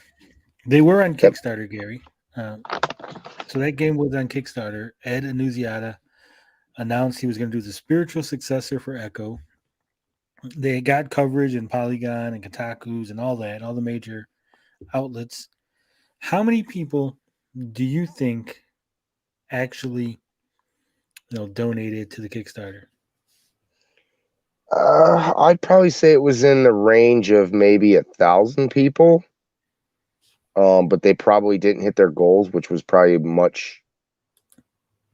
They had a higher, Well, I don't know if everybody can see this, but 867 backers. Okay. Yes, so I'm right. Yeah, they close to that, but it just wasn't what they were.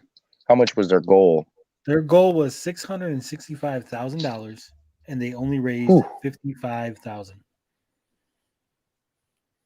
And here's the thing: do you think that they'd be targeting that same goal? I personally, with the work that they already have done, they probably could maybe reach maybe 100,000. That's where I'd probably think they're shooting for. Is it already on Kickstarter, the new project, or they're talking about it? According to Pat, they're talking about putting it on Kickstarter. The new project isn't on there yet, to my knowledge. So I don't know, but that was an image for the proposed game. But I mean, with the low amount of money raised, the low amount of interest, I don't think, in my opinion, could be wrong, but I really doubt that a new Kickstarter, unless the goal is really low, like a $50,000 goal, I don't think they're going to hit it. I just don't think the interest is there that they want to be there. You know what I'm saying? Right. And personally, if I think they do a Kickstarter, I think their goal would have to be around 100,000. I think that's realistic for them. Whether they get that or not is a different story. And I times change. I think, look at the way, toys are. I think we talked about this before, how the way nostalgia hits. And, nowadays everybody's trying to cash in on nostalgia. Toy companies are making Beast Wars and old G.I. Joe stuff and Turtles and all this other stuff. So, maybe they're trying to target the fans now that have money and are maybe trying to say, hey, look, kids, I used to play this game, Echo the Dolphin, and who knows? But maybe they're trying to target those guys now, and maybe they can make that money. But for the most part, it's check close. Out Big Blue Chapter 2 on Kickstarter. I didn't know there was a Chapter 2. We'll check that out in a minute. But they were planning to put the Big Blue on Android devices, Mac, Windows, Linux, iOS, and Android. So could this actually be? Could Dolphin Quest be the Big Blue in a new form? It was going to be on the Ouya too. Wow. Do you think that this is actually the same game, just revamped? I don't. I think it's maybe like bits and pieces of work they've done, but I think it's been totally redesigned.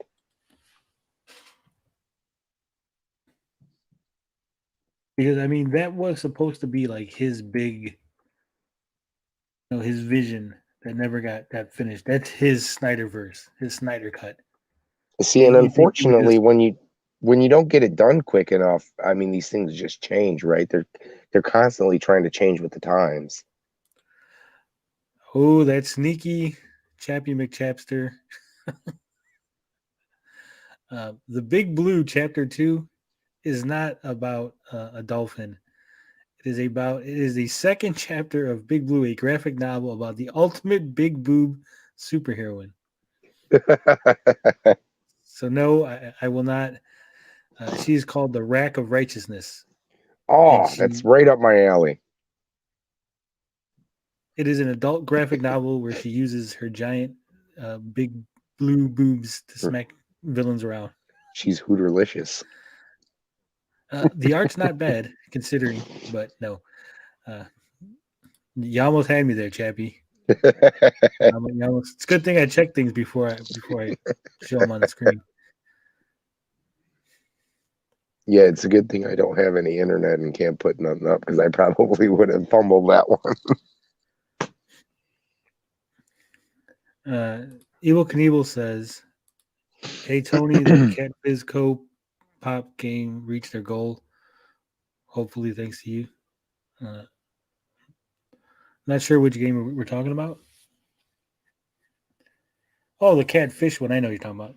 Man, you guys need to like really work on your grammar. That co-op fish game. Yeah, I know you're talking about. Hopefully, I haven't checked on it. I gotta check on that. See how that happened. 1 Inch Bicep says sounds like a good one. Yeah, it's pretty good. You guys should see the images. It's amazing. The Big Blue Chapter 2. And that got 86 backers that pledged $3,866. It was funded, completely funded. They got their money. What are we talking about? The boob superhero lady? one. Big Blue too. So right now, there's only one Kickstarter from Ed Annunziata, and it's the Big Blue one.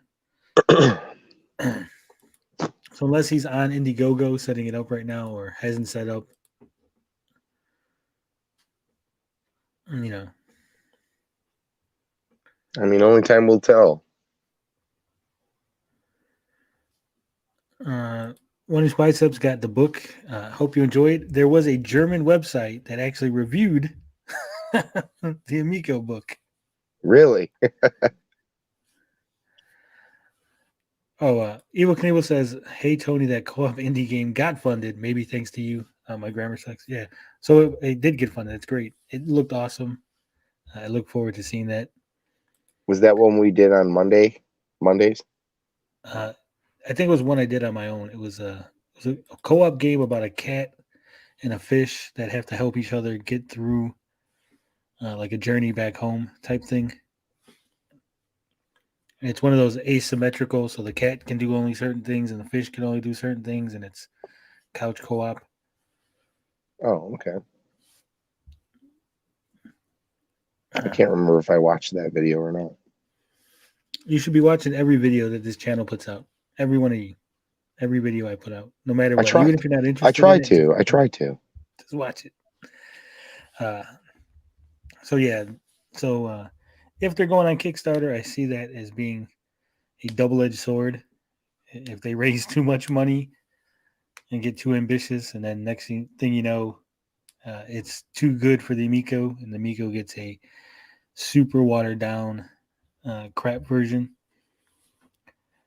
Yeah, and see, like I said, if the Amico had if those controllers were like a kind of like a DS, if they could do some fancy stuff on there, there'd still be a reason to have that version. But at this stage, if they really do hit goals on Kickstarter, all I see is just it being a very super watered down version. And at that point, who wants a watered down version? And like you said, Tony, I do differentiate games that were NES or Game Boy, because even the Game Boy games sometimes had a reason to visit those games. And I with my bias and being like, oh, Game Boy games suck, I didn't learn that until much later. But nowadays it really could spell that it could be the kiss of death for the Amico. Yeah, I think part of the difference though is like Game Boy had good games that were dedicated to the Game Boy. Right. Just that like the big popular franchises that they're like, oh, well, we could just make a Skyrim port for Game Boy or whatever, right? Those games always sucked. Well, I mean, like Capcom did really well when you played games like DuckTales 2. Even though it was a watered down port, I think it still handled fairly well on the Game Boy. It was a little different, but at the end of the day, it's still solid. If the Game Boy was all you had, it's a hell of a title to pick up. It wasn't terrible, but I definitely see Dolphin Quest being on like something like PlayStation 5 being like absolutely amazing versus having it on the Amico. It's not going to be very fun. Yeah, I mean, like I said, if that's the only thing you got, then yeah. But if you had them both, you're quick to notice like, no, this is really bad compared to Right. the actual version. Right. And I think a good one to actually make an example of was the game I was talking about earlier, is the Balan's Wonderworld. I think a lot of people, the people who do like it, probably like it better on a I don't know if it's available on Xbox or if it's available on both, but I would assume that those versions are leagues better than the Switch port, because visually the Switch port, especially in handheld mode, I haven't played it yet on docked mode, but the handheld mode, it is rough. The resolution is it's awful. And then when you get up to guys, you're like, they're disappearing in front of you because the game just can't handle it. So I definitely see something like that where it's definitely down like the Switch port is definitely watered down, and that experience is probably 10 times better on PlayStation 4 or whatever, Xbox. But yeah, if it's something like that, then it's definitely going to suffer. They hit goals and they make money, then Amico's going to have a big loss. I think people are going to be like, oh, well, I could play this on PlayStation or Xbox, and it's just going to be leagues better. So Yeah, I definitely see this being a problem. I definitely see them all the multi what the hell I'm talking about, multi-platform games are going to be really, really bad for the Amico because they're going to look at it as the lesser version. Wiley says, "What happened to Cats with Swords?" What's her name used to talk about it a lot. No idea. The original trailer they showed off was a version of the game that didn't exist. It was a demo for a proposed game. The new version that I seen people working on didn't look like anything the Amico could handle. It used 3D models. I did reach out to one of the artists. I didn't hear back, and I haven't heard anything about it for a while. is that one of the titles they showed in the game reveals? That was one of the titles shown in the original Gamescom trailer. Okay. Yeah, there's a few that are missing, right? The Runner game, that's never been shown again. Yeah, there's a lot. What happened to MLB? They're going to lose that too. It's been a while since we talked about that. It's a shit show moving into 2022. Indeed, it is. A lot of weird things going on. Like I said, we had the the LLCs be suspended. That's going to be interesting to see how that affects business. We're going to have to keep an eye out on those. Speaking of Missing all games. that, where's the community going to chat about the Amico now that the forum has been taken down or hidden for now? They're on Atari. They're not on Atari. They're on Facebook now that Atari Age is gone. It's Oh a yeah, that's controlled right. Facebook in which you have to basically ask for permission to join. And they've bet you. It's an Amico safe space. Yeah, well, Tommy is one of the admins, from my understanding. Well, we're going to talk about the great accomplishment by me. I did write a book, and it's kind of a joke. I didn't think anybody was going to buy it. And I definitely didn't think I was going to be on a German website, topfree.de, where they actually did a review of the book. That's awesome. So, a review. Remember, they reviewed the book. I didn't see any review of DJC's album, so suck it. They do show that's the cover of the book. If you haven't seen it. Insanity. It's only in paperback. Yeah. The review reads, Insanity. There's a book in printed form. This is translated from German by Google. It's a book in printed form and only as a paperback about the games in the period from 10/10/2020 to 10/10/2021, i.e. a whole year from the Intellivision Amico console, which has still not been published. What is in there? I have seldom devoured a book like this. Seldom have I been through reading so quickly as here. For example, for $2,125, just under 1,900 euros, a black plastic case for the Amico console with the signatures of Tommy Tallarico, Bill Fisher, Steve Roney, John Alvarado, Slade Simpson, Mike Costco, Mike Dietz, Phil Adam, and Ed Schofield. Of course, a Tony TGD the Geek Getaway couldn't do without immortalizing itself on the case and directly on the game console, not just on the book. See cover photo. The Ultimate Intellivision Amico Guidebook, Volume 1, printed in Poland by Amazon Fulfillment, polandsp.zu Warclaw, consists of only 32 pages. Apparently, it's 32 pages, not 26, despite that's what they told me it was, and is written entirely in English by author Tony TGD, who describes himself on the back of the blurb as #1 YouTube content creator for Intellivision Amico. He also has about $2,000 in Amico items issued and continues to wait for his advance. Content. Here's the content of the book. Now come to the contents of this little booklet. So to the so-called content, in quotes, of the magazine, as already described, the consists of a picture of the auction case from Intellivision Amico and the book title. Page 2 is completely blank. On page 3, as well as 4, 5, 6, 7, 8, 9, 10, 11, 12, 13, 14, 15, 16, 17, 18, 19, 20, 21, 22, 23, 24, 25, 26, 27, and 28, the author gave free rein to his creativity. Neither side looks like the other. The text is always in a different place. Example of the text says placeholder page. Conclusion. The Ultimate Intellivision Amico Guidebook, Volume 1, by Tony TGD is by far the only book that produces the content of the Intellivision Amico games as truthfully as it is for the players at home. Unavailable. So if you have the odd amount of €4.74 in your wallet and need some paper, you can get this bestseller on Amazon. Attention, fake statement from 26 pages. In truth, there are a lot more, plus 6, hand counted. Free of charge, order home. Whether you need it, it's up to you. I have it, and I'm curious how it will continue. Until then, I'll just read over this ultimate guide again, because you always find something new. There may be traces of irony in this review. And he actually that was one of your buyers. That's one of my buyers. So I actually sold 8 copies of the book.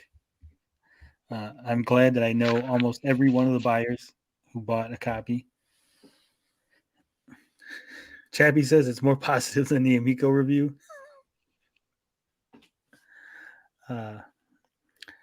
Yeah, what's up, Blinded? Yeah, Carl dipped. We started talking about hot chicks, and then Carl just dipped. He wasn't having it. He got nervous. He didn't know what to say.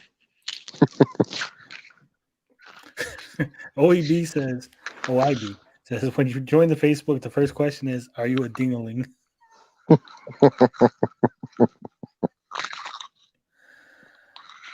It's a trick question.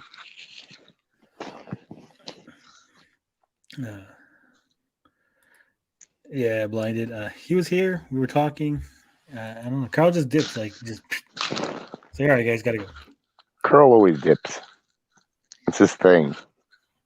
Remember, Carl's He never knows mysterious. he's going to leave. That's how he gets ladies. That's probably what it was. He probably got a text from a lady who was like, oh, I got to dip, guys. I'm done hanging with these nerds. He's got to handle his business. Getting some trim. Fuck that shit. Yeah, but there hasn't been much. I mean, there was supposed to be some shipping information provided by the end of the year. That didn't happen. Unless Tommy's counting his, hey, we finalized the plastics, which is kind of odd for something that was supposed to be ready to go. What do you think about that, Gary? What's that? The email that came earlier in December, where he basically said they picked the final plastics for the console, and they were ready to start manufacturing the test units to make sure all the stuff was ready to go. That was when they first announced that it was in production or whatever? No, this was after that. Oh, okay. Well, I mean, it's not really big news. I mean, it's kind of just more of the same thing that trickles out. You can say that, hey, that's another announcement, but we all know it's more of the same. And, I'm feeling bad for guys like Turbo Joe who stuck their foot in their mouth, and they're not playing much of anything at the end of this. Last year. So, didn't come out last year. We all kind of knew the writing was on the wall for that. And we all pretty much know the writing's on the wall for this system to, if it does come out, most likely hit that 10, 20, 22 dates. So we've been pretty spot on, haven't we, Tony? Yeah. Wiley's right. Tommy does say a lot of things. What I found odd was, again, Tommy says a lot of things, and he was adamant they were ready to go. We could get it out by 10/10/20. We can get it out by 10/10/21. We're just waiting on parts. Waiting on parts should not prevent you from having picked out final plastics. That should have been done, right? If you need to do a test run on the molds or whatever, you should be able to do that without final parts. Even if you don't have enough parts, you know what I'm saying? It's like, hey, we're waiting on circuit boards or whatever, right? We're waiting on screens for the controllers.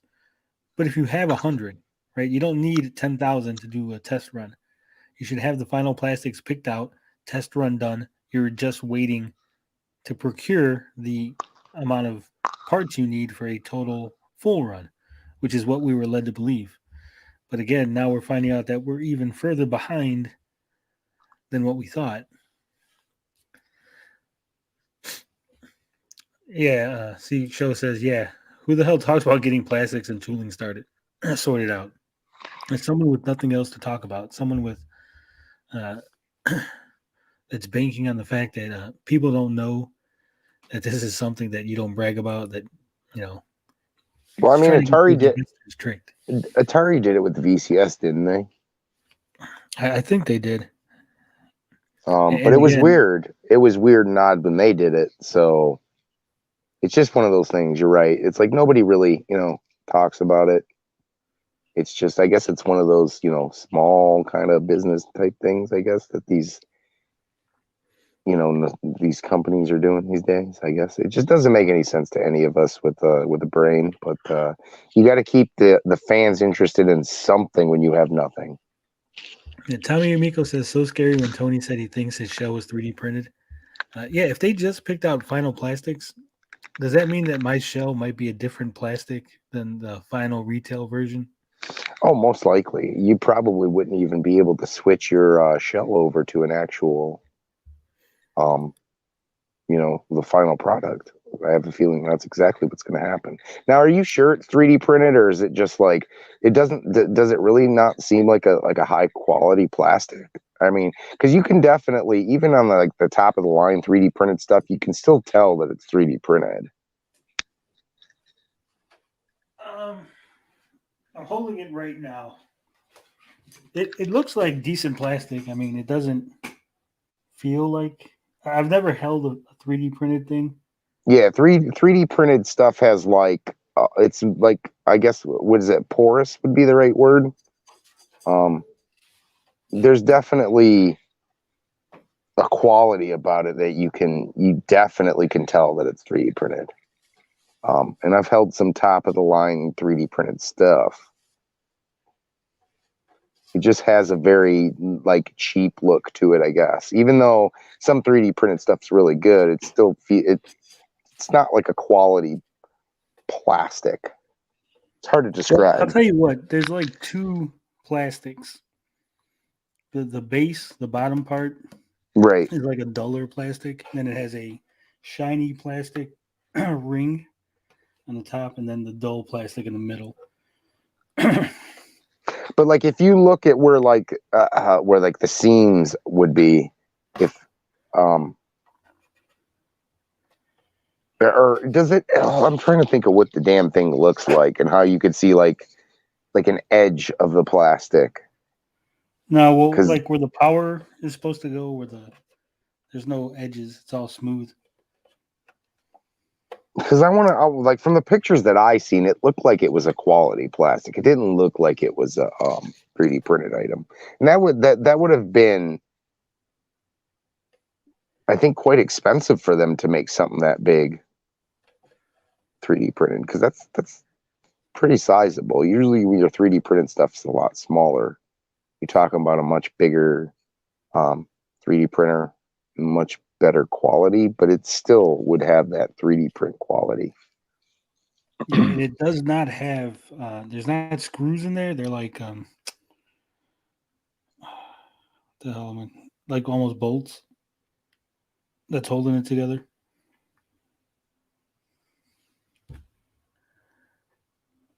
You know what? Inside the holes, it does look like there's like it might be 3D printed, or it's just snapped together by something. It's got like grooves. Well, it's got like a gray, really dull gray. Because basically the 3D printer has that layered look. That's what I guess what I'm trying to describe. Where it's the layers is what gives it that not like a quality plastic look. Well, what I'm saying is the outside has a quality look, right? But when looking in the holes, it looks all shitty. Yeah, and I don't think you can achieve that smooth look, because most 3D printed stuff, like I said, has layers, and you can usually tell that it doesn't look like a mold, it was injection molded or whatever, that it's kind of all one smooth piece. And that, to me, when I seen the picture of the shell, looks like it was like injection molded or whatever. Now I want to take it apart. I think there's a message inside from one of the interns.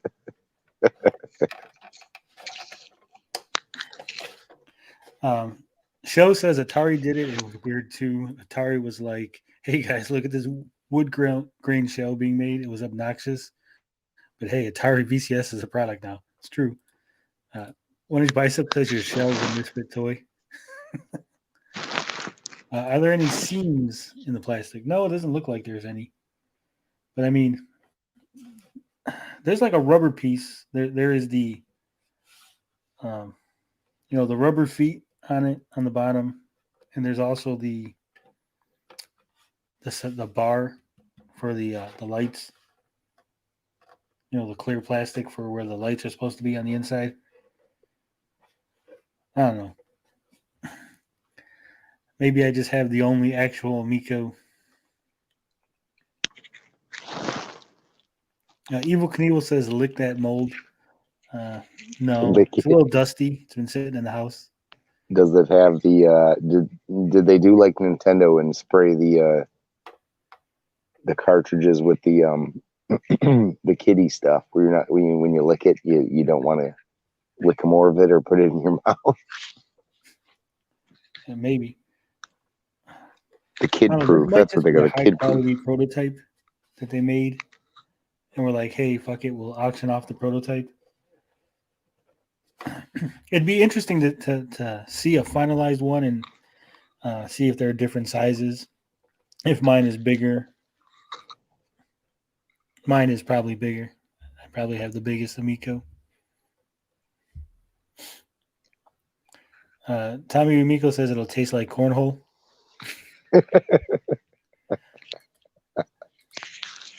Wiley says if the Amico doesn't come out, that shell will be worth something. Actually, because it has my signature on it, it is already priceless.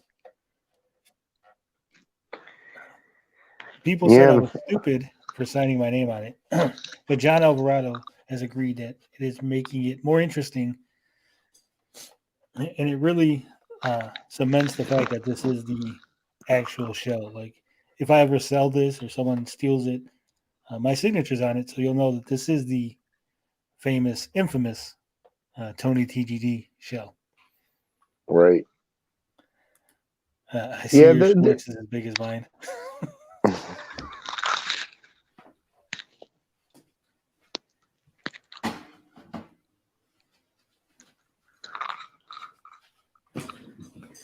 Gary, when I stop talking, you're supposed to fill in the space. Oh, sorry, I must have hit the mute. Well, I got up to put the shell back away on its place of prominence. It's right in the middle of my house. As soon as you walk in, there's lights. It's like a column, like a Roman column, with the Amico shell sitting on it.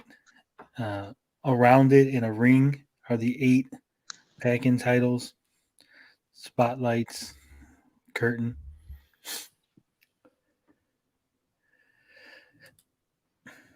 In 40 years, that will be on Antiques Roadshow. Yeah. Could you imagine that one day on Antiques Roadshow? You're just watching. When Tony's dead, when Tony's dead and gone, and they've what do they call that when they you bring somebody to your house after, when the estate sale, it's gone through an estate sale and somebody has it and it goes from person to person to person, and like 80 years it'll be on Antiques Roadshow worth like $2 million. What I want to happen is years from now, after it fails, the Amico fails, fades into obscurity, I die, someone finds the shell and assumes that my name is just like everyone else's, and because mine is a different color, like I'm the most important one in the middle, and then the history books will write that I was part of the Intellivision Amico team. So the ultimate troll move. Yeah. As history gets rewritten, they'll be like, hey, this console that never got launched started by Tony TGD and all these other names. Well, you would be the most interesting name on there because you'd be the hardest one to track down. Yes, and say, well, what the fuck was this guy a part of? Yeah, there'll be YouTube videos in the future. Who was Tony TGD? The only information we have is this old Amico shell with his signature on it. Apparently, he was friends with Phil Adam, John Alvarado, Tommy Tellerico. All their names appear on the console with him. That would be funny. Tommy Amico says, "Can I have your watch when you are dead?" Classic line from Three Amigos. One of my favorite movies. I have it on Blu-ray. Yeah, I don't think there's going to be a Tiger King documentary. Everybody's saying that there's going to be a documentary and all kind of things about the Amico after it's said and done, and people are going to be talking about it. I think a year from now, we're a year from launch, I should say. Launch or bankruptcy, whatever comes first. That's going to be it. No one's going to talk about it. There's going to be no looking back or Matt McMuscles, what happened. type thing. No one's gonna care. It's a blip on the radar. No, it's the here and now, because I think all that stuff's being done now, and yeah, nobody's gonna care in 20 years from now, unless it becomes this insane. I mean, like the only thing I could really see happening is that the Amico launches, it does well, and maybe that jump starts the Amico too. But that's asking for a lot. Yeah, Yeah. The only way there's going to be a documentary is if Tommy attacks Pat and Ian and like beats them in the street or something, or like Relic goes crazy and like tries to attack somebody he thinks is a critic. Other than that, it has to be tied to a really traumatic, crime or something. If everything's on the level, if there's no embezzlement, if there's no tax evasion or fraud or any kind of shenanigans, if it's just a shitty product that was mishandled, it'll just go down as a blip on the radar that no one cares about. Do you think Tommy has an online meltdown? Even then, it'll just be a little like thing in Tommy's like Wikipedia page. He tried to launch a console, had a meltdown, and no one will really care. Yeah, do you think Carl would do the documentary? Carl Jobst. Oh, I thought you meant Carl, our Carl. No, not our Carl. The Carl exposing water right now. He'll be the one to expose if there's an embezzlement. Carl with a K scheme. Yes. Well, I do know that both Carl Jobst, and Matt McMuscles will happen. They both have expressed interest in the story, but I do have my doubts whether or not they'll actually cover it, because it is so niche, so like uninteresting. I mean, it can get really interesting fast. Yeah. There's always a this year could actually launch, like, depending on what happens. Part of me kind of wants to see that story, like the true Hollywood story of Tommy Tallarico. Yeah, what if Soldier Boy buys Intellivision? I don't think Tommy would ever sell it. That could be the best thing that ever happened to Intellivision. That's not saying much. Yeah, see, Blinded Braille's with me on this. He says there will never be an Amico documentary unless Tommy kills someone, then maybe. He bludgeoned him with an Amico. Josh says, what's going on with the Amico now? Nothing. That's the problem. There's really nothing. They slowed down. They were pumping out videos and then suddenly just stopped. What was it, like 4 deep dives?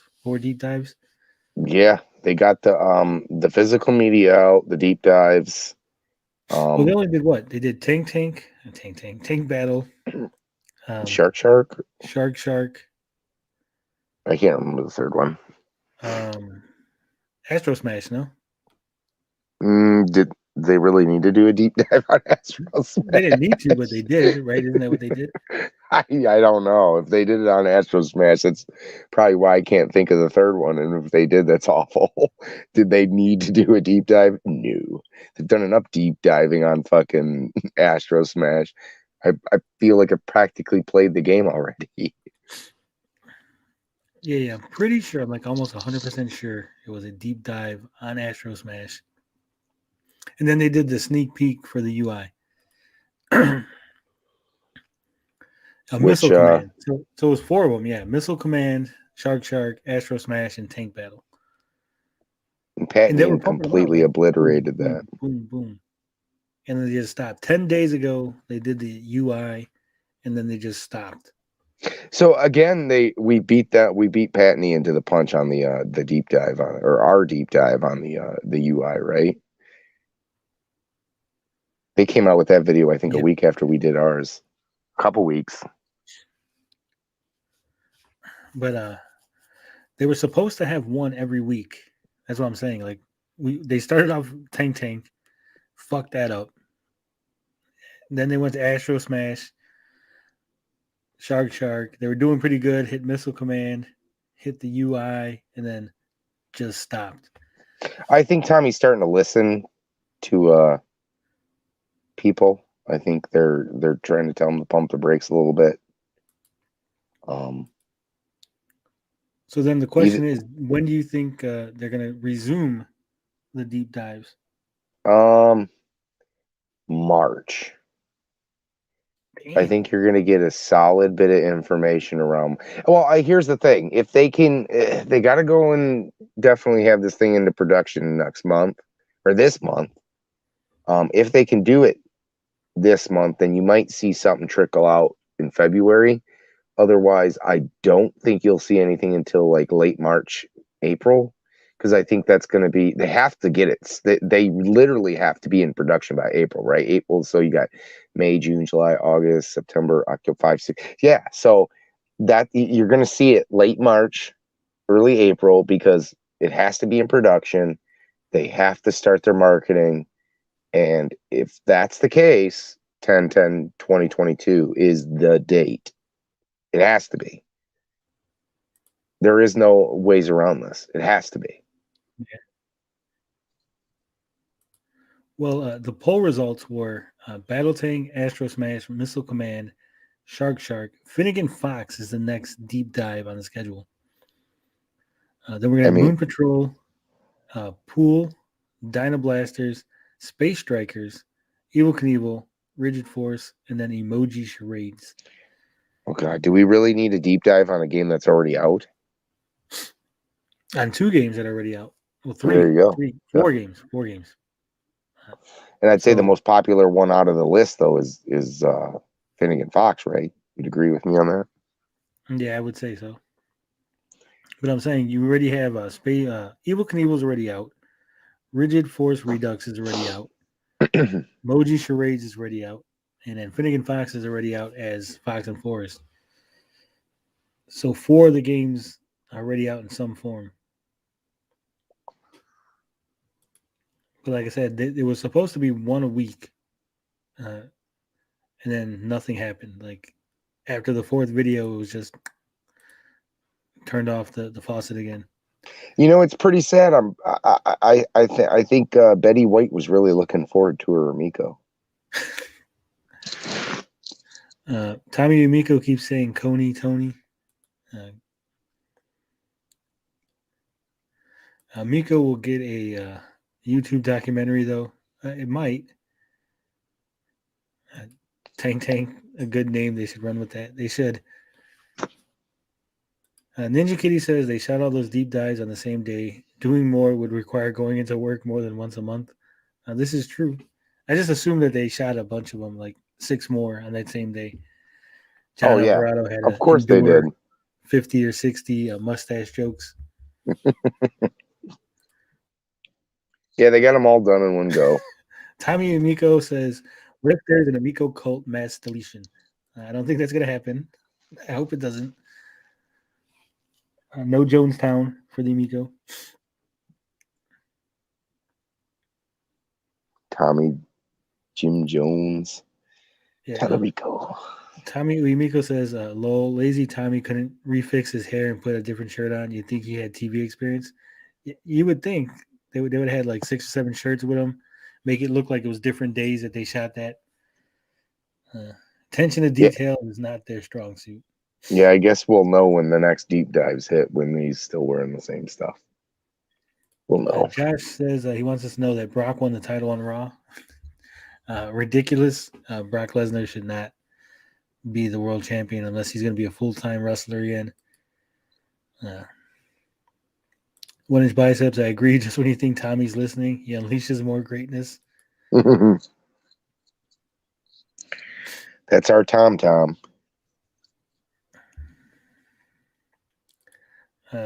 Tommy Amico says it would be so fucking funny if he has the same shirt on in Alvarado 2 for like 6 straight months. Then we find out that he completely escaped the country. Yeah, that would be funny if we just keep seeing videos come out and they're wearing the same clothes.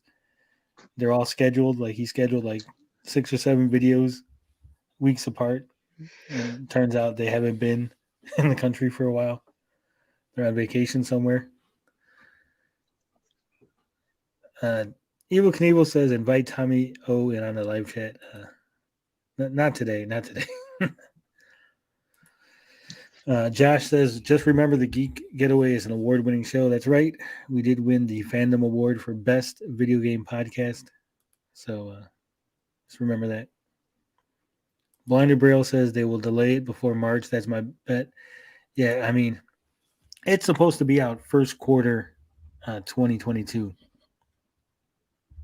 So that means they would have had to been in production like last month because they have off like what, almost all of January or February for Chinese New Year.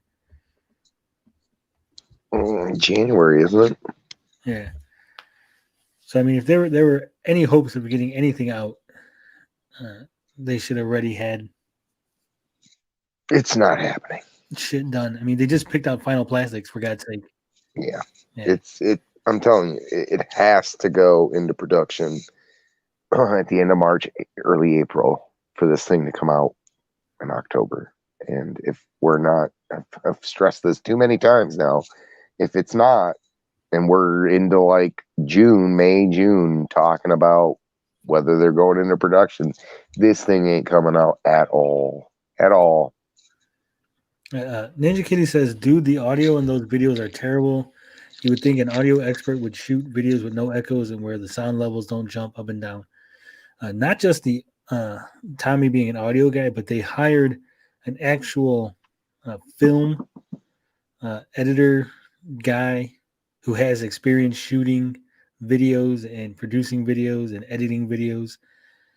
Unless that guy's not actually doing anything, and unless they're just shooting the videos themselves, with a camera on a tripod, and Tommy's like, fuck it, I'm not paying the extra for the guy to come in for this. It makes no sense that it's having audio issues. It has, sometimes it's a little fuzzy. It's not focused. The focus is off on some of the shots. Dana Carvey as Ian Ferguson, I would pay to see that. Yeah. He's a dinosaur now. My favorite role with him was Moving with Richard Pryor. That was fantastic, where he played he had the 12 personalities. Yeah, that was pretty good movie.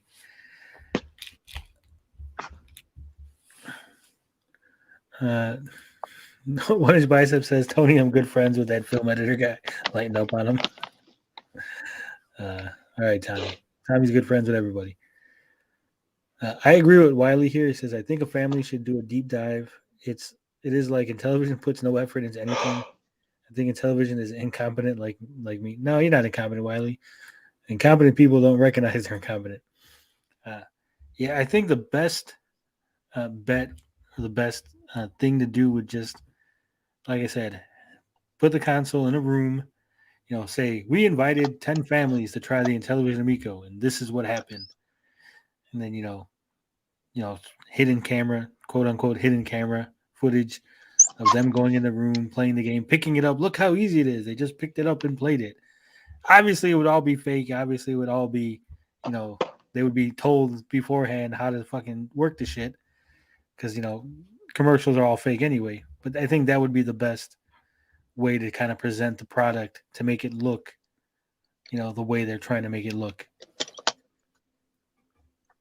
Hire me, Tommy. Have you seen? I'm fucking marketing genius. This is why I should have been the CEO. I mean, you did lose the bet. You did change the rules, and then you lost the bet again. Then you changed the rules again, and you still lost the bet. I mean, just make me the fucking CEO. I'll take over. I'll fix this whole shit show. I don't even think you could fix this shit show. I could fix this shit. I mean, when I say fix, I just mean turn a profit and, not actually make a good product. Just take what we got here and make it appear to be something that people want. You'd have to rebrand it first. We got it. We got the Prism name, remember? I got the Prism name in my back pocket. See, I'm always one step ahead, Gary. That you are. Seriously, the commercials for Paranormal Activity 1 was just people in the crowd getting scared. Yeah, exactly. You got to know what your product is, who you're trying to sell it to, how to present it to those people. And I know the Amico fans will tell me I'm full of shit, and Tommy's doing the awesomest job ever. But the numbers on the videos don't lie. The comments on the videos don't lie. The whole idea of all these people making anti-Amico style videos and a whole Reddit where people are very critical of everything. That doesn't lie. That tells a story. You're getting no traction. You get no tweets. You get no fucking social media interaction. Tommy tweets out that they're doing a video and he gets like fucking 10 likes. The official Intellivision Twitter account has like 6,000 people following it. Yeah, it's rough. It's rough. I mean, I don't know. When you go on a channel like mine, remember Nick Richards came on this channel and he got more views on this channel than on Retro Bros channel, and he has like 10 times as many subscribers, which is ridiculous. Plus, he had Tommy and everybody promoting that fucking interview. So that should just tell you the amount of reach that they don't have. And I'm not doing it to like take a shot at Retro Bro. He's cool. We're fine and everything. I'm just trying to show you that, Tommy pushing the product, it's not doing that. It's not helping. OEB Pete, his channel's not blowing up. It was not selling Amigos. It was not getting the product and information out there in a way that was helpful to everybody. He's trying to sell things in a 1990s way, and this is 2021. Yep. This motherfucker sped. Yeah, it's classy Pete now. Yeah, I mean, Pete literally changed his channel name. You guys don't know how to handle trolls. You don't know how to handle criticism. You don't know how to market the thing you have. I mean, you just don't, and it's so simple. You just don't acknowledge it. And that was, I think, a part of the problem was that, people didn't want to just let it go. They had their egos. Part of it is he's not as slick as he thinks it is. He is. That's bottom line. Right. When someone criticizes, you don't fucking. If I said, hey, if someone goes, hey Tony, your show's shitty, right? You have shitty audio. It's a shit show. No one likes it. I'd be like, you know what? You're right. I do have really crappy audio, and I should probably look into working on it. Thank you for reminding me. I've been meaning to get a new microphone. No, Tommy would be like, fuck you. I'm the best fucking audio guy ever, and you don't need to fucking watch my channel and ban from the fucking channel. That doesn't help. Banning people from fucking Amico official channel does not make them disappear. Those people just get mad and they'll go other places to talk shit about your console. Right. This is not 1990. You're not protected. You're not isolated. The internet is not a small, pool anymore. It is a giant ocean, and you are fucking drowning in it. Like I said, it can be turned around. Like everything can be fixed. Unless you're like a pedo or a serial killer or into some really weird shit. Like you can be fixed. You just have to know how to handle it. You have to identify the problem, and then you have to identify a solution that gets you what you want to your goal. Tommy does not do that. He just fucking reacts. He yells. He fucking he thinks that putting on this false bravado is somehow going to help his product. It doesn't. But he's a victim, Tony. He's a victim. Yeah, but I'm saying I know like people like Saggy are gassing him up. Sorry. Again, I like Saggy. We're friends. But you saying, "Oh, I like his attitude and his attitude's fine," you're not looking at the bigger picture. There's more people that don't like his attitude than do like his attitude. There's more people that are not like you, Saggy, than there are people that are like you. That's what you need to realize. And the thing is it's the attitude in certain situations would be it would be different.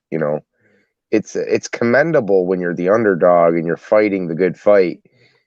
When you haven't bullshitted for a few years, right? I mean, that's the big thing. It's like, had circumstances been different, it might have been okay, but the way he went about it was wrong in every way. Yeah, Tommy says another part of the problem is the rape games thing. I would be like, yeah, audio sucks. So sorry, I'm on drugs. Yeah, like I said, one of the solutions and one of the big solutions for Intellivision Amico to save the product, because that's the goal. The goal is not to save Tommy's reputation or his perception to the general public. The goal is to save the Amico, right? So one of those things would be to remove Tommy from all public-facing, uh, media. I mean, we said this a year ago. Yeah, get him off of social media, get him out of the videos, get him off of the Reddits and the Facebooks and everything. Just complete. You go sit in the corner. We put baby in the corner because you're fucking it up. If you want to save the product, that's what you got to do. You think you're helping, and people have told you, like your fans and people who gas you up and want to be friends with the famous guy. They're telling you these things, that you're doing a good job, but you're not. Trust me. As someone from the outside who doesn't really give a shit whether you fail or succeed, has no investment in this emotionally, I'm telling you, you're not helping. You're hurting. This is 2021, where people are very sensitive. 2022 now. Fuck. It's 2022. Get with the program, Tony. Yeah, I know. Like it wasn't New Year's yesterday, right? It's 2022. And people are very different from what he's used to. It's like I almost feel like Tommy was asleep. Like he's Rip Van Winkle. He was asleep for like 30 years, and he's still like fucking this cryogenically frozen for 10 years. Yeah, this like 1992 individual that just woke up one day and he's like, "What the fuck's going on?" He's Walt Disney'd. Yeah, it's like you ever see that movie Kicking It Old School? Yeah, that's exactly how I feel. Like he's still stuck in 1990. He just can't wrap his head around this 2022 world.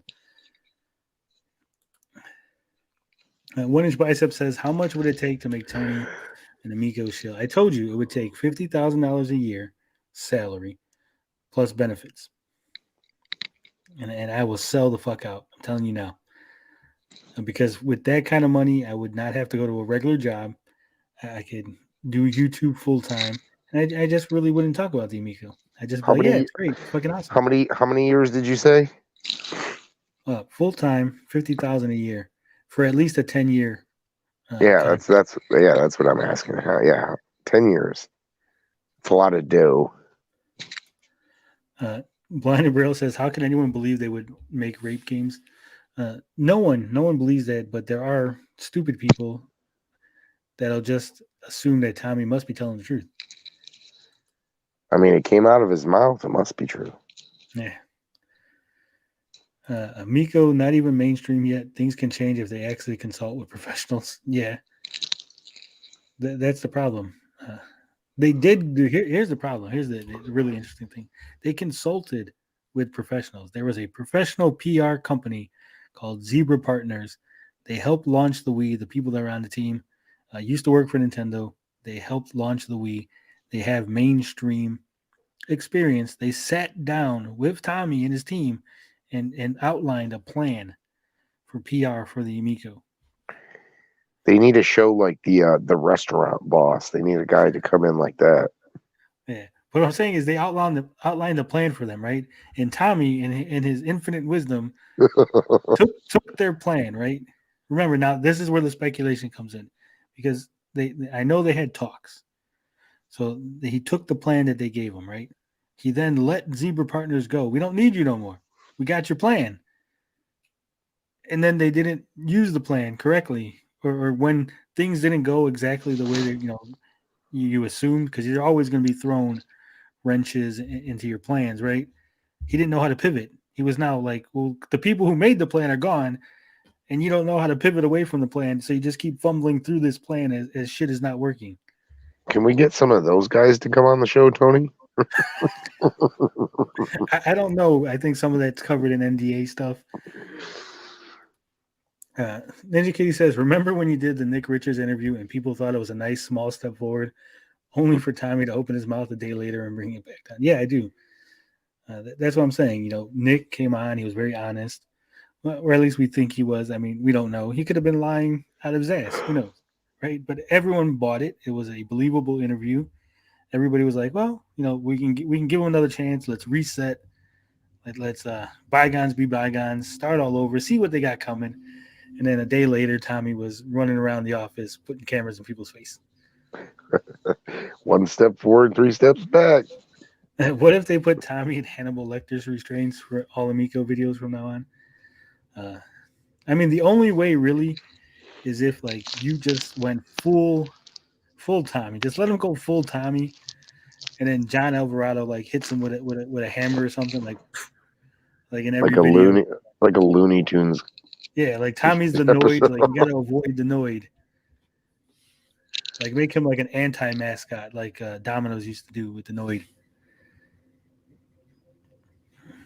Yeah, I did watch those unboxings. They were fantastic. They were the greatest unboxing videos. Him laughing, Turbo Joe laughing in everyone's face was glorious. He owned us. He owned us haters.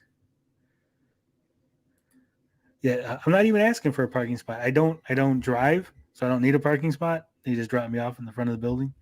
Hell, I will fucking remote. I will not even have to move. I'll just fucking, have a meeting, remote Zoom meetings. Because I mean, I do have a plan. I'm not going to reveal it because then I'd be giving away for free. I mean, you hire me. I got a plan. I could fix this. 3 months, everyone will be like, fuck, I can't wait till this thing comes out. It's fantastic. Great job, Tony. But you know what part of the problem is, Gary? If he went to anybody, if he went to a professional, he went to somebody for help, he would have to admit that. He would have to be like, give credit to so-and-so for fixing this shit show that I made. And he doesn't want anyone else to have credit. No, he's got too much pride. Too much ego. That's a big reason why this thing's failing right now. This is all there is to it. I mean, I said all there needed to be was a really sincere apology and then just a cut, fade to black. Don't be caught saying it. Like, just take yourself out of the equation. Apologize. Say you handled this wrong. Be the bigger man and then just vanish. Say, okay, I'm going to let somebody else take over. I've handled this completely wrong. We're going to try to, set the record straight. And it just never happened. It kind of was, we were almost there. We almost got there. But that ego got right back in the way. Yeah. Blind Braille says only 50,000, make 70. Yeah. I make less than 50,000 now. So 50,000 would be an upgrade for me. Kitchen Nightmare, but with video game companies, you're onto something. There's not enough. Yeah. Maybe with developers, like Kitchen Nightmare with developers, but not actual video game companies. Because I mean, how many are there? Yeah, we just need another like Gordon Ramsay coming in and tell Tommy he's an asshole.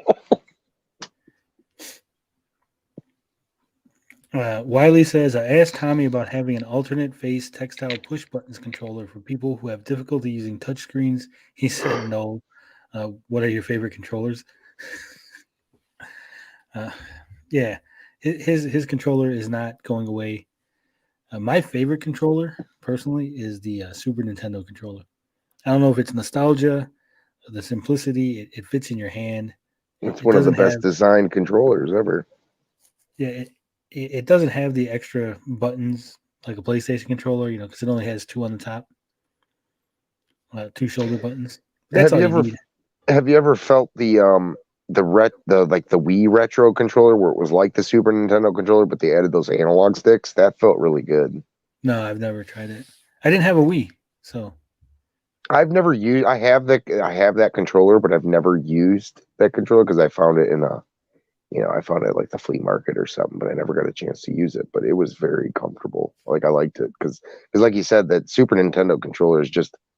It's a great designed controller, right? I mean, that's why companies like 8-Bit Dough are still, making controllers like that to this day, because it's that dog bone feel with the way those 4 buttons are placed and the shoulder. Just a great controller. But I was gonna say one thing. When's the last time we've checked on like can you still pre-order the Amico on like GameStop and stuff? I think you can on GameStop. I know on GameStop Canada they claimed it was sold out. On regular GameStop, I believe so. In the US, My second favorite controller is the PlayStation 5. Not a lot of games utilize all the features in it, obviously, because they never do. But the haptic feedback on that is fucking fantastic. The spring-loaded trigger buttons, they can make them tight. So like you're shooting a gun, it feels like you're pulling a trigger. Feels good. It's got the built-in lights. It's got the touchpad, analog sticks, 64 direction analog sticks. So I mean, I'm not sure what the Amico is bringing to the table other than a static picture on a fucking touchscreen that no one cares about.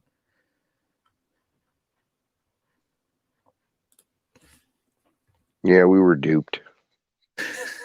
We were duped. The Amico is still for pre-order. It says release date 3/31/2022. 3/31.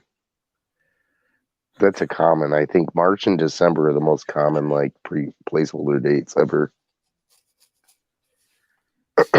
You can get an Atari VCS for only $349. That's the all-in-one. For $299, it's just the base. Sure, if I want a door stopper.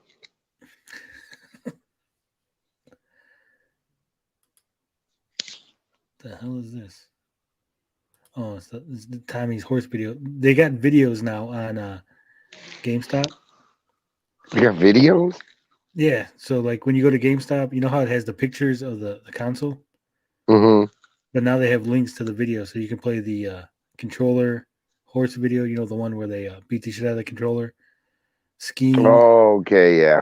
Shark, Farkle, Cornhole.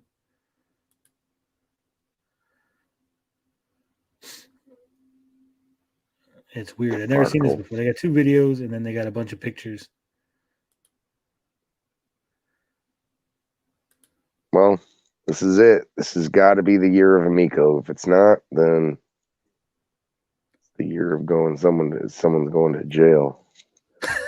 I don't think anybody's going to jail. I don't know.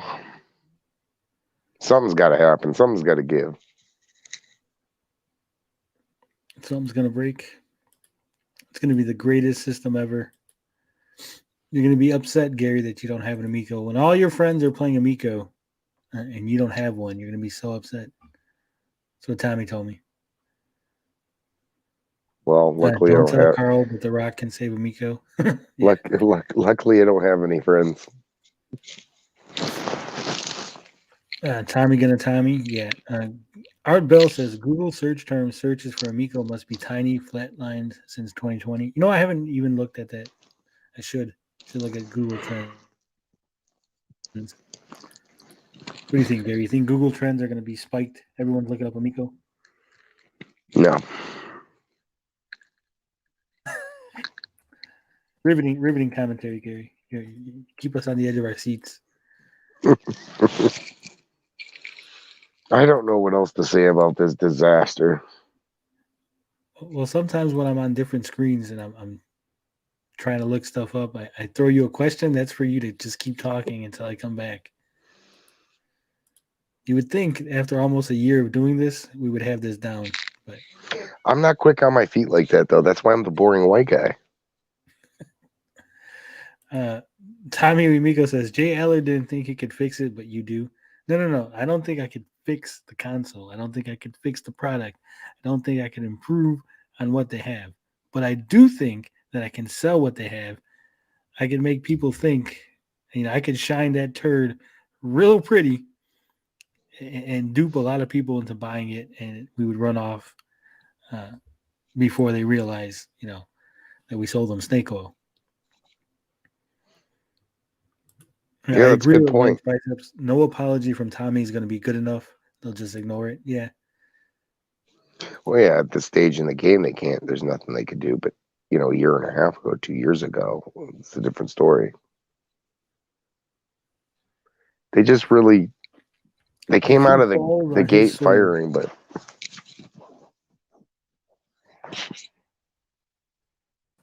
What's that? I think an apology would. Now, here's the thing: like people got to realize it is very, very much about optics and not if anyone actually cares, right? You just have to have more people believe it or see it in a positive way than people see it in a negative way. So even if someone like me or Gary or Carl's like he's full of shit, we don't believe him, and Pat's like he's full of shit. As long as enough people are like, oh no, he's sincere. We see that he's stepping aside. Right, that's all that matters. That's all that matters. When the actual quote unquote audience for the target audience sees the videos of him stepping aside without context, they're just like, oh, look at how humble he is, and he knows that he can't do it, and he's got to step aside and let someone else handle it. That's all that matters. In the grand scheme of things, none of this matters.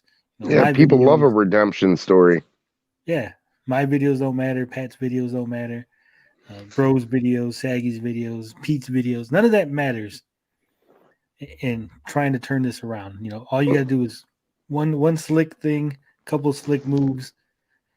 It's like chess. At the end of the day, you still got to have a product. Good God, Tony does have a Wii. Are you Tommy in disguise? Because Tommy actually said that I can't be a real journalist unless I have all video game consoles. So I don't have an Xbox yet. So I'm not a real journalist. I don't have the new Series X. I don't have a Wii. Sidekick Max has a Wii. It's in his closet somewhere. But I never actually played it. I might have played it maybe once when he first got it, but I don't think I ever really played it. Talking Teacher says DualSense is a nice controller.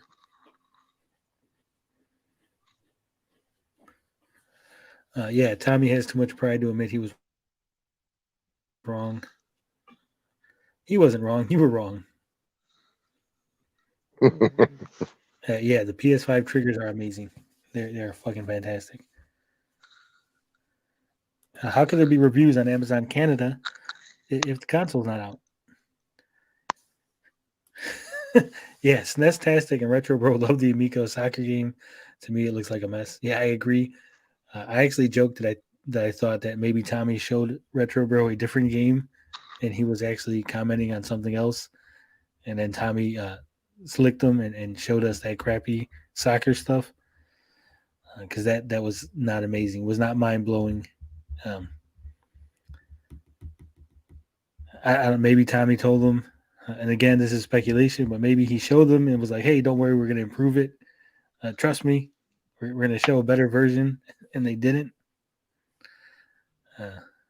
Yeah, we clearly didn't watch the same footage. Well, I watched the footage. I can't believe that's the footage that he thinks was amazing. Well, that's what I'm saying. And clearly, we didn't see the same footage as they seen because how the hell is that fantastic? Evil Knievel says Gary's going to jail. It's going to Tommy jail. I'm going to jail. I'm not passing go. I'm not collecting my Amico. What's up, Original Seed? Potion Sword Run says that he's going to scalp Amicos and buy a house. Why? Why scalp Amicos? Just buy enough of them and you could build a house out of Amicos. It'll be cheaper, more durable, waterproof because it's made out of plastic. Has lights. Do you think there's any Amico Rule 34 porn yet? No. And I said this as a joke when the Amico first came out. I said, when the PlayStation was announced, right away, within like minutes, when they showed what the console looked like, within minutes, they already had like PS5 Chan. The Xbox came out, they already had like Xbox Chan.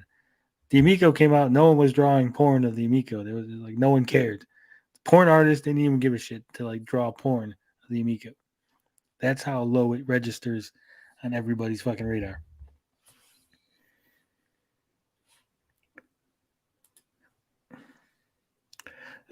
Wiley says, I wonder why Tommy's wife does not come to the events. Do you think she has no interest in the Amico and thinks it's rubbish?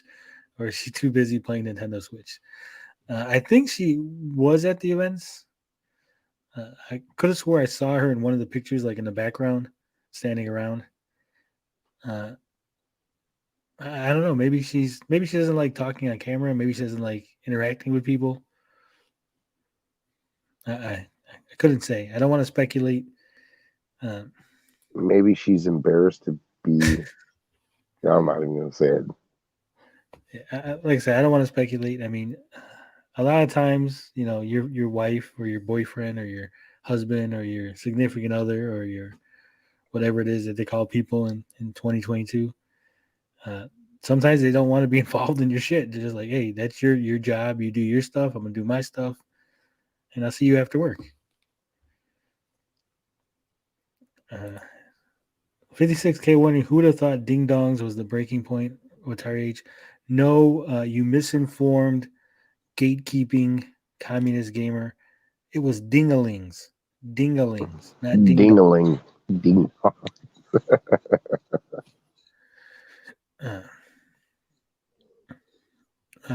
Blinded Braille says Ratchet was way more useful for gameplay. Astro was just a tech demo. The triggers and Ratchet actually help you in gameplay. I haven't played the Ratchet yet. I did look at it. I thought it was good.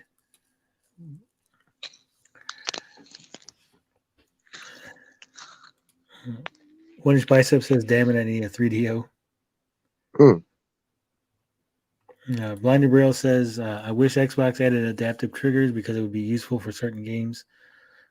He says, Miles was pretty weak. I agree. Are they really like Miles the same? Or maybe they were not memorable to me when it comes to the controller. Good game, though. I haven't played the other two.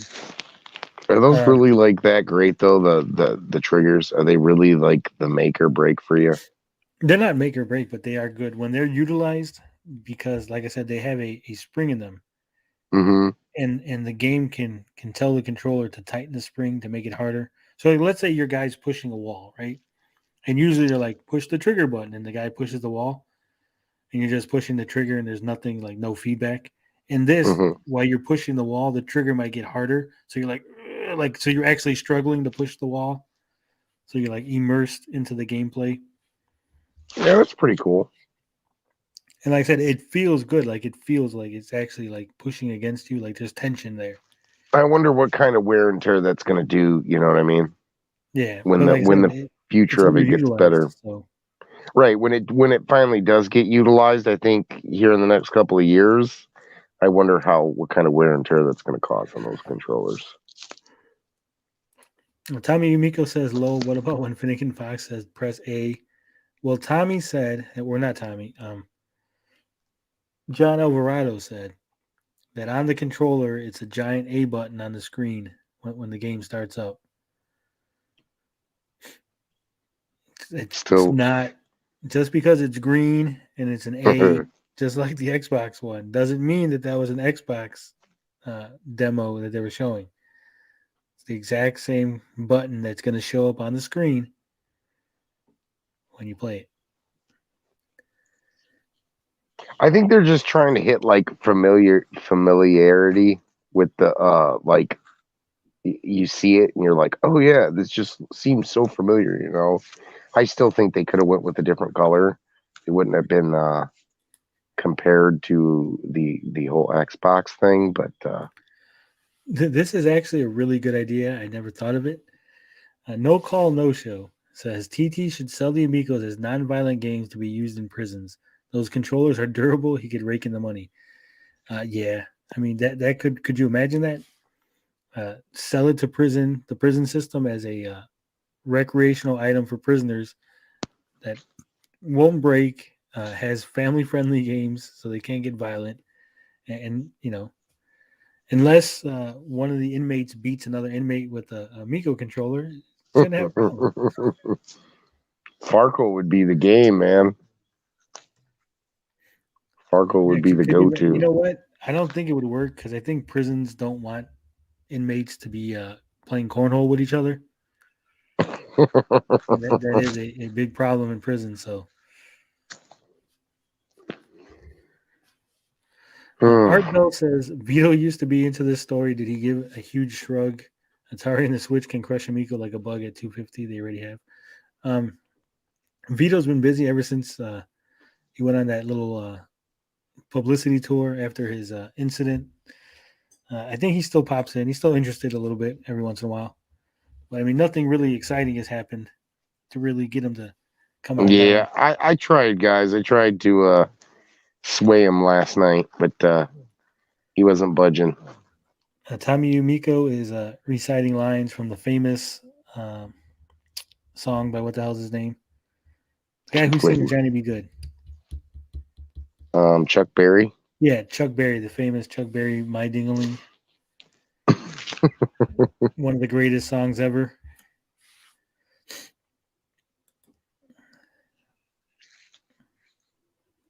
One Inch Biceps agrees. Astro Playroom is a good demo. It is. It's fun. It's actually pretty fun too. For being a demo, it's a really fun game. They have little tiger handhelds in prison, do they? For real? I know that they built a whole prison gaming system. There actually is a system that they were issuing inmates in a prison. There was a video that popped up on my YouTube feed about it. Can't remember what it was. It was like some really weird, like knockoff console thing. The game station. Yeah, One Inch Biceps. You probably saw the same video I saw. Don't drop the Amico controller in the shower. It does look like a bar of soap. I was told it is about the same size. Potion Sword Run said they're already doing hard time. Now they have to play the Amico. Yeah, if you think about it, they can put the Amico controller in a sock and beat someone to death.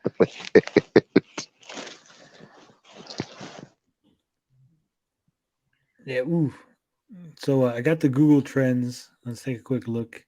I forgot all about it, but let's take a quick look at what's going on here for the Intellivision Amico. So as you can see, all right, so everyone's on the same page on how to read this. Okay, these are not numbers. These are percentages, okay? So these percentages tell you what level of interest overall that particular date holds. So this date that says 100 on June 13th to June Is that 19th, E3? I believe so. That means that is the highest amount of interest in the Intellivision Amico that date. That would make sense. So then a day here, like January 17th, which is like about 48, that means that the interest was a little less than half of the interest that from this 100% date. Okay. So like I said, they're not hard numbers. But currently, we're here. And that's where it's projected as when dotted. So on December 19th to the 25th, they had about 26% interest. So it's actually gone up because it was down to zero on December 5th. From November 28th to December 11th, it was zero. So it's gone up. It's going up a little more interest. So it's had its peaks, its valleys, highs and lows.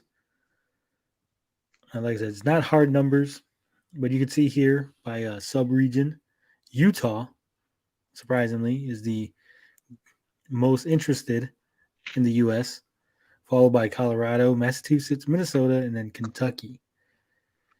If we go, I think there's a way to look. This is the United States. Let's go worldwide.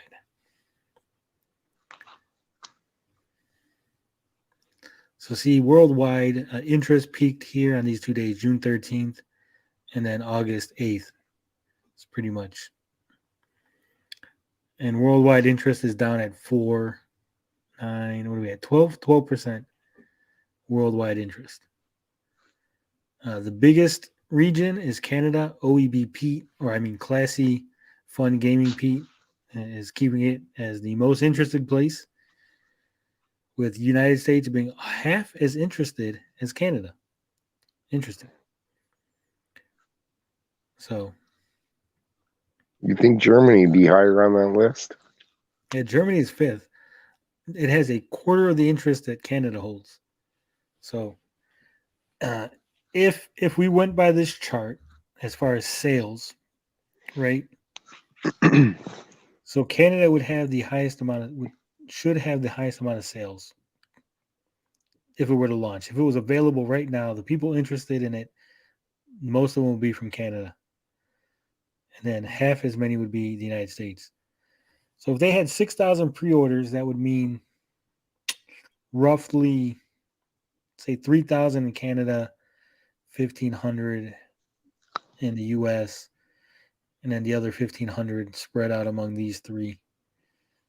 I said this months ago. I posed the question. I said, why were Canadians so interested in the Amico?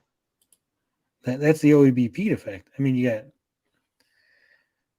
Ninja Kitty's from Canada. He's probably looks up on Google all the time when he's looking for shit to Tommy Amico, I think he's Canada. Yeah, well, Tommy was on TV in Canada the most, so that's probably where his actual fan base for Tommy is probably in Canada. Art Bell says 2 new game proposals, Lag and Miss, and then for the jail systems, Lube. Lube.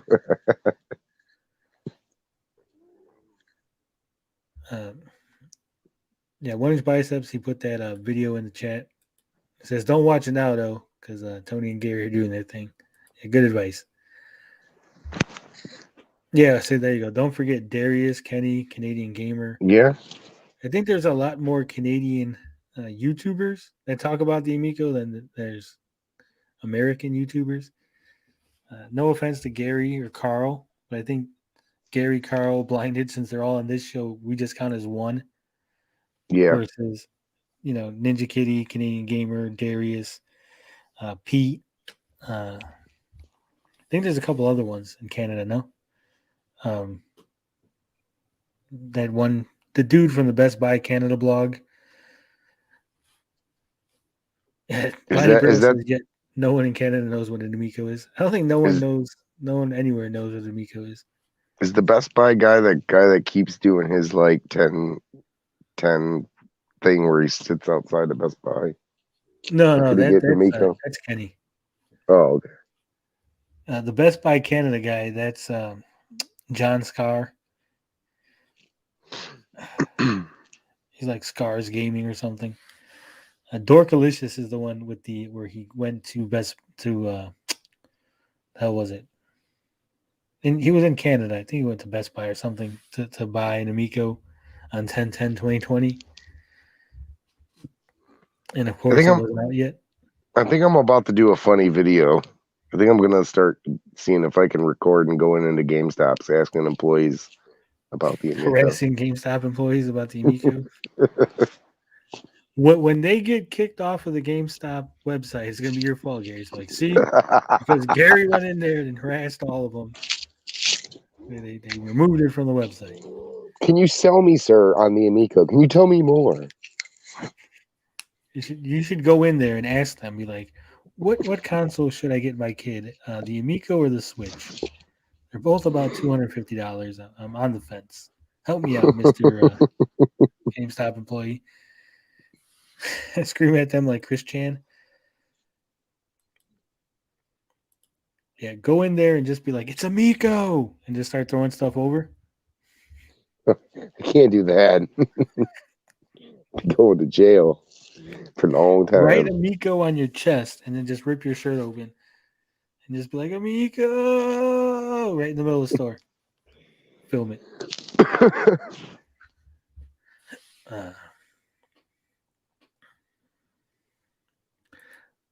Blind Bro says I will probably have to walk into an EB Games and pre-order the Amico to see the reaction. And they're not going to find it in the system. They're like, what? What the fuck's an Amico? Get the fuck out of here. Bullshit. What's the SKU? Yeah, what's the SKU? They don't have that. It's not on sale. Somehow or another, we got 15 people still here after 5.5 hours. You guys are sick. Yeah, I know. I said Amico, and everyone just fucking jumped over. It's like, hey, he's talking to Amico. Let's go over there and see what the fuck he's saying. I think that's it. I think that's all we have. Yeah, we're running on fumes. Yeah, we're running on fumes. Tommy's been good, or as good as he can be.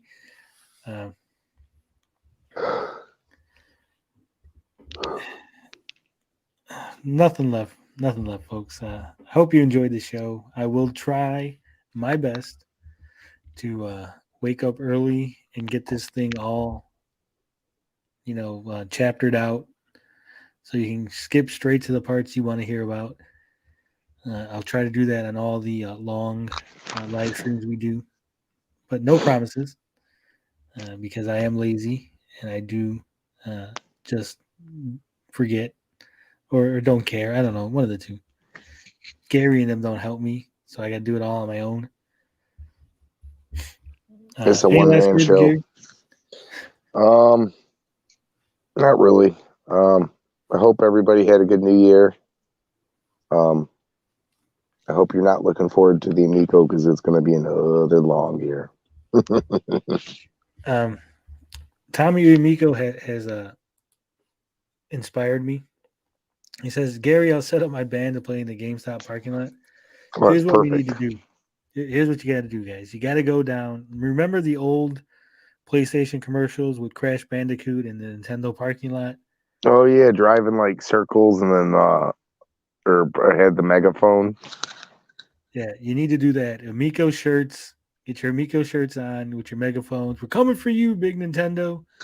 Yep. New family-friendly console on the market. Everyone wearing John Alvarado-style mustaches. That's the new commercial. You could pay me later, Tommy. You can have that one. That one's on the house. Orange Biceps, get a clock in your video frame and write times down when you switch topics. That's why I put the little, headline, the banner, so I know I switch topics. So it makes it easy for me to figure out where we're at. You're welcome for the hours of fun. I'm glad someone enjoyed it. I had a good time. Gary had a good time. Carl had a good time until he left. Too much Karate Kid talk. We scared him away. Yeah, women are scary. He had to leave. Yeah, wear a Finnegan Fox suit while you're at it. Finnegan Fox suit, Nintendo parking lot, megaphone. Make it happen. All right, folks. Love, peace, booty grease. We out.